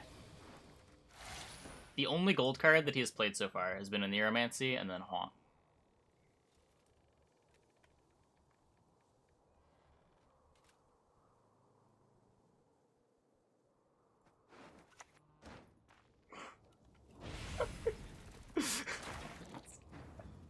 I don't know what's happening.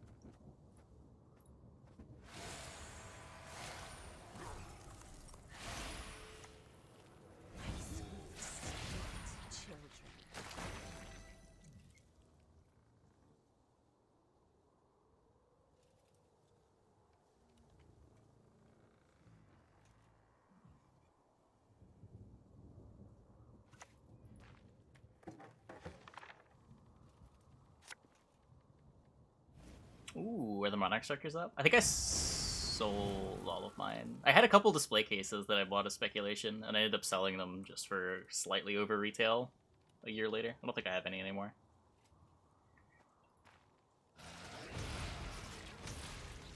He played a Vi, and then he ate a Vi. Good for him.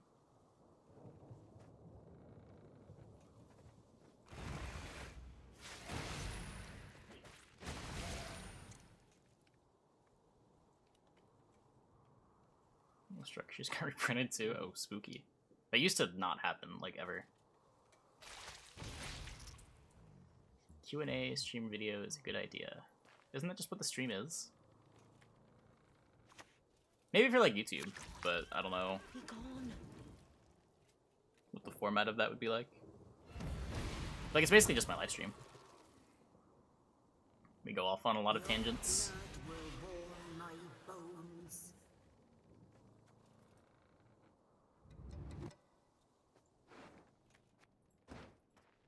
Oh, I was supposed to Nero for Nicorette, wasn't I? Whoops.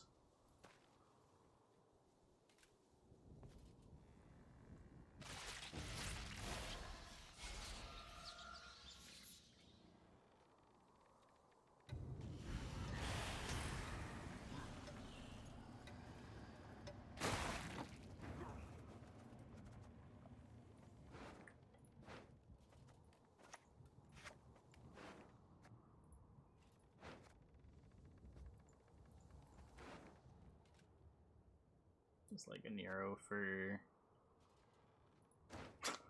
yeah, whoops. Like a Nero for Bruxa.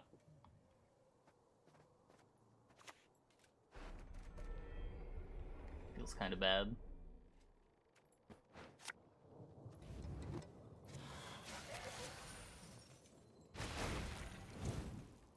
You just hit the armor. Rude.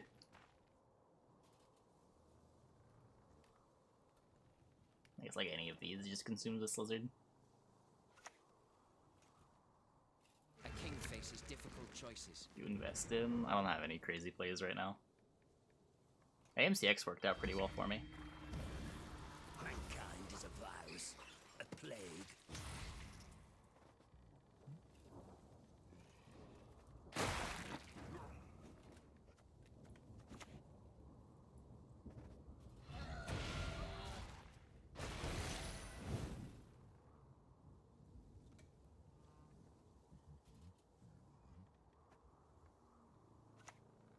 I don't know if I would recommend investing in Yu-Gi-Oh cards right now.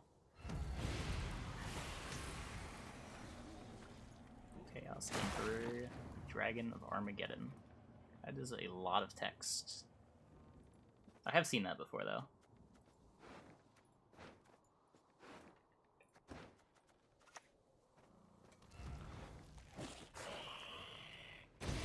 Don't Yurden me, please?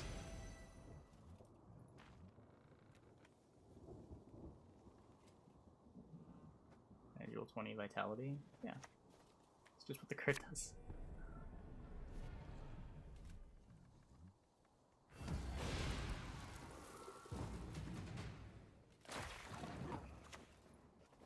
He let his Vi get heat waved. What a fool!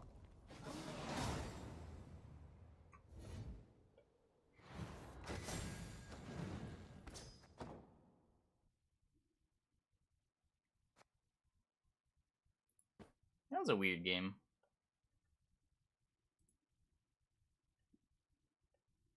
Yeah, we're 4 hours into the stream. Oh. Wow, I'm having a lot of fun with vampires. That's crazy. Let's see. I said I wanted to look over deck lists from the qualifiers. So let's do that real quick before we switch over. That's the wrong qualifiers. This one. This one. So ignore all the records. These are all wrong. I'm gonna see what's going on there later. Did anyone else bring anything spicy? Just a quick overview. So this is Wanged. He brought Double Cross, Arrakis, Blaze of Glory, Lined Pockets, opting to not play the Cantarella thing, but with the same bronze package, a very similar bronze package, opting for all the bronze thinning. He has Ramen for Slave Hunter, double Alba, a Tortoise, double Sergeant. Arrakis Swarm with Yurden. Opting to not play natural selections. Have better Triss rolls.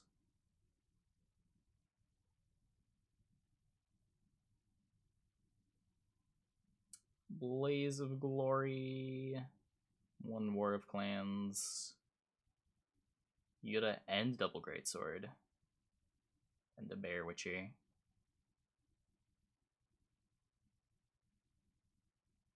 The spice ranking decklist idea ever work out? I just haven't really worked on it. I'm busy with other stuff. And pockets. Skewertooth, Rudinian, nothing crazy. Oh, he's got a Bloody Good Friends. That's different. Does he not have a cut up otherwise? No, Payday's a cut up, right? So Bloody Good Friends over Blacksmith, despite Blacksmith being another base point. So valuing the damage on Bloody Good Friends quite a bit. I don't think the tag matters.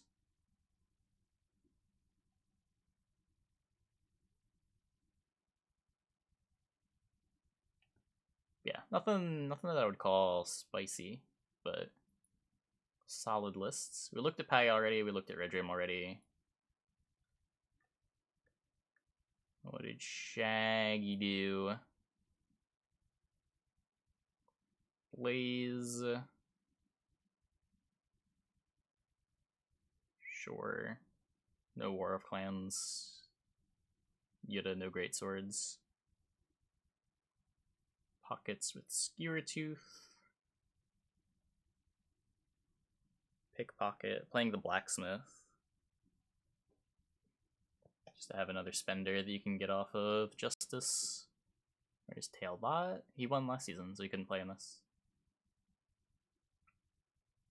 He was already qualified.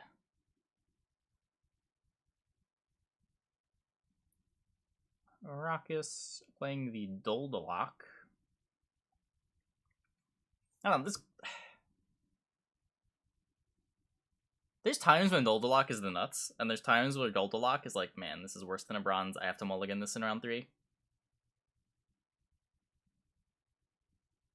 You see it in some lists and out of some lists, but... The 2 bodies of potential carryover is pretty sweet. It taking up a row space is not. Playing the selections. There's Freddy. I think he still posts YouTube videos.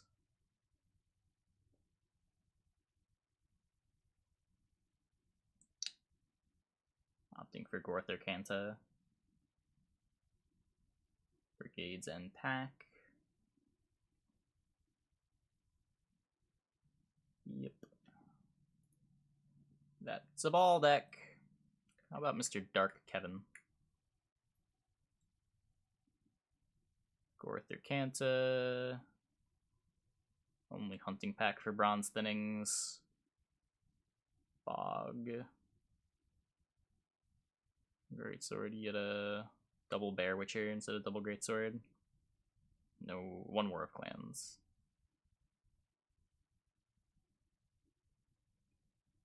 Freddy's rank 1 these days. Is he really?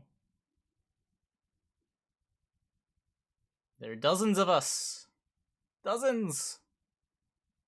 Wait, wasn't he one of the people that said? No, he's doing it for a different reason. He was one of those that defended the change.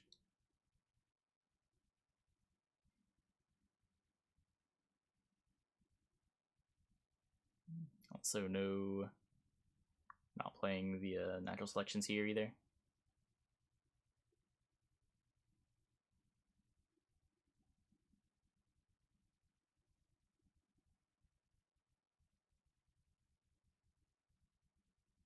That's what he said in the vid. No. Oh, okay, yeah. He just doesn't play enough.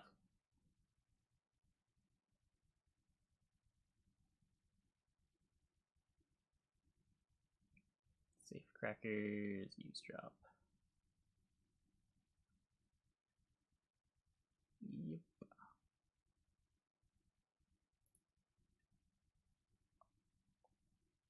Looked at Gravesh.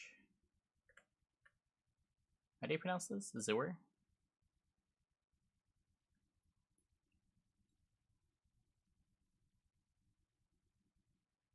Ooh, still bringing Carapace Kelly.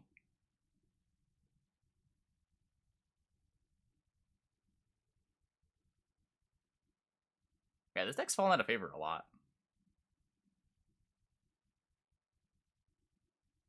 Sort of surprised to see it. But I guess if you're just like jamming it on blue coin, you still just get the Crystal Skull or Siri Dash. Doesn't make a huge difference as long as you draw your cards.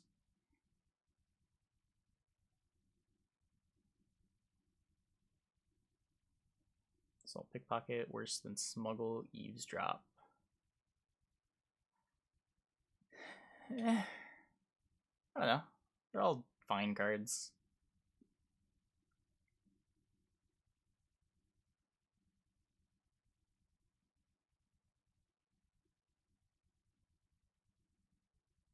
Assault without Salamandras is kind of janky. Just like slightly improve your bad cards by doing the Smuggle Eavesdrop. It's not like the deck struggles to have removal, that it needs Assault.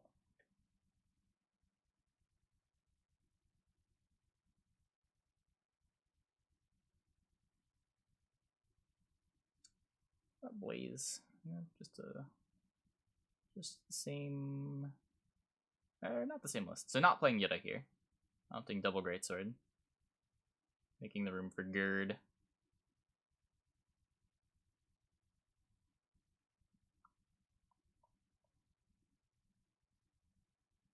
And then Uprising Yrden. Okay. Okay. Still playing Mentor. Interesting. I would have thought that all of these Mentors would get switched out for Rangers with how prevalent Arrakis is.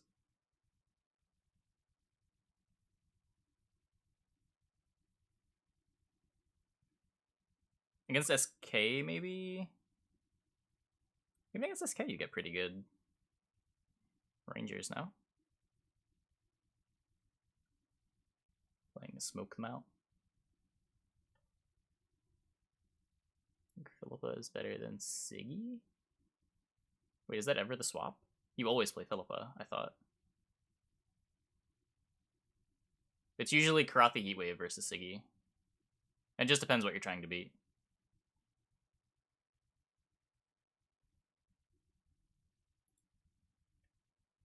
And even that, I don't think it's... Where's the trade people make on ladder? I feel like I've seen a lot of lists with all of them.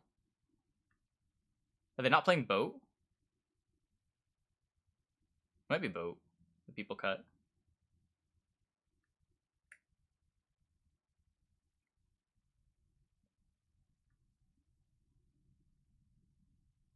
I do like the Kurt.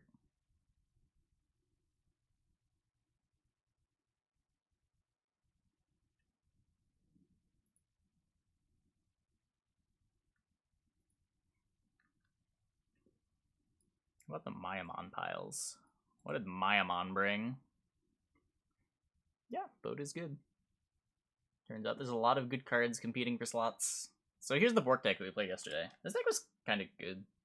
It couldn't beat Pockets ever, but I don't know. If you just ban Pockets, doesn't matter. This Blaze of Glory went 1-4 in the games that we were able to see. Yikes. Poor Blaze of Glory. You had a double Greatsword, Bear Witcher, no War of Clans, a Tershak Axeman. Morkvarg Hjalmar.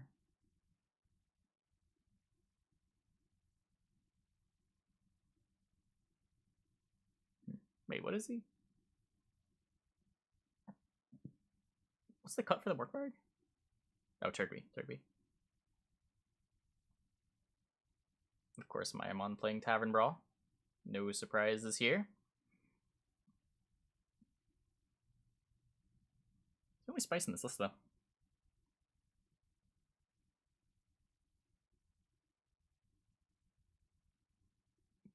And then Double Cross, Gorther Kanta.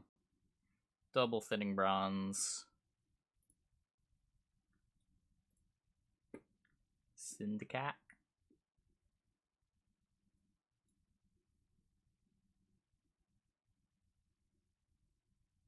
On, say, Switchers.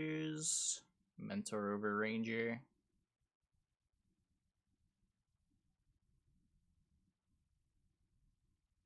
No, the win rates are wrong. I think the deck win rates should be not complete, but correct. Like, we know Syndicate lost at least 4 games with Uprising, and won at least 0 games, but it's not scraping the matches correctly because of some errors in the tournament thing. Like, for some reason, a lot of things weren't recorded. Like, coins weren't recorded, bans weren't recorded, and it's causing some issues.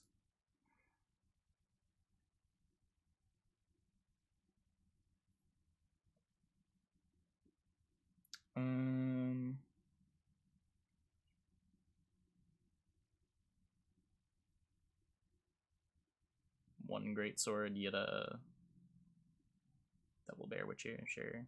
No war plans.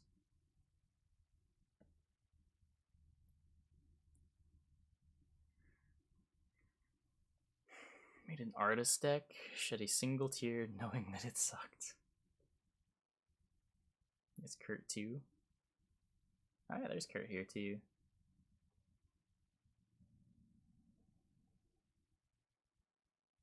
So this is Siggy over Heatwave from the other list that we looked at that had Kurt. And double Swindle. This is a collection of 4P cards. Playing Shakedown over the second dip. That's weird to me. Split on Jackal and Urchins. Urchins just as Blind Eye. Yeah, not playing Pickpocket.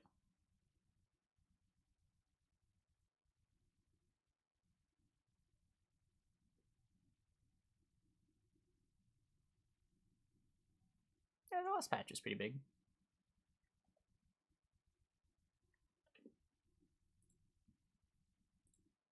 Cole bring any spice? Has Cole ever brought any spice? Ever? Nope. He's playing the Ranger. Nope. Nope. Who brought Vi?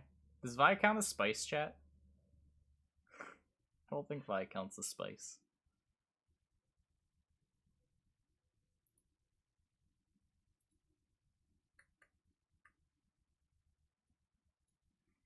And Chase, Yurden AQ, not playing Nat Selection. As a bruiser for movement. Rogare.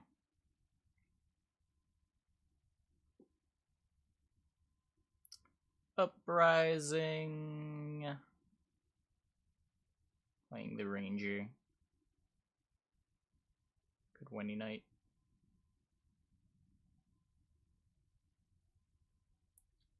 Bog.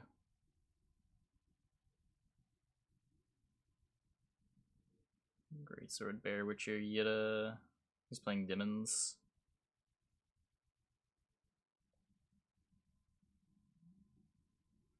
And Pockets. Man, was there one spicy deck? 2 spicy decks if you want to count Gravesh's Dwarves in the whole tournament? That's depressing. I know the top 16 qualifier is usually pretty conservative, but even by the top 16 qualifier standards, it's weird the lack of ST. Not really. ST is the worst performing faction, like every metric on ladder. I guess except recent games, the second worst performing faction. Shouldn't be much of a surprise. What was spicy about Door? It was just that it existed.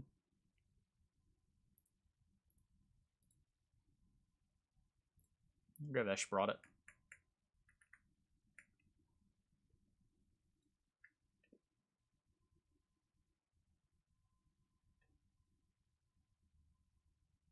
Anyone play Nilfgaard? So, if we go to the summary, 9 people brought Nilfgaard, 8 people brought NR, 4 people brought ST. Everyone brought Syndicate, almost everybody brought Monsters. 12 people brought SK. Pretty much everything else in this graphic is not useful and incorrect, but This is correct.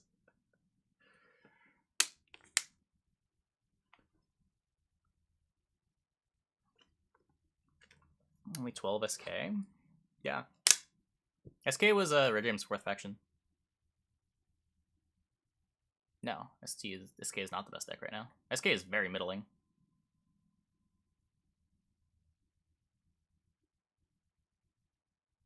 SK is fourth in the top 100, third in the top 20.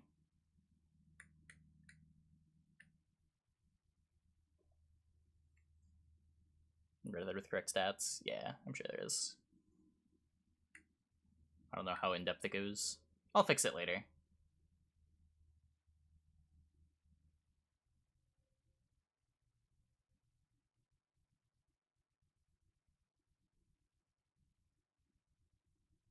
%, win rate and the quality. Sure. That doesn't really go into people's decisions to bring things, though, right?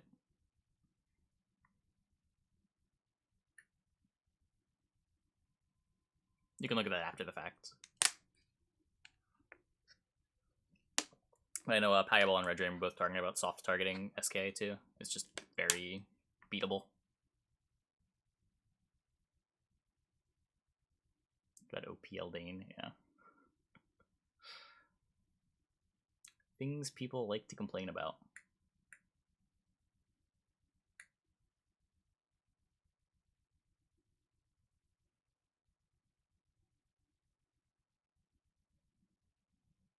Reddit, Twitch chat is a pretty common complaint across the board. NR is so low? I mean, I wouldn't say NR is so low. NR is in third, 2-ish% behind SK or SY. Right behind Monsters. In the top 20, NR is the highest win rate. Like, people are winning more with NR at the top level than they are with SY.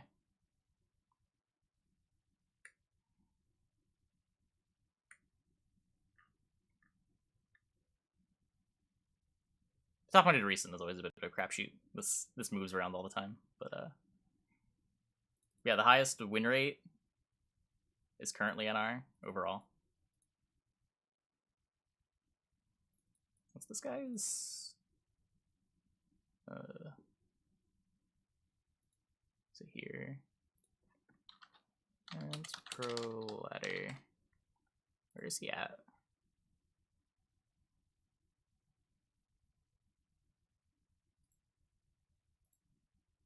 Whoops. Season 3, please.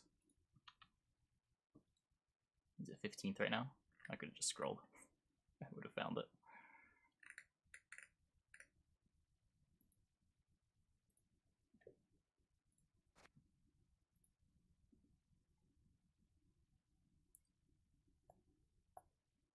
Whereas Gift was spicy. Poly Defender Path. Yeah, it has been for a while.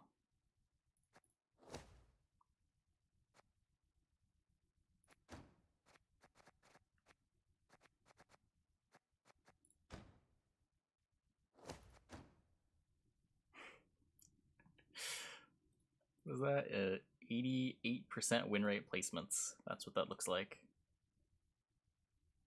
He lost his last game too.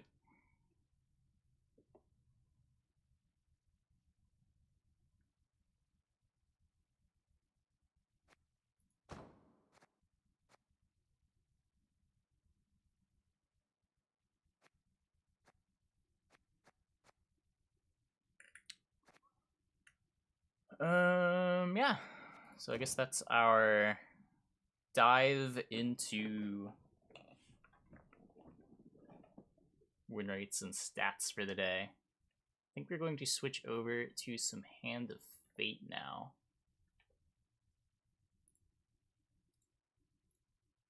Because we got some time for that.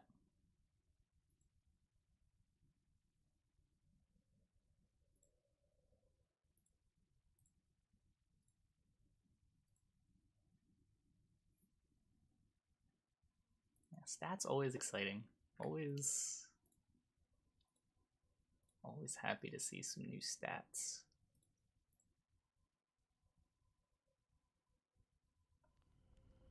Move my camera. Movement much much now either. Yeah, movement's pretty non-existent this season.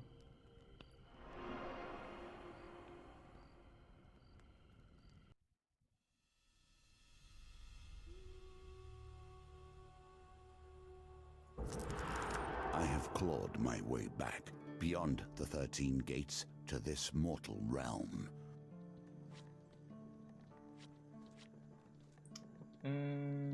So we're going to do the chariot now. This is the one we tried to do yesterday, and we didn't have enough food for. I believe I have fixed that, and I threw on a bunch of food cards, and we should be good.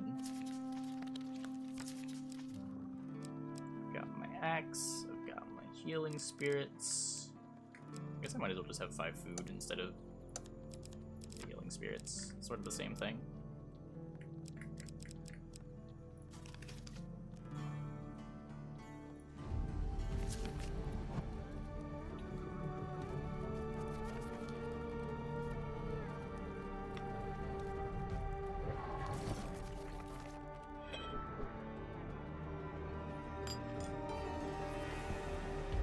We have read all this dialogue already. Basically, we are trying to go through the city, defeat the infected, of your emotions and binding them to the chariot and of rescue your will. citizens. If you can do that, perhaps we can navigate these roads together.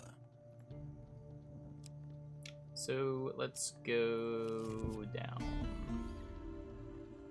The art in this game is awesome. Yeah, the game does a lot right. Yet, but upon a group of frightened peasants desperately seeking safety, we hear the Empire has abandoned the city. They cry, "Please help us." Explain Captain Fior's plan and help them on the wagons. You're grateful, the woman says. You step into the carriage. I haven't much food, but should you need some, I will be willing to trade.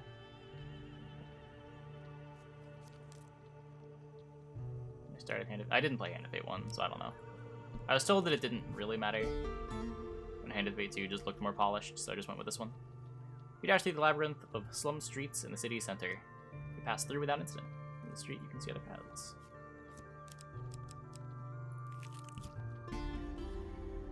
Signs of mass departure everywhere. Homes stand empty. All that remain are crumbling ruins. The unmistakable sound of combat alerts you to a group of townsfolk being attacked by the infected. One brave warrior struggles to the back of the horde. You rush to their aid.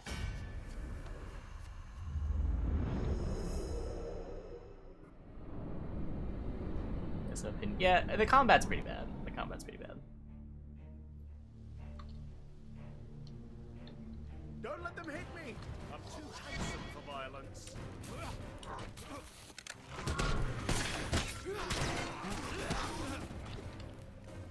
Come on.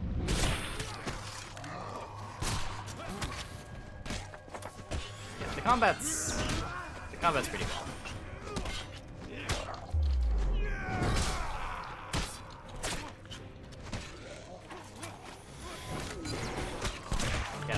Yeah, my companion gives me a bubble.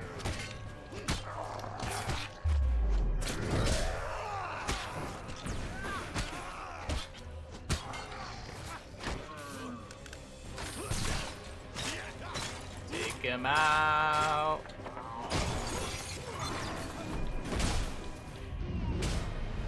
Took him out.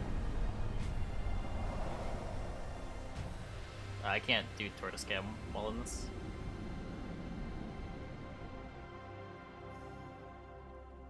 You arrived just in time, the warrior explains. I don't think I could have held them off much longer. I part with some equipment, he continues. I don't think it'll do me much good now. Save me if you're interested in a trade. Save 5 citizens, more equipment is available. You explain Captain Fior's plan, and help the survivors to the wagons.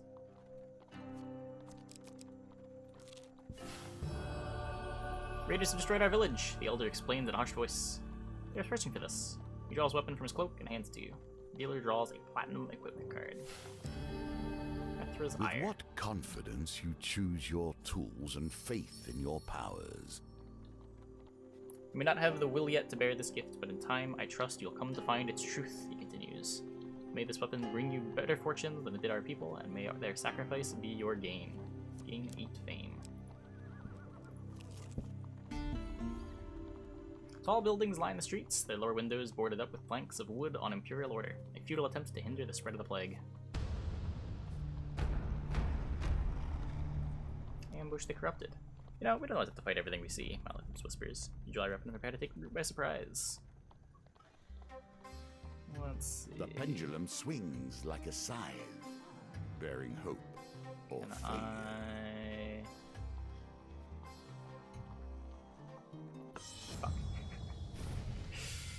Even when things appear impossible, they Emotional can be stamps go mastered. pretty well. Type a Keep ! practicing. MH. You can see the match history. We won most of our games. I think we had like a 70-ish% win rate. Rest of the infected turn to commotion and clamor towards you, arms thrashing. Malekith's ready as a spellbook. We could have run like cowards from the beginning, but no. Together you face the charging monsters. One more try.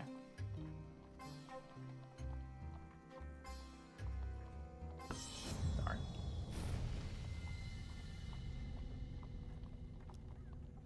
They surround you. Frenzied!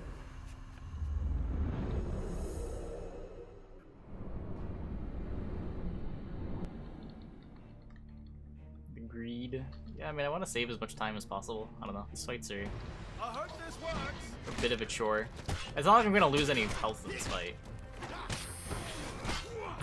It is purely a time-saving measure.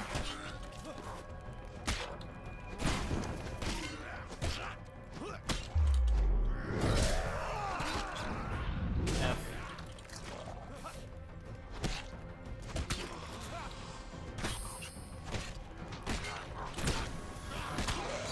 Ow.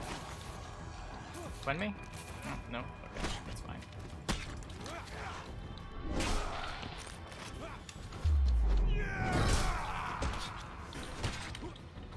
F.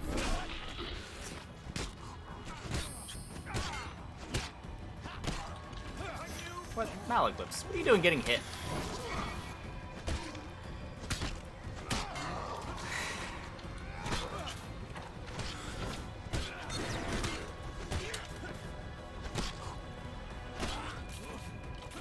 F.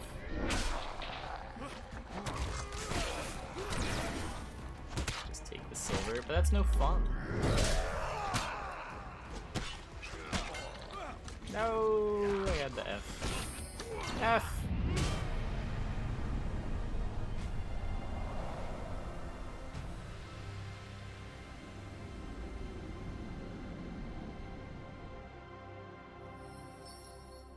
Appears to be the last of them. Malekith's remarks. You continue your journey through the winding streets, again for fame. We bring word from Captain Fiora. The soldier explains that the salute. Convicted horde at the next gatehouse has subsided. Healer removed the corruption counter from the map. There's a problem. Corruption grows from the ground itself, blocking all passage for the wagons. It must be destroyed. She asks we join you in your efforts. The soldier continues. Should you require assistance, you only need to ask. Let's just keep wandering here. Path with no incidents. Every city has places that the civilized would be better to avoid. Of course, that's also where you'll find the most interesting people. While roaming the dark alleyways of the capital, you see a suspicious group traveling in your direction. They're dragging a locked chest behind them, its contents unknown. In another direction, you spy an item glinting in the moonlight. However, you notice a number of shadowy forms lurking in the alley nearby. I did this one last time. Let's see what this one does. You approach the men at the chest. They drop their cargo and draw their blades, saying, Solanus said no witnesses. Yep. We don't get assistance for this. Yeah, I played Slay the Spire. I played a lot of Monster Train on stream, too. They were fun.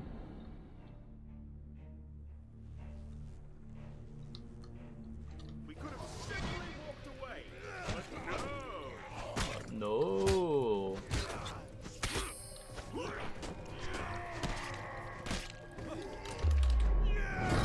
Yeah.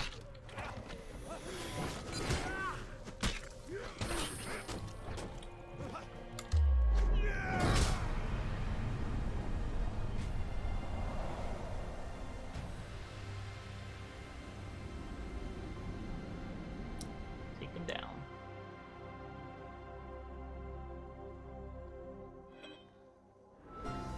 Nicely done. Custodian is defeated, you break open the locked chest and gain 4 fame. Some food. There's a secret compartment at the bottom of the chest.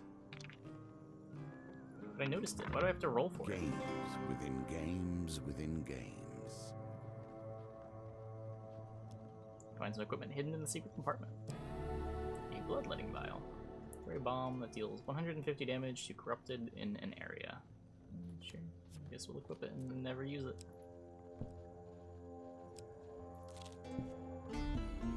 You dash through the labyrinth of the slum streets in the city center. Let's go again. Give me gold!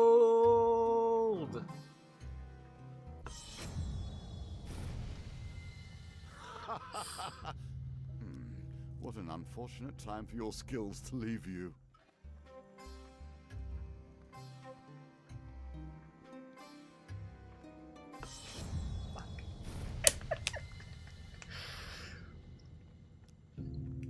We were hitting it last night.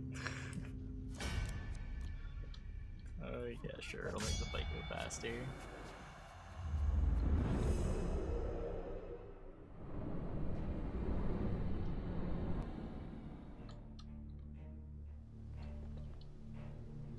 I can do this too.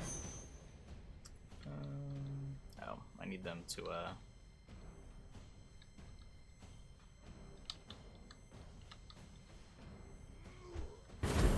got him.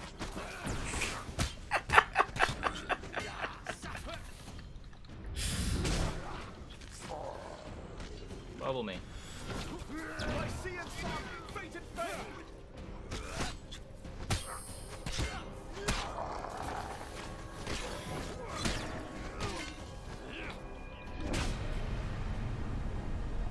Pop-up dungeon? No, is that another roguelike? Another deck building roguelike type thing? Never heard of that one. Show your worth through action. Yes. Would like to equip Hethra's Ire. I gain 4 fame. We want to visit that last. Dash through the labyrinth. Nothing. Do this one now.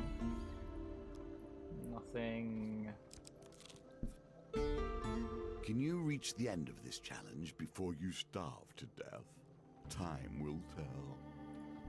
You happen upon a group of frightened peasants desperately seeking safety. You hear the Empire's abandoned the city, they cry. Please help us. Save 8 citizens and more food available at camp. Okay. Is this one? Tarts, pies, and exotic lies. I should probably get the gold from Cartographer first. Can you claim this token? Traveling Cartographer in the process of making a first full map of the Empire wishes to pay you gold for information on areas you have seen in your recent travels. Accept 28 gold as payment for your information. Cartographer listens intently as you recall what you have seen.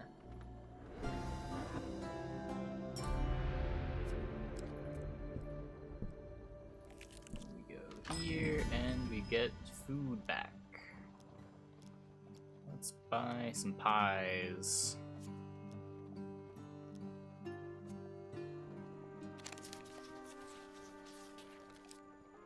That one? That's 30. I guess we'll buy it. It's 15 food. It's a better deal than I get at camp.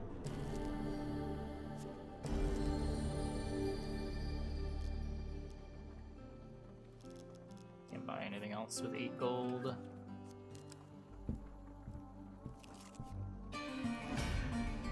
The smell of rotting flesh lingers in the air. The gatehouse tower looms over you. Its sides is encrusted with the taint of corruption. The captain greets you as you approach. And as the scouts reported, Malekith says, that corruption will block the path for the wagons. Now make haste. Protect the wagons with my scouts. You two clear the way. Enjoy your weapon and prepare to face the infected. I guess.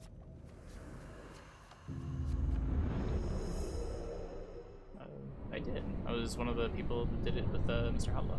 I don't know. It's this thing.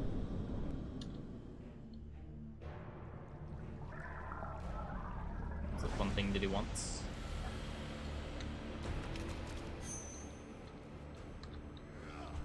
Boom.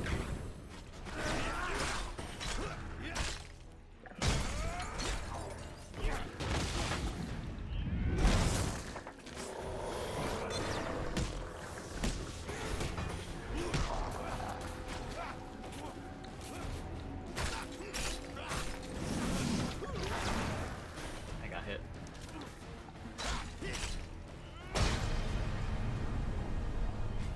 Good night, Skylar. Have a good one.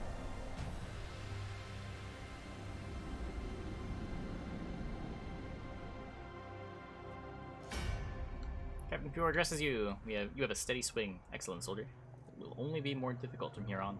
I bear no ill will towards you if you choose to leave now. To the next district.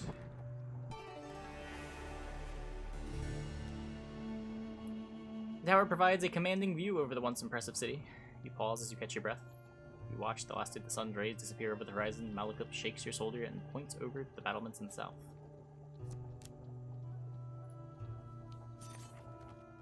There you see the final gatehouse, its tower rising from the wall of the old city to the south.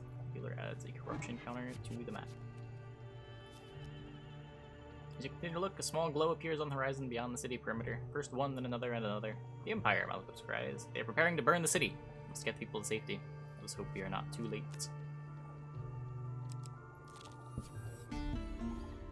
The river's water, now a putrid green, emanates with miasma that turns your stomach. Ambush. It's so tiny. What? Poorly done. You must harness your will and find the quiet stillness inside you. I threaded that needle.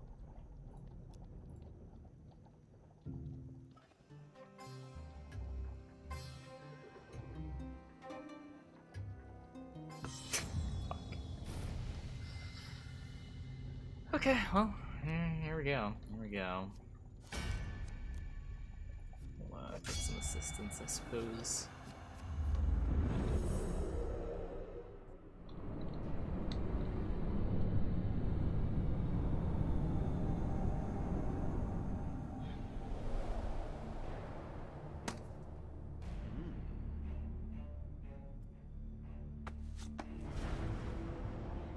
Bestowed to the people of the western fishing villages by the clans of the north in a time of peace and prosperity.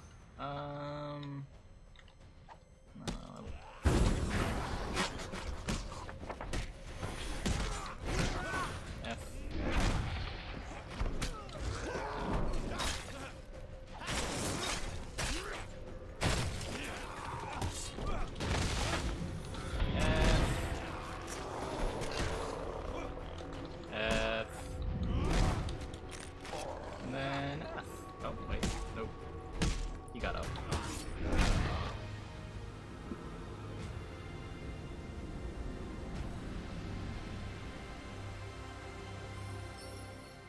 Appears to be the last of the Malekuth's remarks. You continue on your journey through the winding streets. Yeah, there's FPS drops. I tried to fix them. I couldn't do anything about it. Smoke fills the city and stings your eyes. The Empire intends to staunch the infection with fire. You pick up the pace. A wounded peasant runs stumbling down the street, chased by a horde of corrupted. He falls at your feet and begins to twitch. The blood from his wounds boils and blackens.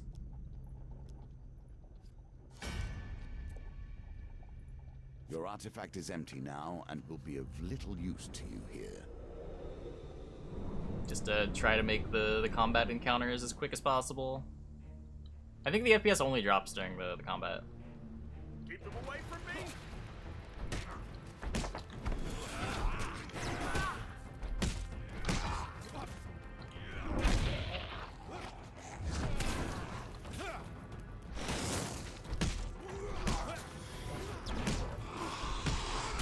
Ow. My bad.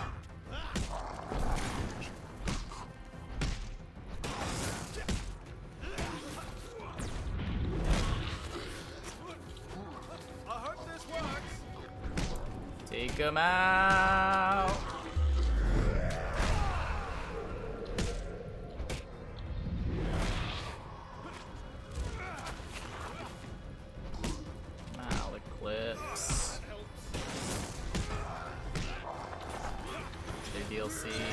there's some DLC.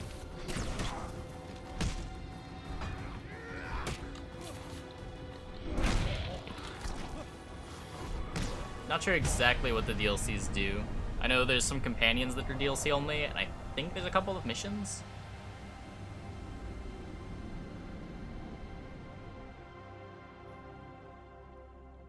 Thor defeated the townsfolk, rushed to tend to the peasants. They are grateful for your protection.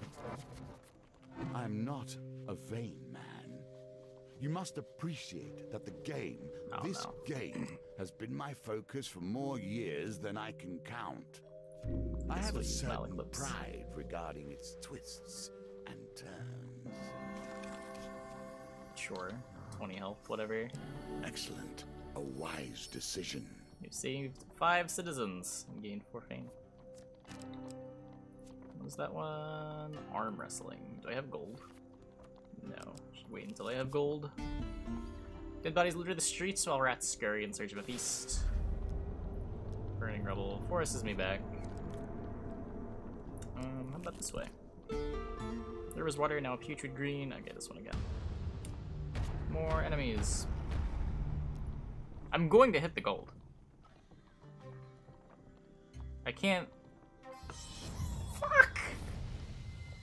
Even when things appear impossible, they can be mastered. Keep practicing. I'm going too late every time, so I should just click earlier.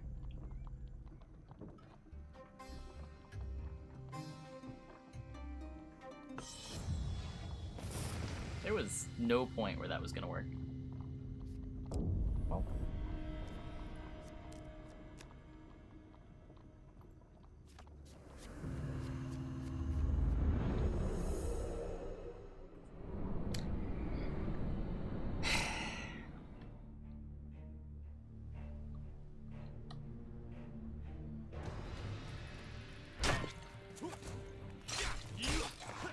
Oh no. There's so many of them. And I don't have mouth clips.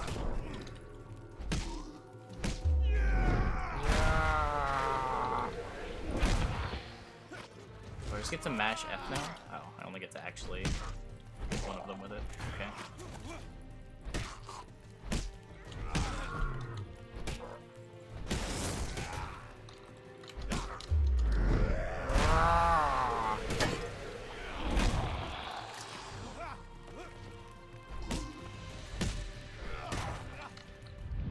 F. What are you doing over here? Boom.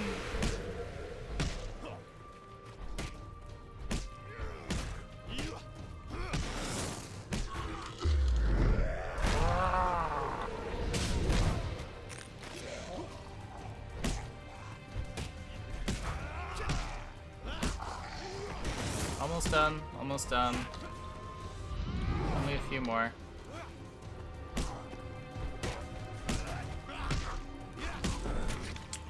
I wasn't looking that way. F.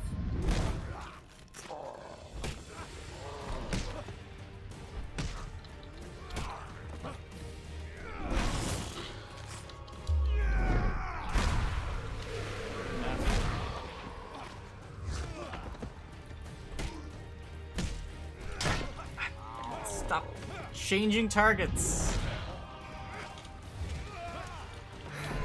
And then knock off your armor. Attack one more time. Finish him off.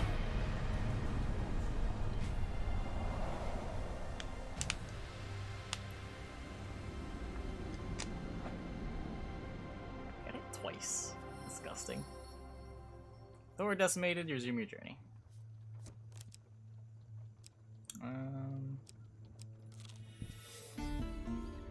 There was water, now a peach. Again? With every Oh, step, corruption reaches further, and your chances become less. Spy a group of poor urchins loitering in an alley. They look hungry. As you approach, they scramble into a pile of discarded crates. I'm a bit concerned that I won't have enough food.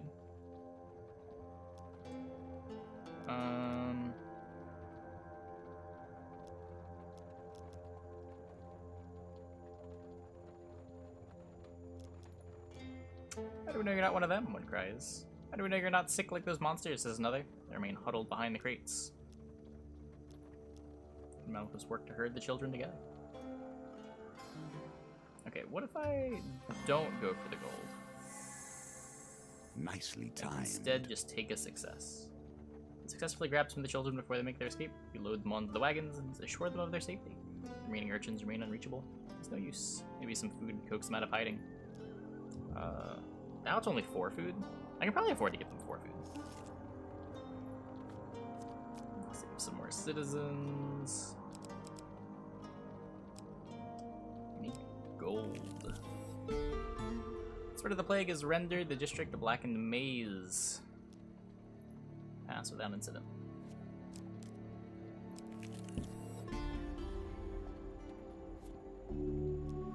Find a merchant and his family. Explain Captain Fior's plan. Help the merchant and his family onto the wagons. Thank you, the merchant says, boarding the wagon. Did you find yourself short of gold? I will be happy to give you a good price for any equipment you might want to trade. I can sell equipment at the campfire. What's this one? Distressed damsel. I don't think I need gold for that. Your road ahead is blocked by an overturned carriage and a woman calling for help. Please help, she cries. I've been robbed by a band of thugs. Is there anything you can do? Oh, this is the one where I get ambushed by goblins, right? If I miss. Don't miss. Please don't miss. High roll. Hey. Victory. You are learning. Thank you, the woman says, as you help her from the carriage. Please accept this as a token of my gratitude. Some food. I guess I can go this way. Putrefaction has ravaged this part of the city. Now our alleyways, which never see the light of day, harbor nothing but misery and pestilence. Burning rubble.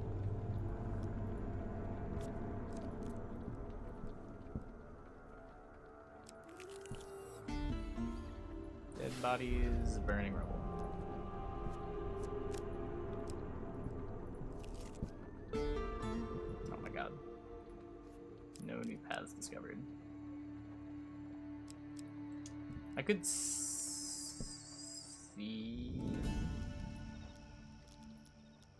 any equipment that I can sell? I can sell my warrior's axe. And this doesn't do anything anymore. Let's be to 14 gold. I might need to buy food is the problem. I think I only need 10 for arm wrestling. Let us learn what sort you are. Strong. Yeah. Clever. The first round of the competition, your opponent is a The mutant Roland, circumstances a under halfling which from you a come traveling here troupe of put the acrobats. lie to that. Give me 10. Hey. Roland is no match for your strength. He gives a disappointed backflip off the table and collects his meager winnings and cartwheels out the door. Game 2 fame. Take your reward from the purse on the way out to the tavern. When you return, you will compete in the next round for a larger prize. Okay, so now I can buy food.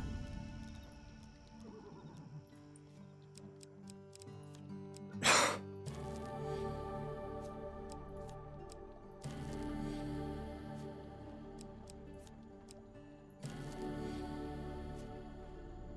guess we'll just do all this now.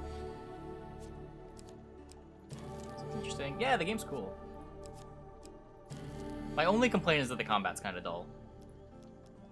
But everything else about the game is pretty sweet. Dead bodies, lived in streets, plague, yeah. Fight the corrupted. No.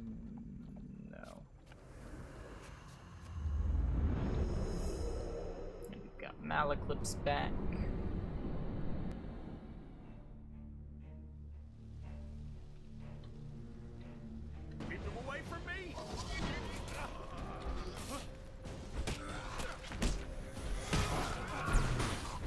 Just don't get hit. Oh.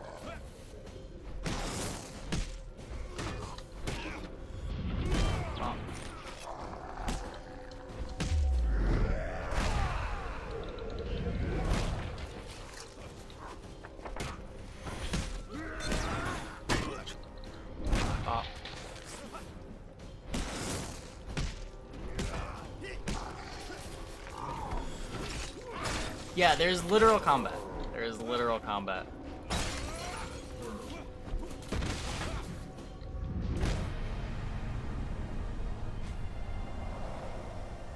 You occasionally press F, you sometimes press left shift. There's about as many buttons involved in this combat as any other RPG combat. With the Horde defeated, the townsfolk rushed to tend to the peasants. They are grateful for your protection. I think I'm pressing more different buttons in this game than I did in The Witcher 3 for combat. Sure, I don't want to lose Malekiths for 3 fights. It's whatever. Someone gives you a healing tonic as peasants board the wagons.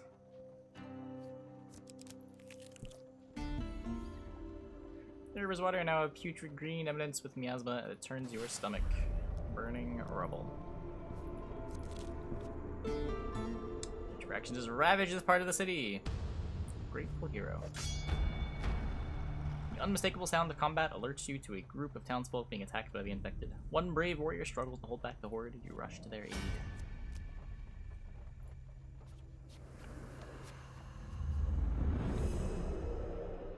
And left shift. And left click. And spacebar to dodge.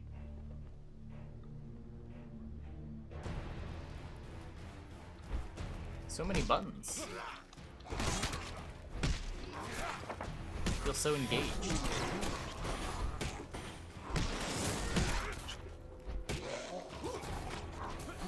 Speaking of left shift. Boom!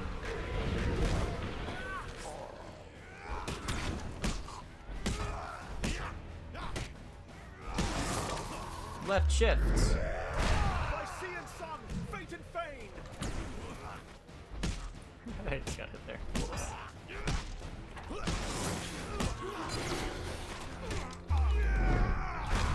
Yeah. Soldiers all dead. Yeah, your companions are dumb as bricks. It's pretty impressive. Come on, res.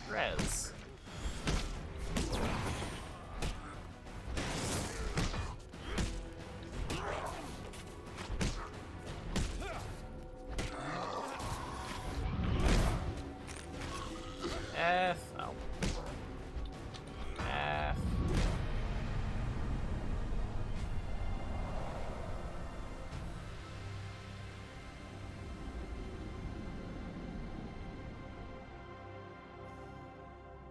You're out just in time, the warrior explains. I don't think I could have held them off much longer. I brought me some equipment, he continues. I don't think it'll do me much good now. See me if you're interested in a trade. You explain Captain Fior's plan and help the survivors onto the wagons. We bring word from Captain Estrella. The soldier explained with a salute.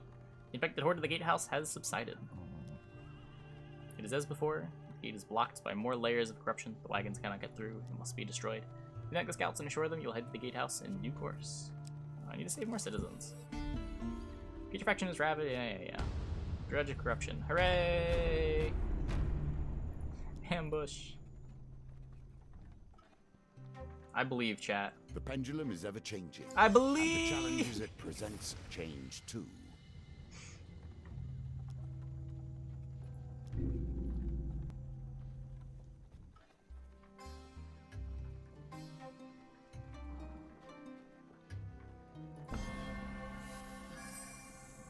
Believers.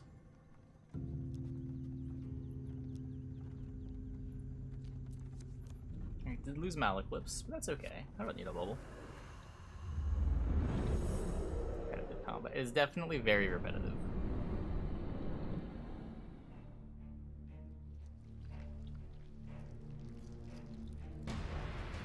Why are there still so many? I got rid of 2 of the cards. Ugh.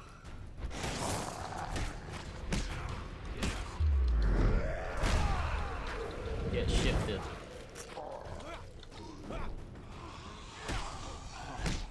Four, 5, 6, 7.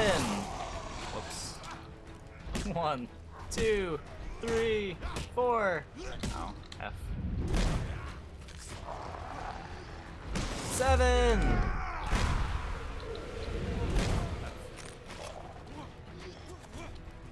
1, 2, 3, 4, 5, 6, 7.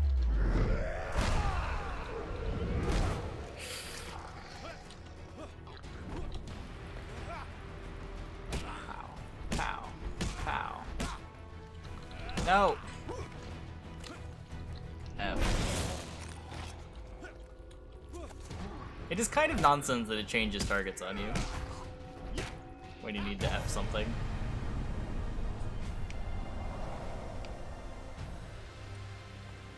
That's a bit frustrating.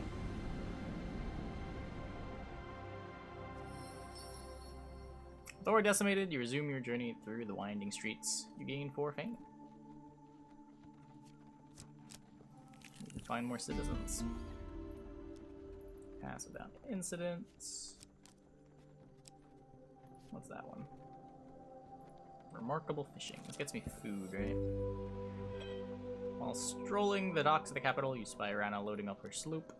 Get you in the water right now, or for some extra gold, I can acquire a premium harpoon. I think tonight I need this premium harpoon. I am,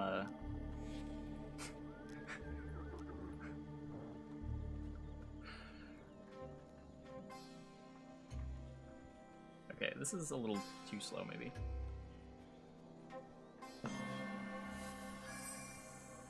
Breathe, you have done well. Harpoon plunges deeper into the reef.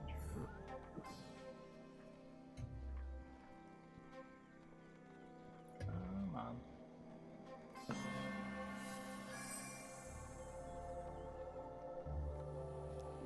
Harpoon descends to the lowest reaches of the reef. Tantalizingly close on the ocean floor.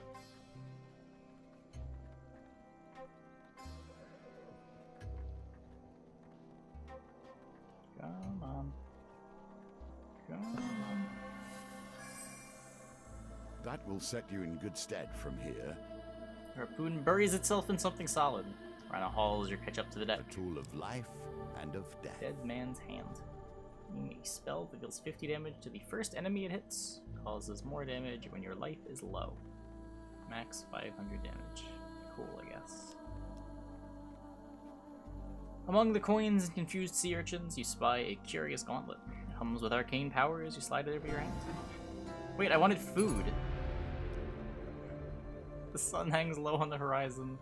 Rana raises her anchor and says, "Time to return to the docks and redistribute the sea's bounty. Armed northerners await you. Draw your weapon, face the attackers." Yeah, sure, we can use this. Save a bit of time.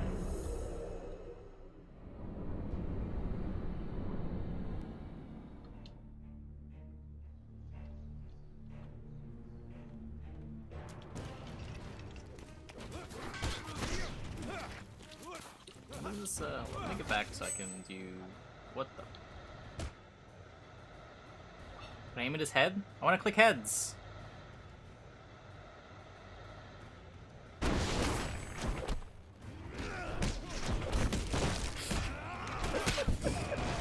I don't think they got extra points for a headshot. I should have, though. I should have.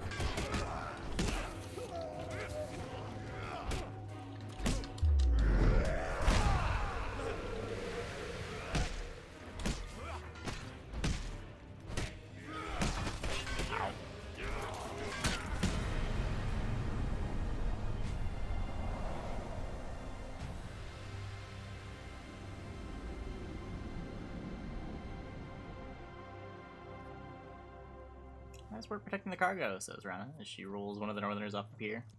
Rana scoops a pile of gold coins out of the waterlogged treasure chests. Not that I was expecting to haul up, but good enough. Rana gives you a casual salute, bucket of chum dangling from her arm. Ever want to go out on the water again? You know where to find me. Didn't get any food. Dead bodies litter the streets. Yeah. We're forced back. How about this one? Ravaged without incident.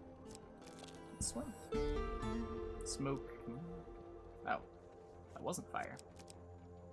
Friendly innkeeper. Welcome back, my friend. The innkeeper greets you warmly. You travel with company, I see. I shall gather extra provisions. One food. What?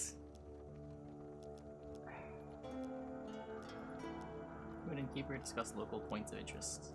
Man. I guess I'll do this. Just make sure we have food. Dead bodies litter the streets. Grateful citizens. Here we go. You happen upon a group of frightened peasants desperately seeking safety.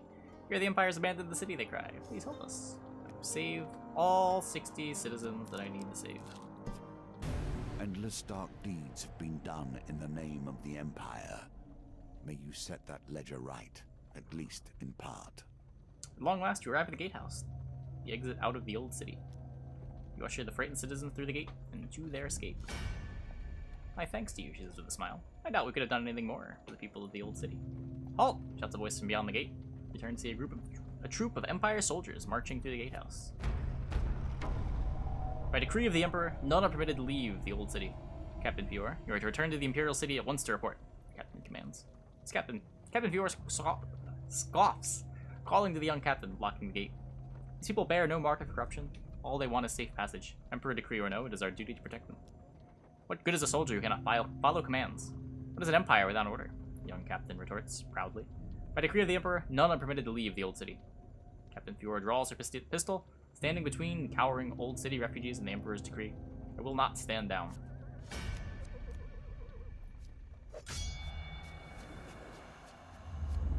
More combat.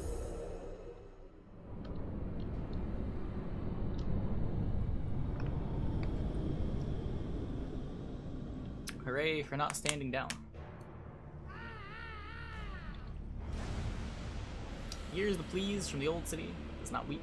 Orders are orders. Captains wear armor. The dull standard attacks use bash to break their armor. Whose idea was it to start powering around with the Empire? I hope this works. Bubble me. Bop, bop. Bop.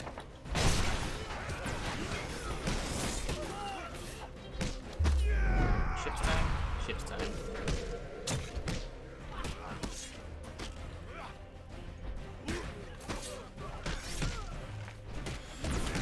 Where's the captain, dude?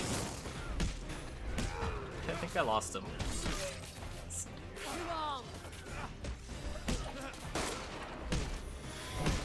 He's one of these bozos. I don't know which one. We'll figure it out. Ow. See that one? The one with the gun? Nope.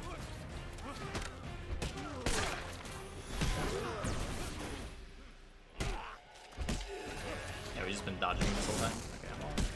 Goodbye.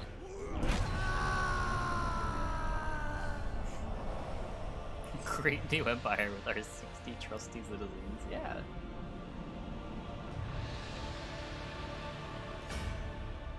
These Emperor-decreed injustices have been on increase as of late, Captain Fior says. Something ill is growing from within. She pauses her ruminations and gives you a stern look. The Empire would do well to have someone like you serving it. You have befriended Estrella the soldier. We did it! This is where you differ. There is no problem Callas would not have solved through death, yet you show mercy. Elusive charm. Empire's burden. Leather armor.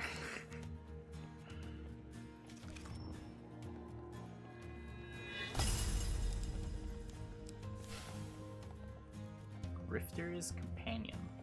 Hrothgar's quake.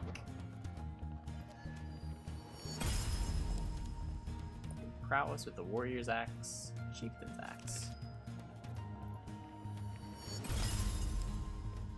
Greatly helping the cartographer. Duel.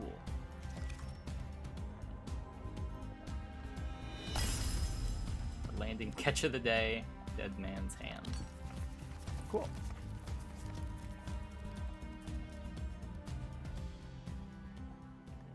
That was easy. I can no longer go easy on you. The usurper will not do so, and I must test you sorely before you arrive at his gates. The Empire is falling apart. It even turns against itself, even as it destroys the world around it. Try precision. Combo attack, melee fighter. Oh, even the Empire turns against itself. Okay, so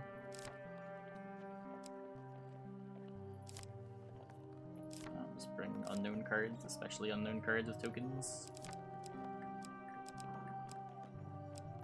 Don't know what Duel does.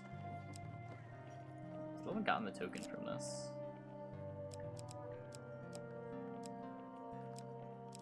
Or have I? Wait, is it? No. Yeah.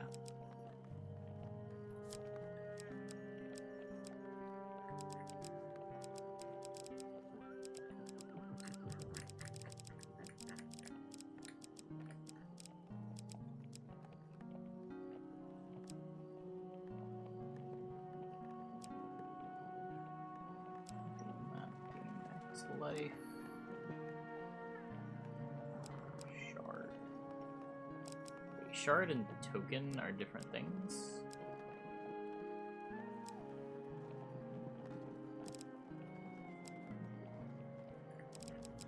Okay, where? I don't know what this one does. I don't know what this one does.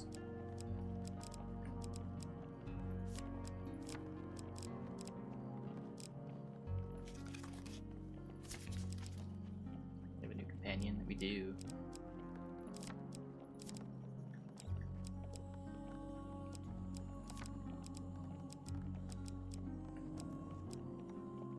That's new.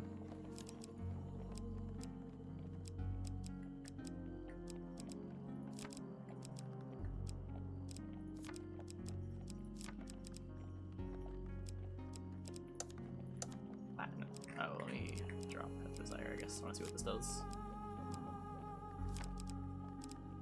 Still don't know what Ruby Ring does.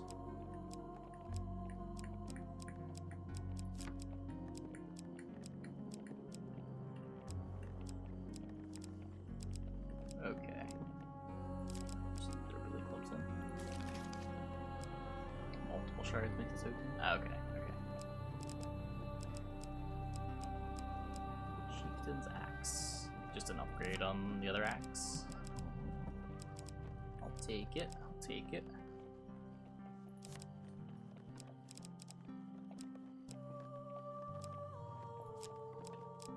Bring some leather armor. Start with 10 life. Eating food does not heal. Oh. Maybe I should have. It's fine. It's fine. A high defense will help reduce damage in the ogre's devastating onslaught. And there be dice. Yeah, whatever. Let's see what it's like, and then if we need to adjust the deck, we can adjust the deck. You too are hasty. Here is our evidence of your eagerness to leap into difficulties you cannot face. You must know yourself, hone yourself, sharpen your wits and your sword against the challenges ahead.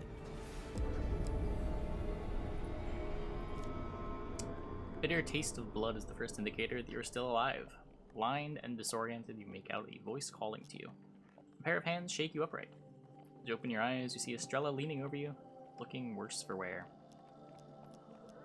Estrella gestures to you to be quiet. She presses her back against a boulder beside you and grimaces, holding her side. As your head clears, a booming voice echoes deep within the foggy marsh. Oh, where have you called? Gasted mice! Let your insides be gut and bones be crushed. You peer around the rock. In the mist steps an ogre, 3 times as tall as a man, and with a lumpen, vicious face. His one good eye darts about wildly as he surveys the area, hunting for something. The ogre grunts and scoops up a broken, shining trinket from the ground, splashed red with blood. Ruined with your dirty blood.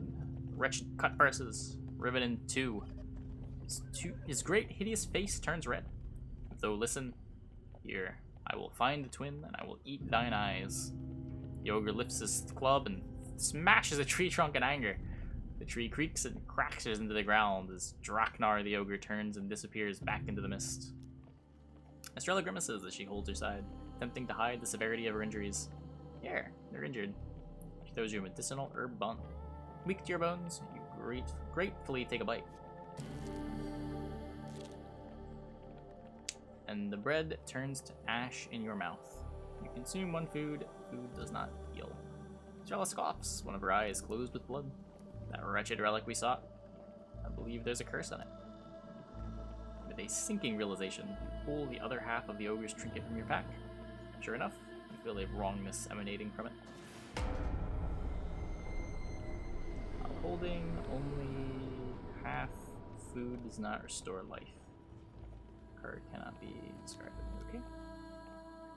Stab of hunger hits your stomach. There is only one thing for it.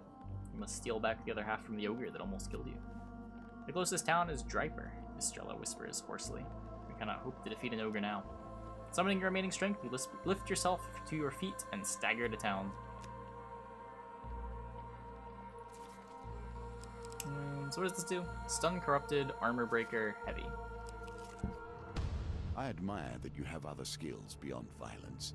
Yet, if there's one thing that the Usurper has taught me, it's that violence can sometimes answer questions that otherwise have none. I hope this tile deals 10 damage. Your day's travel is slow and long. The sun's rays now gone. A chill fills the marshlands. To avoid the swelling bogs, you press on to higher ground and happen upon an old road through the marshland. To the left, you see a group of cloaked thieves blocking the road. The dealer reveals the next greed monster card in the deck. Silencer of Greed. Check the path to the right. You hear the distant sound of a group of raiders squabbling in the northern tongue. The dealer reveals the next frost monster card in the deck. With no other safe path through the mire, who do you fight? A little more confident against raiders. The cold chill of night builds as you ready yourself for combat. One-handed weapons are A recommended captain against fighting enemies. on your side. Interesting.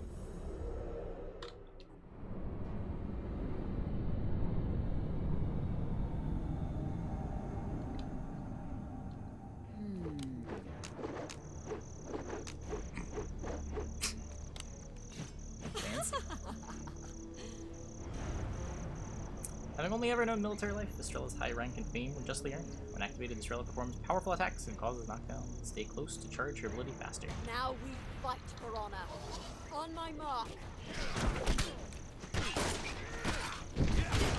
Ow. I probably should avoid getting hit. It's probably a good idea. You know, the whole 10 health and all.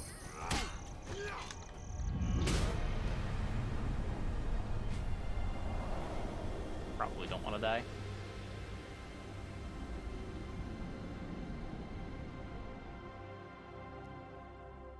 With the raiders defeated, you notice some equipment hidden off the path in the mire. Perhaps they were guarding it.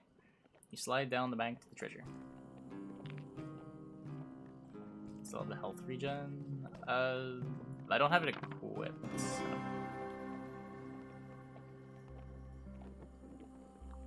To use this, you will need fame. I don't know if I want this. Successfully collect your prize, continue on your journey, and gain 2 fame. A leader must be strong for their people, or they have failed. Forsaken, weeps the mayor as he packs his sizable collection of handkerchiefs into a large trunk. When they gave me this backwater town, I thought I'd be a king. Now look at me, not even a fair warning. Estrella chastises the flustered old mayor. You're not supposed to... You are supposed to lead these people. Will you not stand for them against the Empire? A flicker of recognition crosses the mayor's face. Oh, the peasants will have to leave their entire livelihoods behind. He returns to packing, attempting to squash some golden buckles into the near bursting travel case. Estrella sighs and leaves Farwater's mayor to take his shameful getaway in peace. This is my home, you know. He draws her pistol and begins to polish it absent-mindedly. She explains that an Imperial Legion intends to use the town as a stronghold in their war against the North. Estrella was assigned to break the news to the mayor and the townspeople. They must pack what they can and leave. I believe the Empire means to punish me for defying orders during the corruption outbreak in the Old City. I'll surely be tried for treason if I do not comply this time. Estrella's lips narrow. The city is already crowded with battlements with people. Many of the Old City's refugees had to leave and seek shelter elsewhere, and that is by the capital. There's little nearby but forest and northern territory. I cannot imagine where these people will go. No, they're all dead, Estrella says matter-of-factly. From the war, mostly, such as the risk of having a family of soldiers. Although I believe I have a distant aunt married to some minor lord across the sea. You were there. Estrella gives you a worried look. You were locked in the old city with hordes of corrupted. Many people died, remember? Estrella paces back and forth. The gold empire pins of high office, glinting on her belt. Perhaps it's not so bad. It's the nature of war, I suppose. The mayor is useless here, of course, but I know of someone who could help the peasants. A familiar confidence returned to her face. She sheathes her pistol and stands. Come, we're going to visit the peasant king. A reward well earned. Well earned. The shadow folk appear to have found your trail. You follow frenzied rumors of vampires and werebeasts to a derelict farm deep in the lowlands. A thin farmer tilling the rocky soil looks up at desperate hope at your approach. Please, our little Timos was taken by a monster with bloody claws and gleaming eyes. They came through the walls.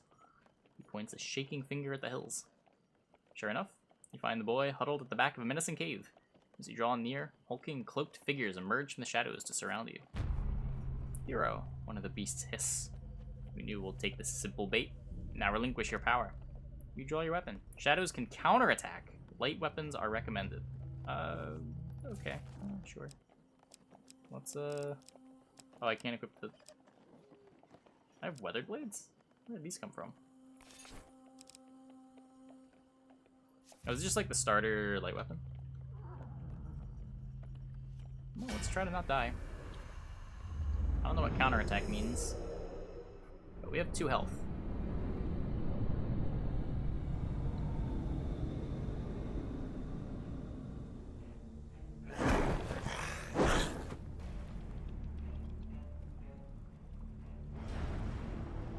Few humans have seen a shadow beast and lived to tell the tale. Disciples can induce blood madness, causing them high damage, attack them to interrupt their incantations. Yikes.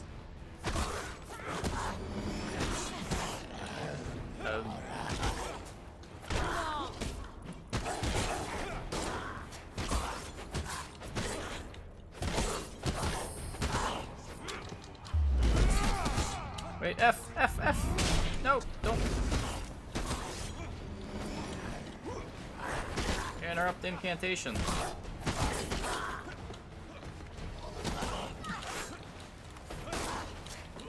Don't get hit! F.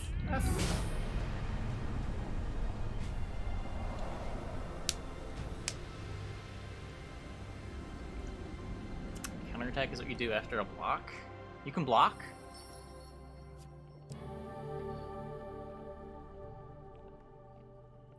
Yes, let's equip this, sure.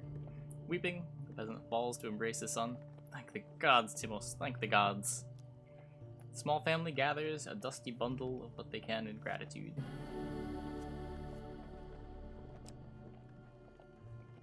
What is this?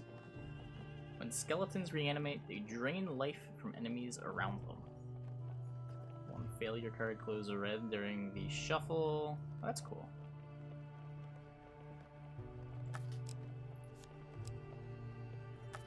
Yeah, give me this.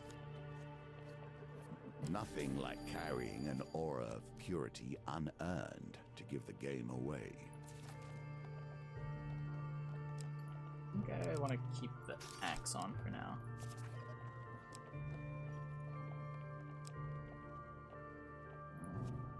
Gather yourself Anything before here? you travel further.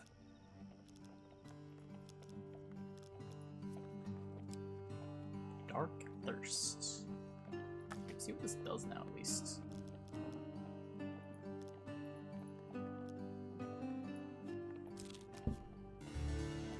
I think it drains from the other skeletons. After another day of rainfall, the marshlands swell into a swamp. Water and mud obscure the path ahead. As you press on, every direction begins to look the same.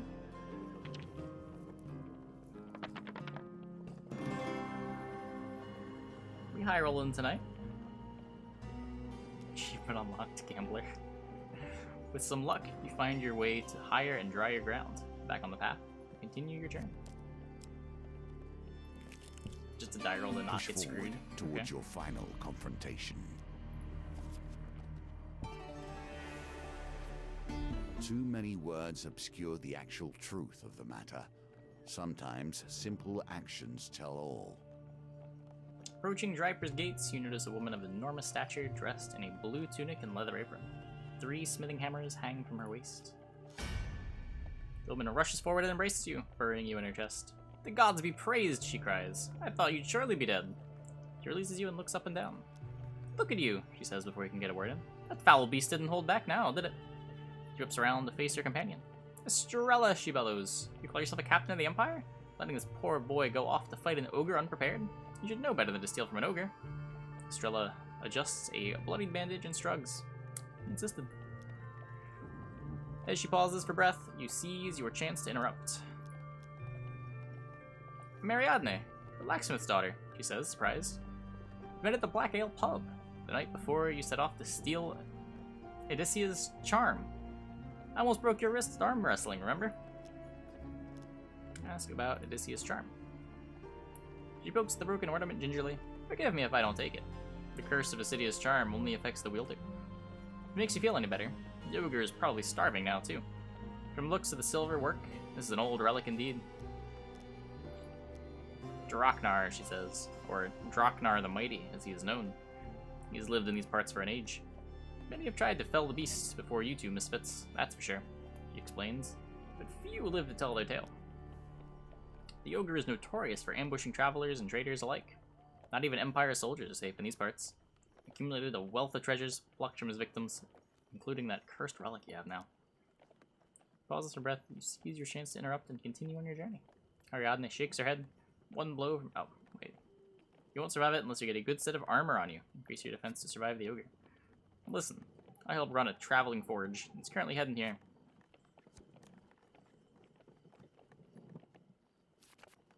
Come see us. Looks like we got some good and proper armor. The piece of the Assidious charm weighs heavy in your pack. You wish to fling it into the mire, but some strange magic stays your hand. Starving and injured, you rest while in town.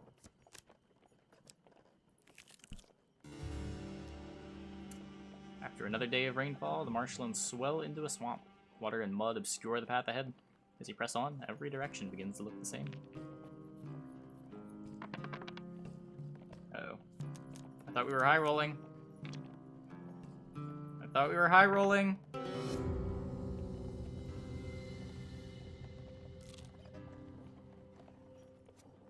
Lose 1 food. As you scramble up to a path, a booming voice echoes out over the marshlands. It is Draknar. "Aye to thy burrow, little mouse. I can smell thy blood."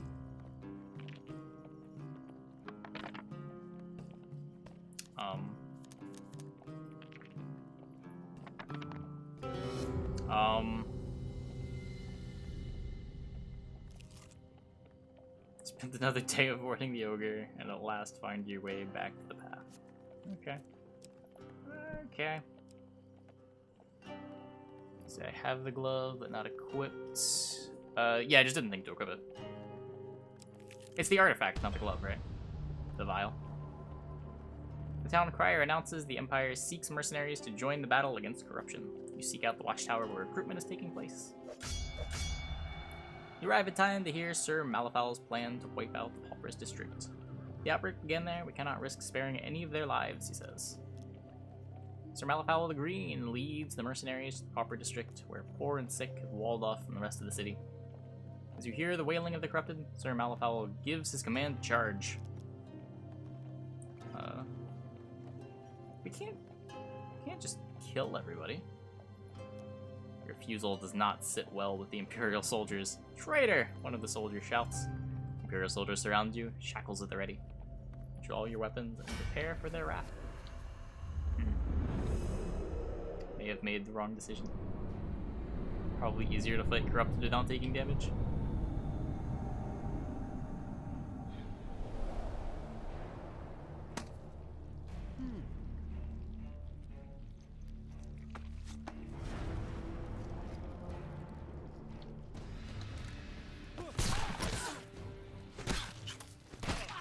So, I think I'm gonna die here.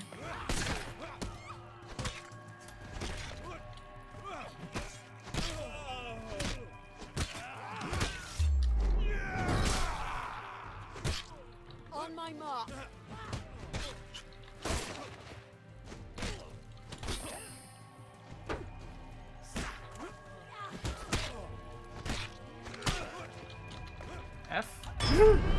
I hit F! Rip.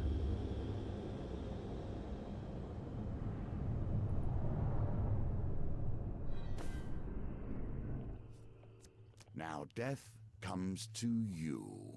This story ends here.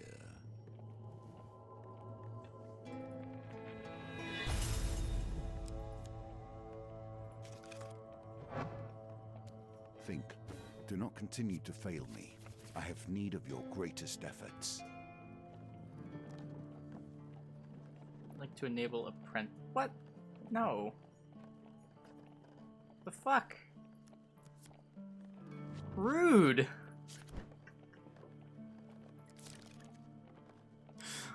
Let's bring Malaclips. What the fuck? How do I... Filters... I want healing things, right?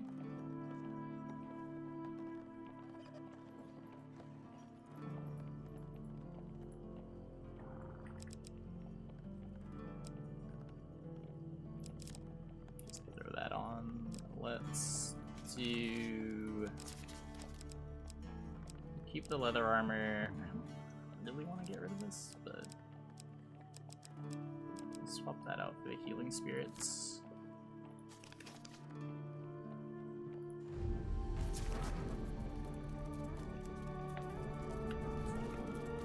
Translation, we suck bad. Yeah, that was... Yikes.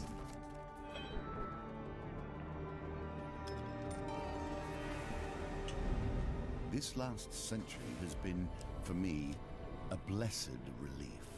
You have pulled me away from eternity, and in the process, I have lost something fundamental. I guess we get a bit of a different story. Wake up, coin slave! As you open your eyes, you see Malaclips leaning over you, looking the worse for wear. Malaclips gestures you to be quiet. He presses his back up against the boulder beside you and grimaces, holding his side. I think this is all... This might all be exactly the same, just with a different character. Hunting for something, Scoops ruined. Ogre lifts his club. Malaclips grimaces as he holds his side, attempting to hide the severity of his injuries. Here, you're injured, eat. Yeah, I can't eat. The sinking realization that you pull the other half of the ogre, yeah. Okay. On the bright side, that means we can speed run the text.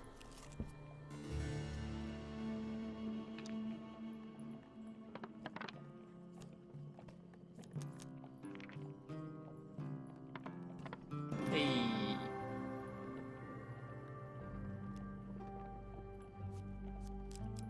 It appears And the drier goblins now ground. have the resources to field their own combatants. You feel a firm pair of hands grip you around the shoulders and yank you into a nearby alley. The biggest goblin you've ever seen lurks in the shadows. Balancing on top of his top hat is a helm of obvious arcane power. He touches the brim in acknowledgement. I heard you helped my father while he was a bit of a scrape. He gestures behind him and the smaller goblin steps sheepishly into the night. He gives you a little wave of recognition. Now, what he gave you wasn't his to give. I don't blame him, but I have to ask you to return what he paid. Plus a little extra for our inconvenience. You feel a sudden lightness in your haversack. The goblins bound out of the alley, whooping and cackling. You pursue your muggers into the courtyard and encounter their backup. As the goblins brandish their weapons, you grab whatever is closest to your hand to make your attack. Goblins evade and snare heavy weapons more frequently. We'll see if that's a problem. I also forgot to use the healing spirits. Whoops.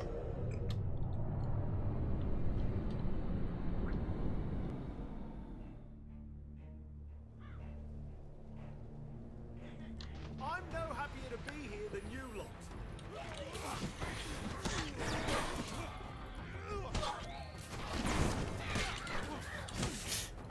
Lycian son, fate and fame!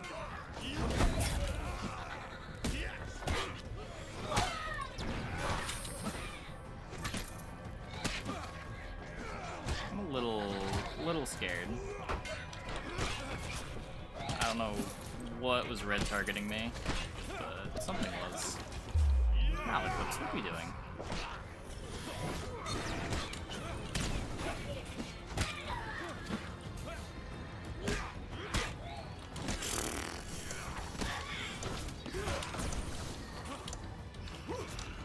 Malachips, trying to bubble me? Bubble me, please? Bubble me? What is happening? I died.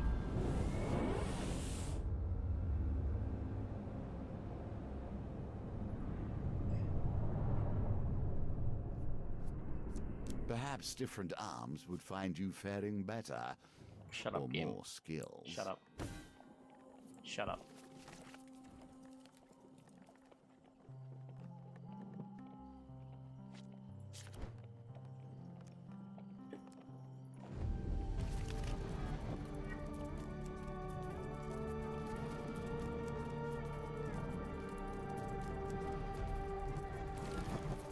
My unbanned requests are funny, are they? How many people do you meet who bend rather than rise? Without strength, what is purity? Okay, we know all this. We've done all of this. We know the plot. We've seen it many times. And by many times, I mean we've seen it. We've seen it twice. That's fine. Don't need to see it again.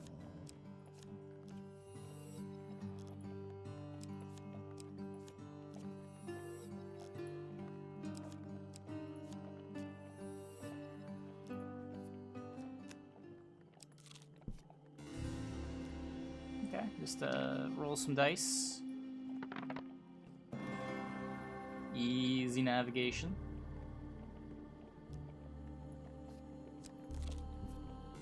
I've said my piece on gnomes. The company you kept to get you here is strange indeed. As you trundle along in your horse-drawn carriage, you catch a glimpse of some cheeky gnomes fleeing with your weapon. You chase them on foot until they dive into a burrow. You take a peek at their hidey hole and discover they have quite a cache of weapons in their lair. As you reach your arm into the hole. Fuck. I get my axe back. Don't hurt us, they cry. They hand you back your stolen item. The little round door slams shut as you draw your weapon from their burrow. Yes, I would like my weapon back. That's it? That's the whole encounter? What a shit encounter.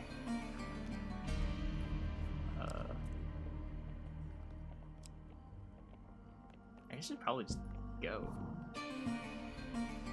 Just save the food. I'm a little worried about my food total.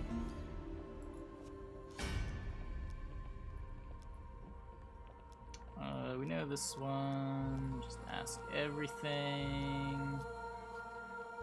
Travel forge.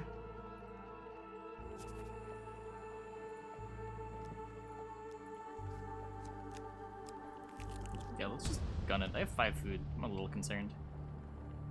The sun's warm rays do little to lift your spirits as the mosquitoes and flies torment you. To avoid the swelling bogs, you press on to higher ground and happen upon an old road through the marshland. To the left, you make out a group of Empire brigands taking shelter by the side of the road. Dealer reveals an steel monster card. Take the path to the right.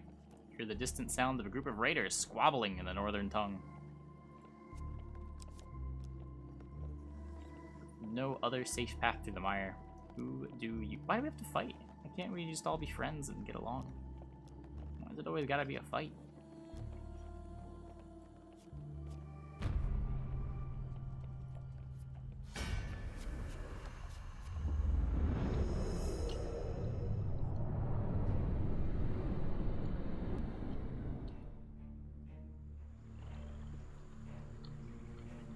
Why do you keep getting us into these situations?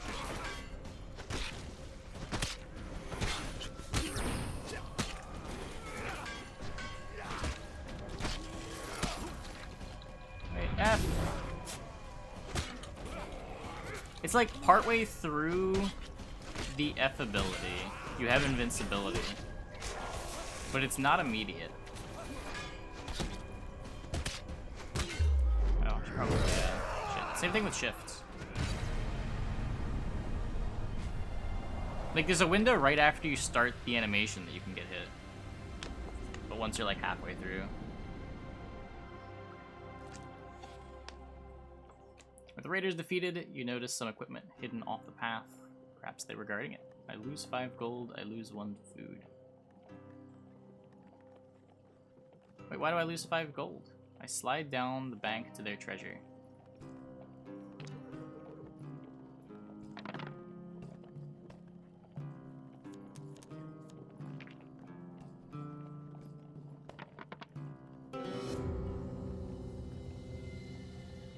Not realizing the implications of the voiced story?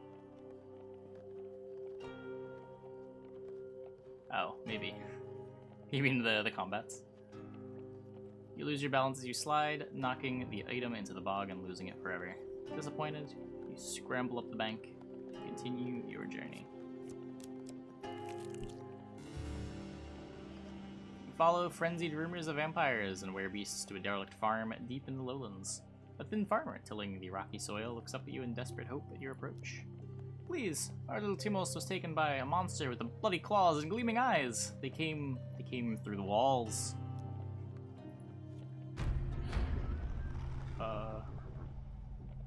I want to see if we can just do this with the heavy weapon. We've got health.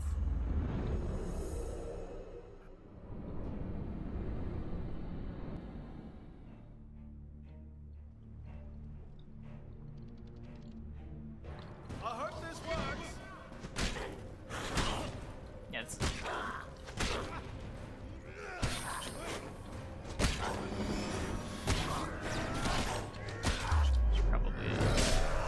Probably shift them up.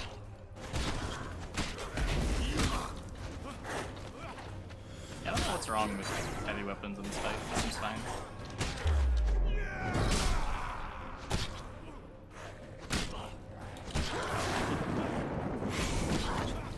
Yikes.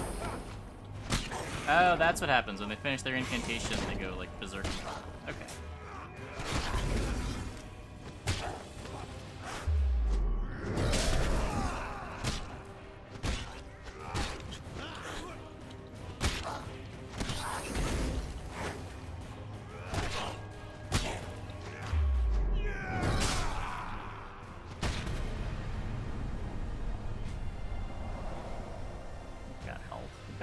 Plenty of health. We didn't even get hit. Weeping, the peasant falls to embrace the sun. Thank the gods, Timos. Thank the gods. The small family gathers a dusty bundle of what they can in gratitude. A blinding brew. Hey, 20 life. Nice. I'm still short on food, so I don't know. Let's go. Perhaps you can gain the tools you need for the road ahead. I have no gold. Right, because I lost... Column of smoke and the clang of metal are the first signs that you're in the right place. As you round the bend, you see the forge outside the gates to the Blackwater. You spy your new acquaintance, Ariadne, assisting a blacksmith on the bellows. Ah, there you are, Ariadne says with a smile. He removes her gloves to wipe her brow. These are the two I was telling you about, Anders, she says to the blacksmith. I almost broke this one's wrist in an arm wrestle. So, I hear you're out to fight an ogre, the blacksmith says. My specialty is improving armor and helms and the like. I must admit, it's normally only horseshoes and farming equipment I'm in these days, so it might take a while. I assure you it'll be worth your time.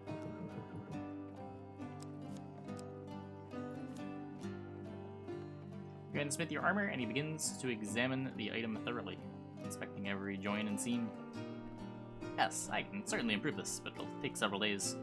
I'm heading to Cottonmore. Meet me there, and the job will be done.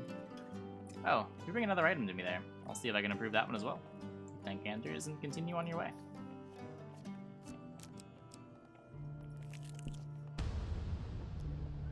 Poor weather slows your day's journey. To avoid the swelling bogs, you press on to higher ground and happen upon an old road through the marshland. To the left, you see a group of cloaked thieves blocking the road. To the right, you make out a group of Empire brigands taking shelter. Well, I guess we're fighting them. The sky opens as you ready yourself for combat. Let's go!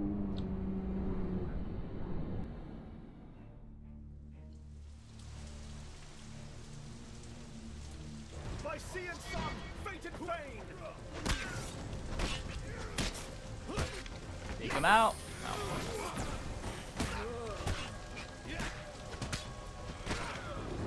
Take him. F.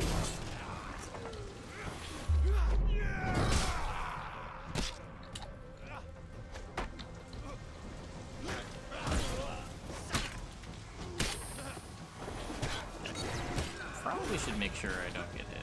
Mew. No. Still no bubble. Okay.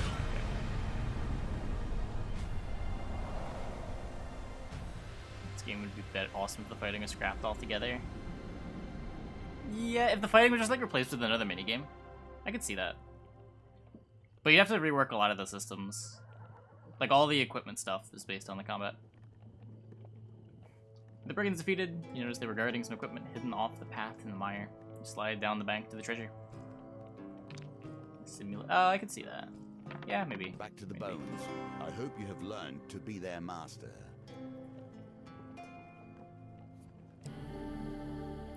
Build gloves. You successfully collect your prize and continue on your journey. Gain 2 fame. I have 1 food left. Find your way out of the mire and onto the cotton moor. Yikes. And here's a greet you with a smile. Ah, there you are. We're just about to leave. You must be wanting this. Simply the middle road. It is better. It is better. Smith's workmanship is exemplary. Your armor feels stronger than it once was, yet its weight remains unchanged. Take it. Handsmith your armor, he begins examining. Oh. I don't have anything else. Oh, I have a shield. Oh, yeah, take this.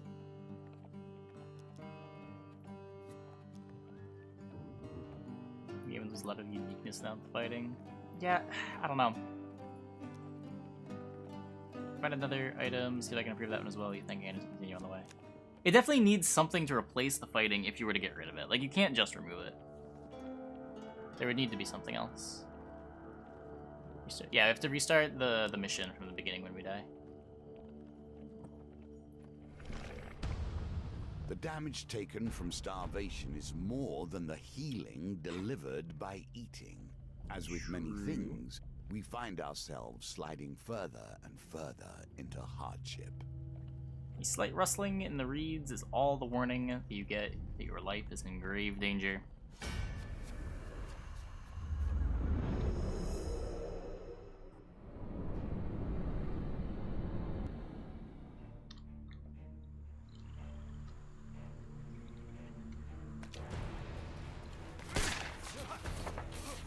Yeah, so far we've lost like 10 minutes of progress once and 2 minutes of progress once. Oh, that hit me. Bubble me.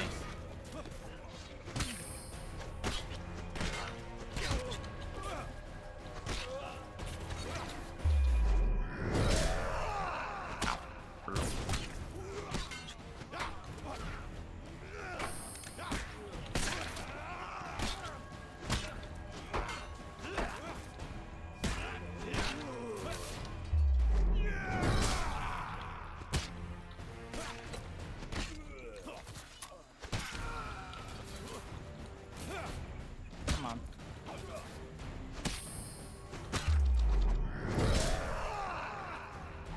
Ow.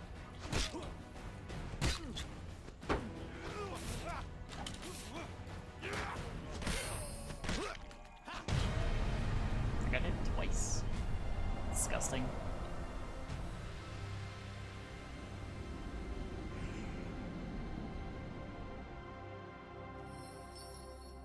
The brigands defeated, you search the area for supplies.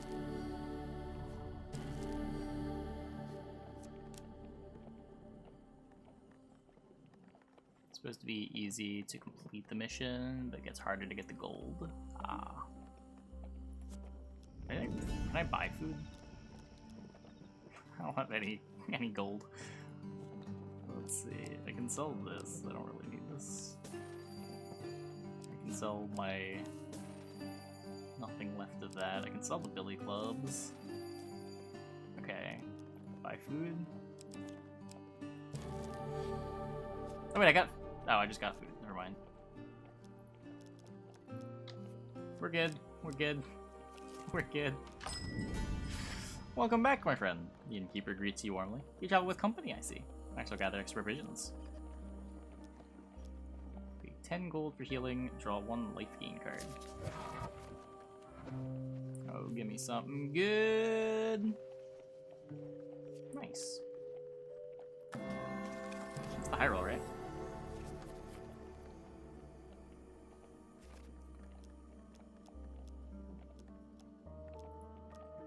We ask whether any interesting guests have stayed at the inn. The innkeeper lets you look through the lost property box to see if anything useful has been left behind.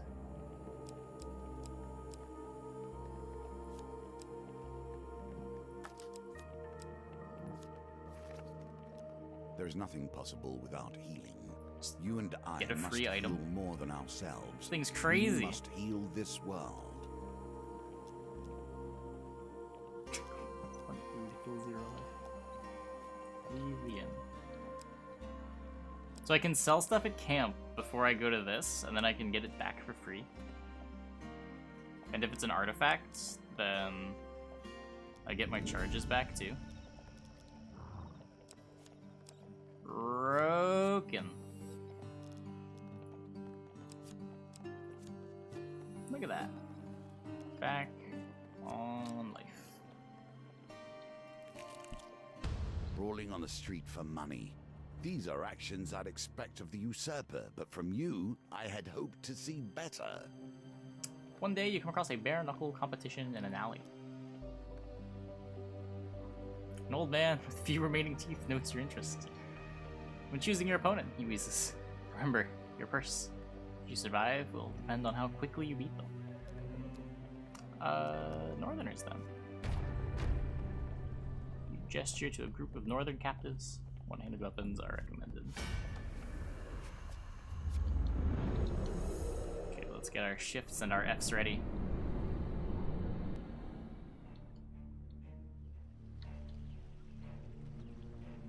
Don't stand around listening to my shit. Hit them. Hit them. Take out the shaman. Don't get hit. Shift. Ow.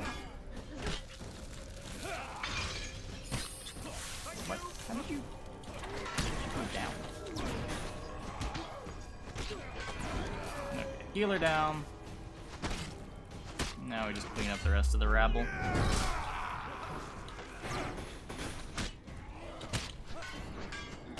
How did that not hit me? How did that not hit me? Oh, I had a bubble. Shift.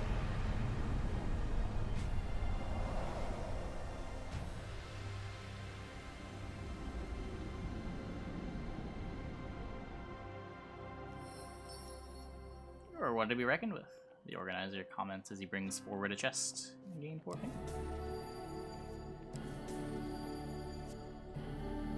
We're rich. What does this do? Escape from snare more easily. 18 damage, a one-handed sword. I mean, I guess we'll escape from snare more easily, sure. Nations hold themselves in such high regard. The Southerners raise themselves in contrast to their neighbors, and so the distances between us continue.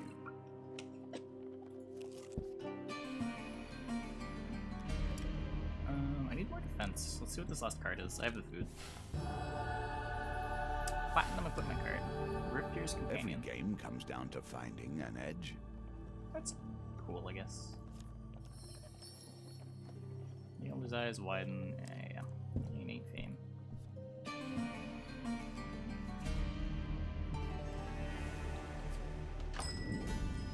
Ah, there you are. Andrew says, throwing back in the anvil. I guess you've come to collect this. A simple defense. You can do better given time. Smith's workmanship is exemplary. The shield feels stronger than it once was, yet its weight remains unchanged. Don't have anything else that I can upgrade. I need more defense. So, greed or anarchists? Silencers or anarchists? Oh, both, okay. We're just gonna do the northerners, or the raiders.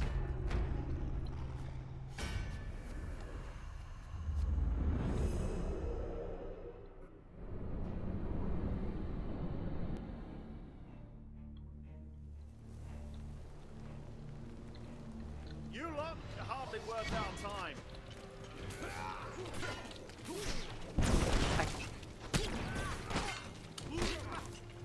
I rolled so many times to try to dodge that.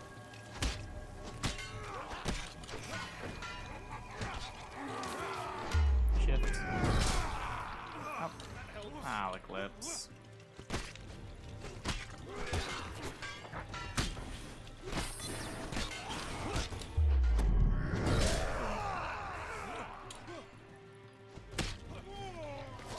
Bubble me.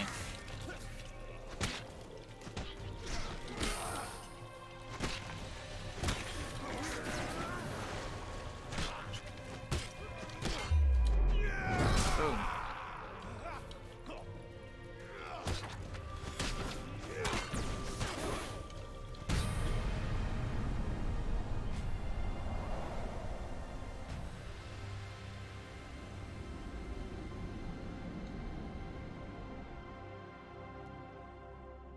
Raiders defeated, you notice some equipment hidden off the path in the mire. Perhaps they were guarding it.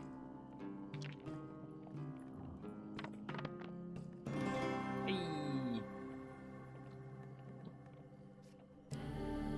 Mask of Holy Fortunes. Ooh. Yeah, this is the thing that, failure cards glow red. Give me that.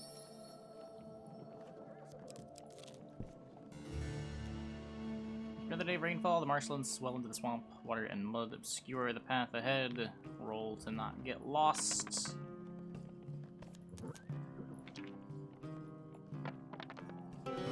Fuck.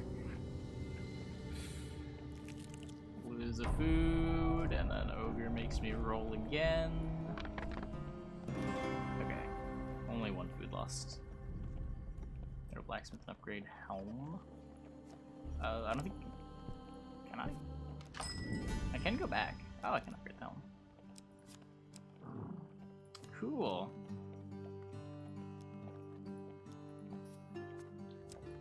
Good catch. I didn't know I could do that. Fire is a symbol of so much. Purity, will, creative force, and power. A moment of inattention, and it becomes pure You destruction. should probably do this as like the last thing for the round, right? Like I could have had it equipped the whole round. You're shouting up ahead as you make your way down the cobbled street. You see lights flickering on the road in front of you. As you approach, you see a building of flames and smoke billowing out from its upper room windows. A crowd is formed outside, passing buckets of water between one another to temper the blaze.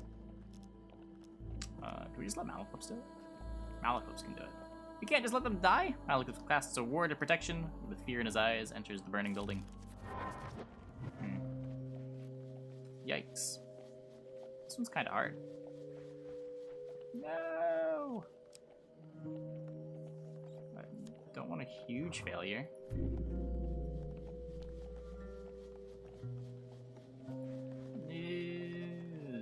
Way too early. Wait, no, I could have... Why couldn't I Grifter's Companion the other one? Fuck. I mean, doesn't matter. I forgot I had that. Perhaps you should have taken your time. Poor Malaclips.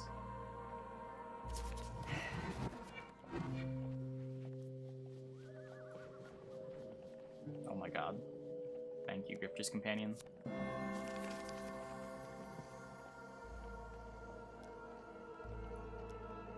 Villagers rush to aid the family. With Malaclips unable to save everyone, the villagers are grateful for your valiant effort gaining fame. That one's hard. Thus we see the contempt the Empire holds your kind in. Careless comment in an Imperial tavern gains you some unwanted attention. A soldier pushes through the throng. Though merely a corporal, you sense his eagerness to prove himself. The Empire is no place for honorless sellswords, he says, loudly, sizing you up with contempt. Coin slaves like you are little more than undisciplined thugs. Nobody cares for your outrageous claims of heroism. I know of this mercenary, a traitor at the back of the tavern pipes up. They say he defeated the magical shaman of the northern tribe. Irrelevant, the soldier says, turning back to you. You think you know how to handle that thing, do you? He continues, gesturing at your weapon. I am Cassius, the finest swordsman in my company. Would you like to prove your mettle against a real warrior? Or are the goblins and the corrupted the limit of your talents? Fuck you, my dude.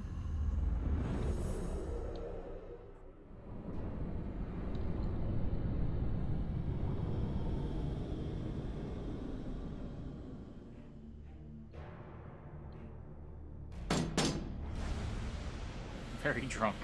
Watchman can block greatly, but yeah.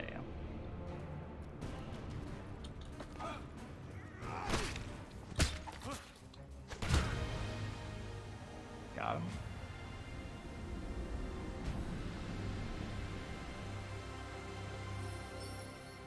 Enough! Your opponent steps back, hands raised. I don't have enough time for this nonsense. The tavern crowd cheers your victory, and the tales of your battle are told and retold, your prowess growing with each telling. I didn't get the thing. I did it wrong. Was I supposed to lose? You find your way out of the mire and onto the road. I feel like it was harder to lose that fight than to win that fight. When even the fires of creation are destroyed, what new wonders can enter the world? You spy a column of smoke in the distance. Wreckage strewn across the road alerts you to the fate of the traveling forge. You rush to the forge and find Anders sitting on a wooden stool amidst the debris. Startled, but otherwise okay. Ha, he says, looking up. I was hoping you'd find me here. The ogre, Draknar, ambushed the forge while I was traveling to Brendan. I'm fine, he continues, tearing up a little. And the forge can be rebuilt. It's Arya that I'm worried about. She stormed off in a rage. Her heart is in the right place, but I fear she is no match for Draknar by herself. Oh, I almost forgot. Smith continues. They'll probably be needing this. 11 defense. Smith's workmanship is exemplary. The helm feels stronger than it once was, yet its weight remains unchanged. I'm afraid the forge is in no state to assist further in your quest, he explains. Now please, stop Arya before she does something foolish. You thank the smith and set off towards the ogre's lair in search for Ariadne. Best fight in the game thus far. Okay, chat. Anyways, I think it's gonna be anyways time. We'll finish this mission up tomorrow. I'm at 29 of 60 defense. I don't know where I'm supposed to get the extra 30 defense from. Even if I equip my shield, that's only 15.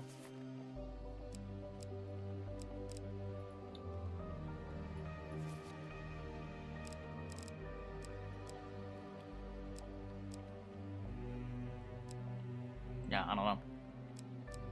But yeah, let's see who is live that we can host.